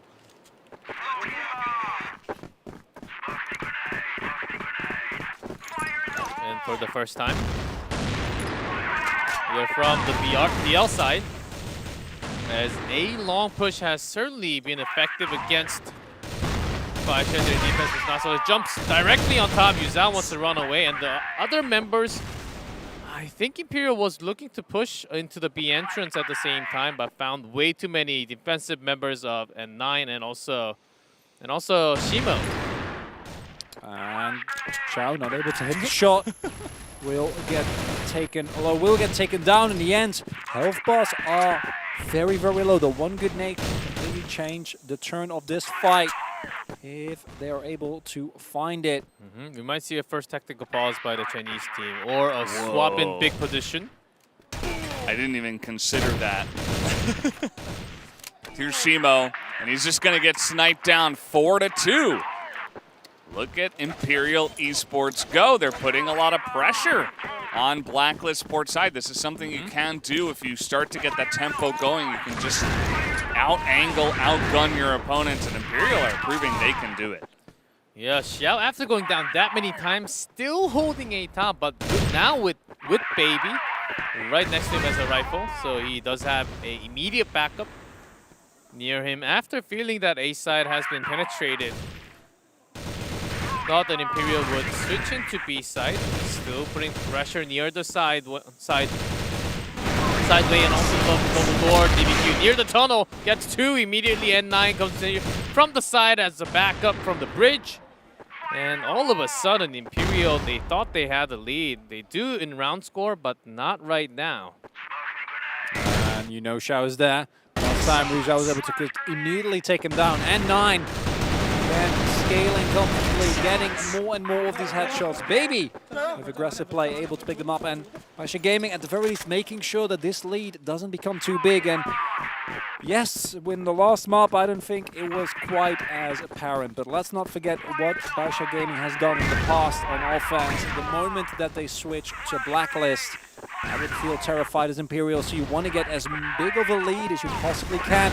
You're playing for your tournament lives here, and then you're facing someone like DBQ playing like that. It's not feeling great. DBQ's held this position a couple of times in a row. Imperial haven't really challenged B entrance after the first couple of rounds, except this time where they came in from the backside from mid. And DBQ is able to do it again with the double kill. That's 2 times in a row now. As Imperial, you can see they're trying to make their way in. Zhao through the smoke, but he's just going to get gunned down as Baisha are looking to tie this up. Oh, look at Zhao. He's had enough. Getting attacked. It's like, no. My job now, but it doesn't even matter. He's not needed. Rest of his team more than happy to close it out. And Baisha Gaming, if they end up with a lead on Global Risk, I don't think we're going to see a third map, gentlemen. It might not be the case, as Imperial, they have never really got that early pressure off of the center passage and B entrance. Again, onto Xiao. Super low in health, can go down to the grenade. Oh, but Baby's holding that same angle, and Shimo's here. And then Nice coming around from the back. They have to make this quick. Yeah. And 9, as you mentioned, so clutch. He kills 2 of them and distracts, make it 3 of them. As that's going to be Baisha Gaming. They were down 4-2. They end the half at 5-4. And man, these guys are pretty relentless.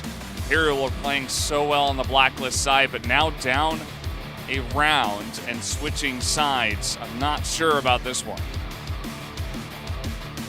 Yeah, Imperial basically needs, and thinking about not just set score, round scores, to compete against Celebi for that semifinal spot, they need 5 rounds in a row right now.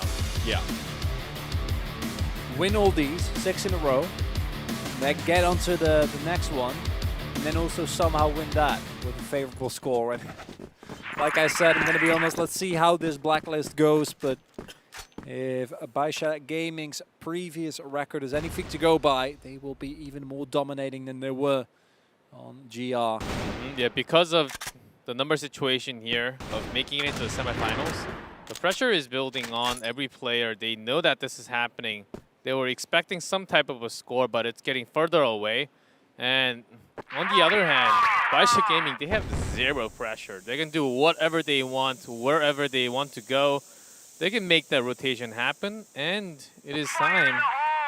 Well, slightly less than 96 now, but they have their side. And from the sideway, DBQ trying to catch one. Might be boosted, but usually the boost comes super early, not at this minute of the game. Do not forget, for Imperial, they're playing for the tournament lives. Final game of the group stage. If they lose this one, they are out.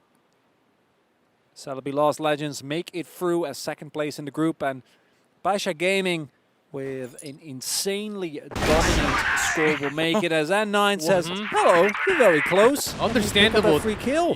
There was nothing. You couldn't hear anything, so you had to come out and check first. But it's Baisha Gaming again striking from a bottom. Oh boy, this is terrifying. MG not able to land the shot from down there. He actually gets the pistol headshot. That was really clean, but unfortunately just a little bit too little too late. This bomb is going to be planted. They don't even really necessarily need to. It feels like they're almost looking for the kill at this point, as Fefe is going to hit that headshot. He takes a bunch of damage. And if I were Baisha, I'd just put this bomb down and force Fefe to come to you. There's only 20 seconds left. The bomb had to be down, but Xiao, back of the rifle, finds that final kill, putting them up into 6 now. Only 4 more for Baisha to have perfect set score, just like all gamers, to move into the semis. Shocking level of dominance, but that is a big one of MG. That's the one you need, that pick-off right there. You're down 6-4. Backs against the wall, you're playing for your lives. Needs that clutch factor to come through. Baisha Gaming now stifled, at least to a certain extent. Do see the C4 heading over towards B, but not a lot of leeway made there yet by Baby. Fefe holding that down. Rest of Imperial, though, still mostly resigning surrounding that A site. So maybe Baisha looking for some of that trademark aggression. They really want to push it. But for now, slowly checking. Yeah, Baisha Gaming, they have the hiding angle. And Imperial, they do like to come out and check for information. This time, N9, Rizal's going to be the winner of that angle. But at the same time, B strike is in. All right. They're pressuring. You can see the grenades are out. That flash is perfect, but Baby's still going to be able to get it. Ryuzhao and Natsun immediately come in. Now it's all up to Shimo. Not going to happen. And Imperial get a pretty solid defense going. Ryuzhao showing up big time when the team needs him. Trying to match the round score. Only one single round away from a match. 6-6. Still down by 1. So, and the next attack, they would be thinking where do they want to come. Natsun on top. One sniper all of a sudden. Bit of a curveball. At the same time, though, yes, they give up a member, but this isn't the push that you were looking for. C4 already on top of B. They need to deal with Fefe, though, and he is stalling expertly. Rotation is coming through. Everyone from Imperial making their way over. And no kills are actually coming through. In an attempt to clear that corner, Shimo goes down. Imperial looking to even it up here again. That's one, though. DBQ trying to work as hard as he can. Not enough bullets in that clip, and Imperial, they strike back.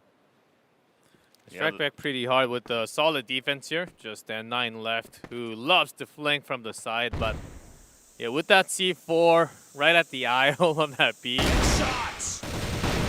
to be rough. Tried to flick.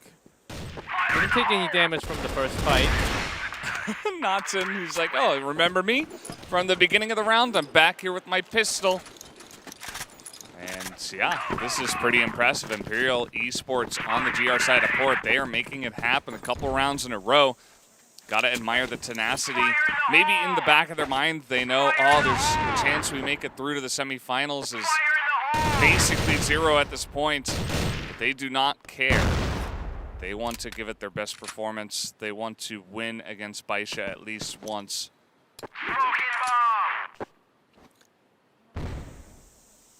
A lot of smokes thrown down towards the bridge, expecting a B attack, trying to delete the angle of the sniper.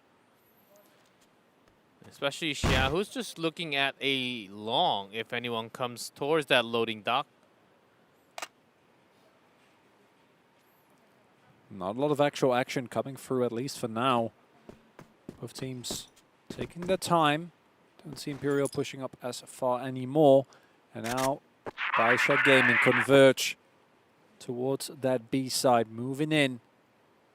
They need to do with Fefe. Last time his defense was impeccable, stalled very, very well. Hasn't been spotted yet. MG immediately takes him out, but there goes Fefe. We do see MG forced to immediately go back. And now, Baisha Gaming actually taking control of the side. Going to be able to find the plant. 4 versus 4 here. Imperial, this is a pivotal retake. You need to make this one work. Some smokes available from Imperial, but they have to enter here. The B entrance, DBQ finds 2. Yeah, loved that position from DBQ. It's just like, we got to make our way into B, but first we got to get through 7 checkpoints, it feels like. Xiao is here as well, don't forget about him. Gonna line up the snipe, and MG not able to hit that shot. Was unlikely they would win anyway, but it's gonna be Baisha Gaming getting the pressure off their back of the wins from Imperial, the last couple that went their way, as they now step into the lead once again. Slowly set up for the sideways, smoking early. Oh, but Imperial's also looking for the boost. Fefe early on. That was a quick rotation. It's a really big one. Imperial wanting to bring this one all the way. Map score be damned. Important thing is to prolong this series. Not giving Baisha Gaming the satisfaction of a perfect score like our gamers was able to get. Imperial, they're clearly strong enough. We see these spirited performances coming out. Notson with a couple of key kills. MG really hitting all those shots with N9. That's a good start if they want to take control. Lucam has been spotted. DBQ already down. And with N9 getting taken down, it's just Shimo against 4. Yes, he gets 1, but the nade betrays him. 7 versus 7. This one is close. It's nice to watch some competitive crossfire. Finally. It took a while. Set 2 of match 4. The first one, I believe today, that has been somewhat close. And this is very close. So let's see if they can keep it up here with like some extra rounds. It's been a while. Baisha Gaming coming on in to the A site. You can see they get in really quickly. Baby's already behind the site. As Ryu Zhao is able to defend, but here's N9 up the top. Ryu Zhao trying to hold that angle as he looks for the backside angle now. The rest of the Baisha members already in A site. Also do have the C4, but they have plenty of time just positioning themselves in a right place. so that they can secure this bomb as Xiao all the way out in A long. MG, he's looking. Will he find him? No, he will not. Get shot in the back. Fefe has found a 9, but there, 2 kills. Ryu Zhao, he's coming up huge for his team. Xiao is forced to move in. I don't think he's going to make it. The fuse is coming through, and he finds the shot, but gives up his life. Fefe still there, able to hit a diffuser. Now Imperial, a crucial point. 8-7 here against Baisha Gaming. It was the right choice after knowing that MG went down all the way out in A long, far away from the plant zone. Had to point at the diffuser first and then go for the second person. Fefe, the perfect backup. That was an easy kill. Now they will lead with 1 more, but still Baisha Gaming's tactics, their firepower going into the site was not totally stopped. And again, Notson, this time he's actually staying in the box, not going back into the A site. Will not be spotted yet. Trades 1 for 1. That's a start. Zhao, he's been so dependable, but this time Baby does find him. Xiao picks up an important kill on Fefe. Lukaum was considering maybe going for a flank. Instead, will be looking to possibly reconvene with MG all the way around. But Zhao, he is not letting this one slip through their fingers. Baisha Gaming looking to even it up 8-8. And again, this is just MG left. Of course, he's been great about his shots, but against 3, with bomb down, less than 21 seconds left, will be incredibly tough with some grenades available from Baisha. He's taking so much time. He's stuck. Yeah. I don't know how he can escape this. Not going to happen this time around. 8-8. By the way, 8 a lucky number in Chinese culture. Something you might want to consider. Maybe Baisha Gaming are feeling happy about the current score. But yeah, I mean, they're definitely going to be happy at least that they tied it up. So now in set 2 on Port, Imperial have given a Chinese team the biggest run for their money. Any Chinese team here in this tournament, which is really impressive already. Let's see if they can bring it to a map 3. Here's DBQ and the team making their way in. That is a big spray down. Baby is putting on the pressure, though, as is DBQ. They're still in there on the site. And it does look like Xiao is on the flank at the same time. I think they're going to be able to make it. Look at the health bars. Baby and DBQ both very, very low. There they move in. Ryu Zhao in the vanguard. Baby alive, but so wounded. Gonna have to go all the way around, and Imperial might be looking to what, at the very least, additional rounds. There we go, possibly evening up the map score 1-1. Baby was supposed to be the guard for the other rifle in that B site, but the moment the guard falls, he immediately goes back, says on the run. That, of course, was found by Imperial at the end. Now, map point for Imperial. Can they finish this, or do we have extra rounds? They're going to be trying their hardest. It'll be... Oh, man, but N9's going to get that first kill, make it 2. Ryu Zhao finally takes him down. As Baby, okay, headshot. From far away, he's able to go down to Fefe. What a nail biter. Imperial fighting for their lives, making sure that this isn't the final game. Oh, MG, you're walking very far forward. That's not ending well. And now, highway to the A side, open for business. Everyone moving over to see Fefe. Trying his best. DBQ, though, gets taken down. Ryu Zhao, truly a dependable player, has been playing so well here against Baisha. And Baisha now need to defend this plant. If they do, we will be going to extra rounds here. Fefe and Ryu Zhao, this duo has been so incredibly strong. Are they going to be able to make it work here? 20 seconds left on the clock. They know where they are. There's really not that much time. As the shots come in, it's only Fefe. He's only got 16 seconds. And he has to hit the shots and defuse the bomb. It's not going to happen. Baisha Gaming are going to force extra rounds here against Imperial Esports, who have made it such a close match. Man, this is really coming down to the wire. Yeah, the second extra match we had. The first one was the very first match we actually had. I believe it was Black Dragons and Lazarus. Yeah. Second match. Ever since then, we had no extra rounds. And usually we have a lot more extra rounds than what we have so far in the group stage. We just have to have it on the final day. And this is the moment Imperial, they need to bring everything together and win these extra rounds against Baisha. Can't give the second Chinese team with full 6 sets in group stage. It's the key thing here. Just try and do as well as you possibly can. Ensure that Baisha doesn't just take the win from you after all. Well, no time to waste here, guys. We are hopping right back into the action. Imperial back to the blacklist side. Now, I mean, it's been a grueling match. Even the first one, I feel like it was pretty close. Imperial were putting on a nice show. Not quite as close as this one, though. Yeah, Imperial's A long push, at least 3 men together, has been incredibly effective, especially against Xiao. I wonder if that is going to come in within the first half of the extra round. Coming through, look at how low N9 already is. Gonna be so much harder for them to defend. He's of course. cooked. Yeah.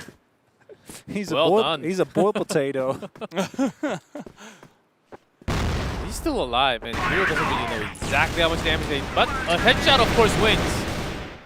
And more where that came from. Seems like Baisha are just really ready for this B entrance push from the side of Imperial. There's another shot gonna come in from Baby. They're holding this down really, really nicely. There's not a lot more grenades left either as MG, he's able to land the sniper, but they know that it's only him left. And they can kind of back up and reposition. Yeah, with the pistol is going to finish MG. Had the long rotation from a long seconds ago. And Baisha grabs the first extra round. Imperial, their rope is burning down.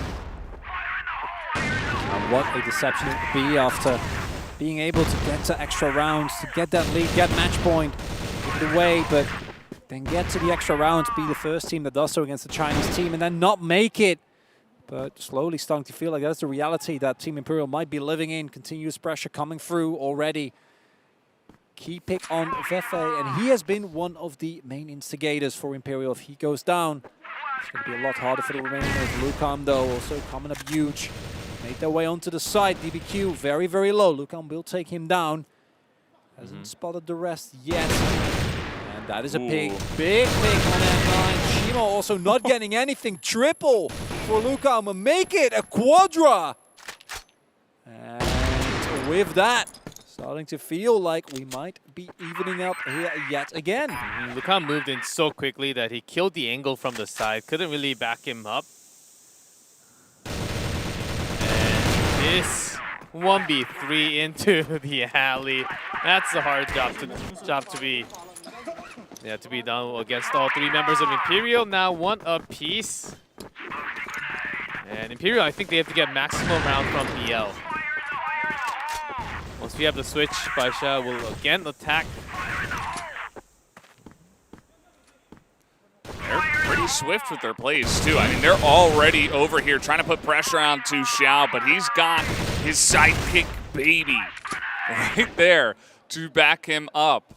Xiao able to hit the shot this time around, and that has been the death sentence for so many rounds.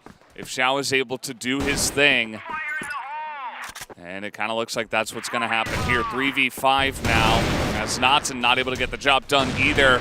You see MG desperate to get something, and now it's only Fefe. Fefe on his own. All the way near his own base, trapped by 2 members. Nothing to be done. And you go from losing a round to not losing anyone. Actually gaming 2-1 here in our extra rounds. Yeah, 2-1. Yeah. Feels definitely very dominant, the rounds that they won as well.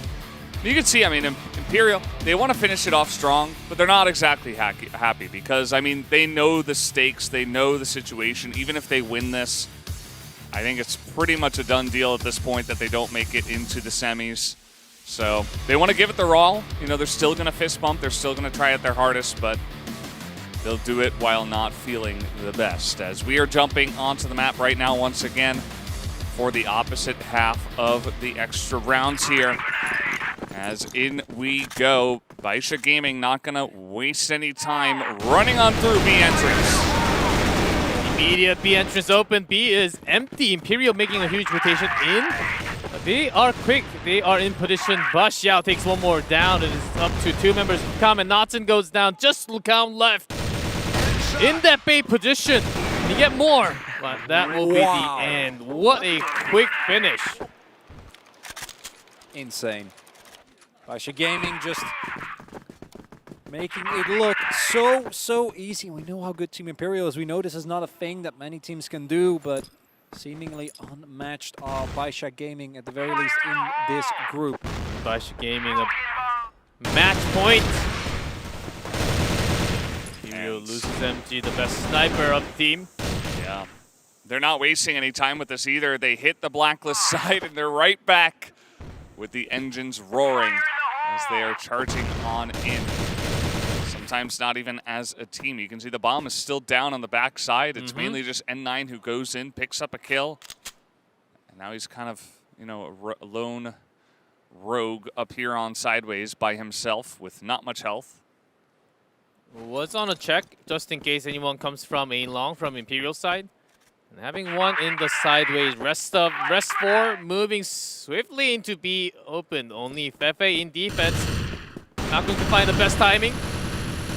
Oh, Fefe finding out what is actually going on.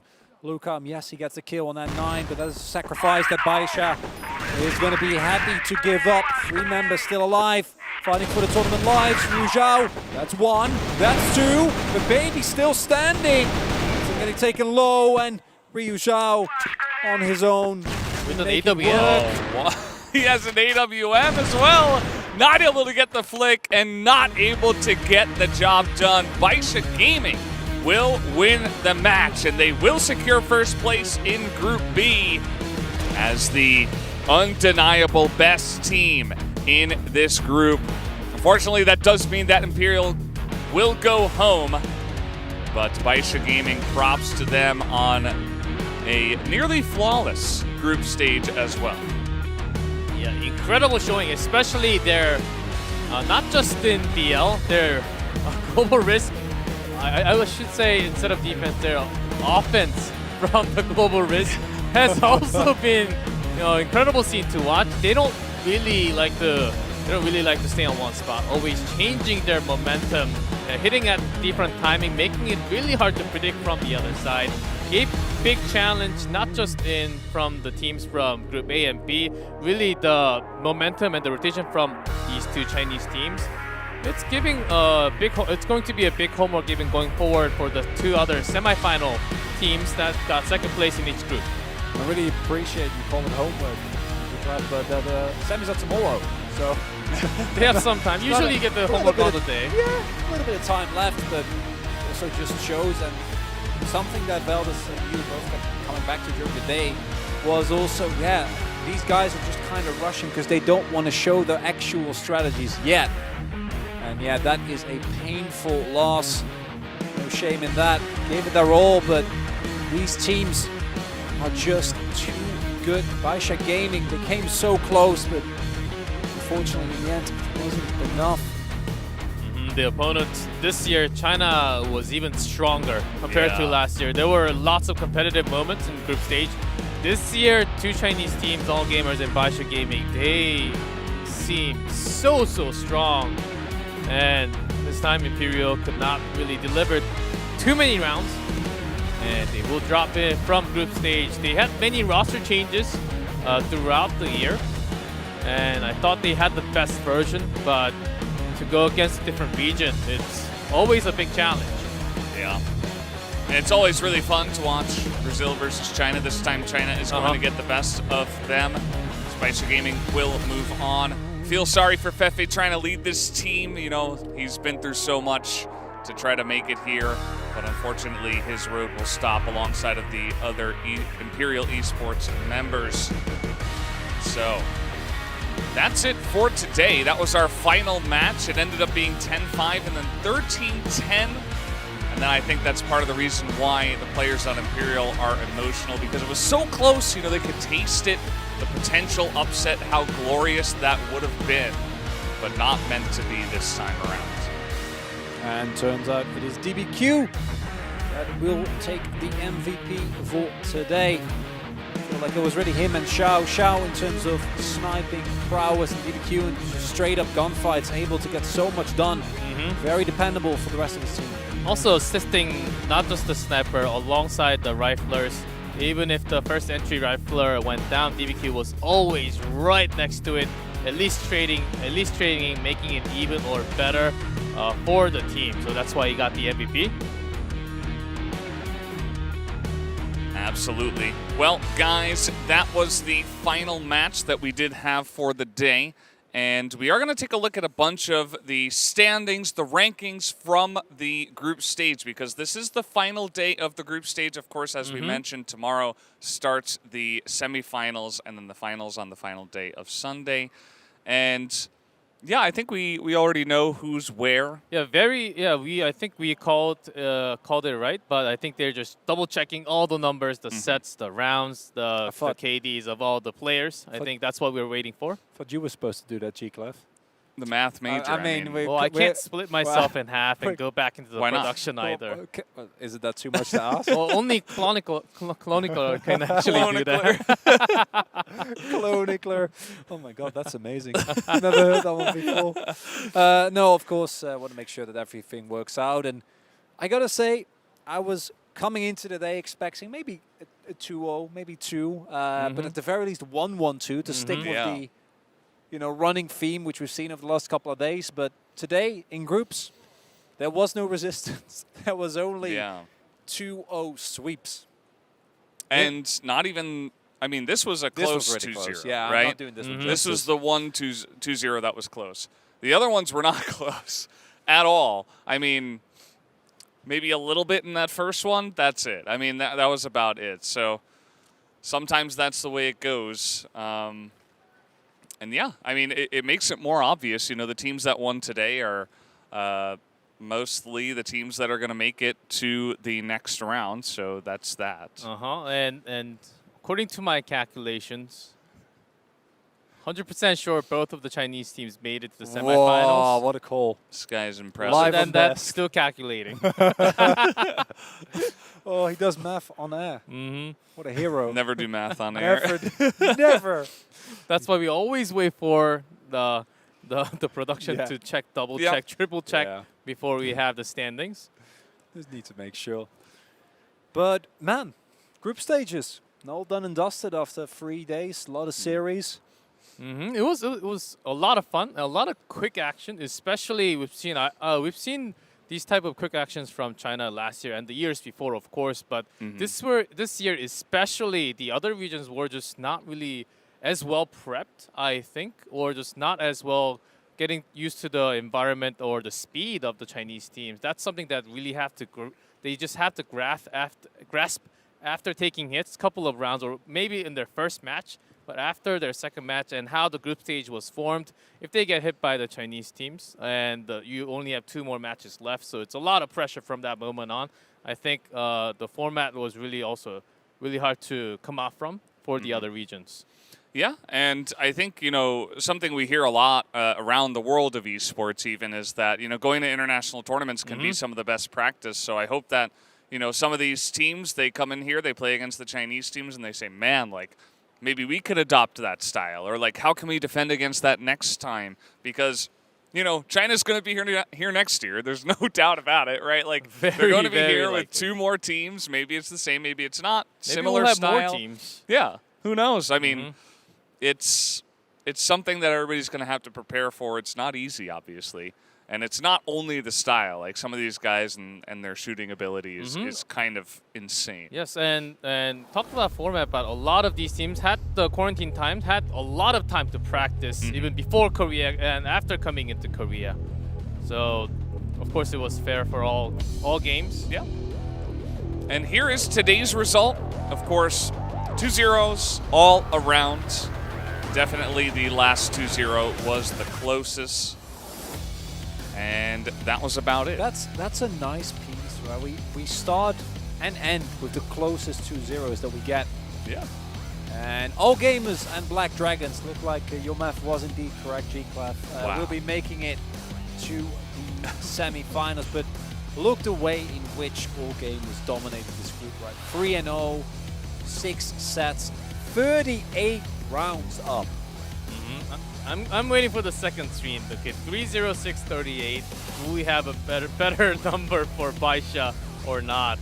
Also, Black Dragons having that second win, third win.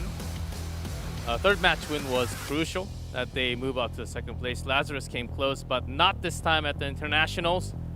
And Baisha Gaming slightly lower. Yeah, thanks in to round Imperial. numbers. Yeah, Imperial gave them a run for their money in the final match of the group stage.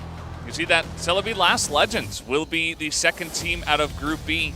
Remember, one of the first games we had from Group B was Baisha versus Celebi, and we were like, I don't know about Celebi. It doesn't look good for them. And then they came back like this. That's really impressive. This is a huge moment. Usually in the semi, it was mostly just Brazilian teams and the Chinese teams. But a huge moment for Vietnam to actually be in the semis. Let's see how they will do in their first match, because they're up against the strongest from Group A, All Gamers. Oh boy. I don't know what to say about this matchup. All Gamers is Goliath, and Celebi is David.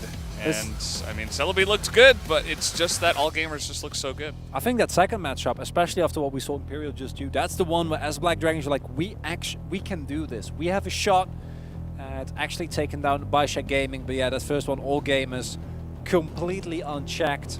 And Celebi Last Legends, I think they're a great team. They very much deserved their semi-final spot. But unfortunately, in semi-finals, you're going to take it up to you're going to have to take on what I think might still be the tournament favorite here. And we change into best of 5 starting tomorrow. So I think even for what we say the underdog team going against the semifinals, preparing specifically for a map, I think that's another strategy that they should go for, because we only saw one Black Widow game in the entire group stage. I think there are some weak points that you can actually go for. So, and the strategy, in preparing strategy. So let's see how they prep up this tonight and bring back on stage tomorrow, because I'm really excited for this best of 5 now, which means that we will see Black Widow a lot more. We're going to see Black Widow a lot more. We're going to see a lot more interesting strategies, I think, because best of 5 is really where you get the interesting stuff prepared by both teams. But that's going to do it for us today, guys. Thank you so much for watching the group stage, and join us tomorrow for the tournament stage. We'll see you then.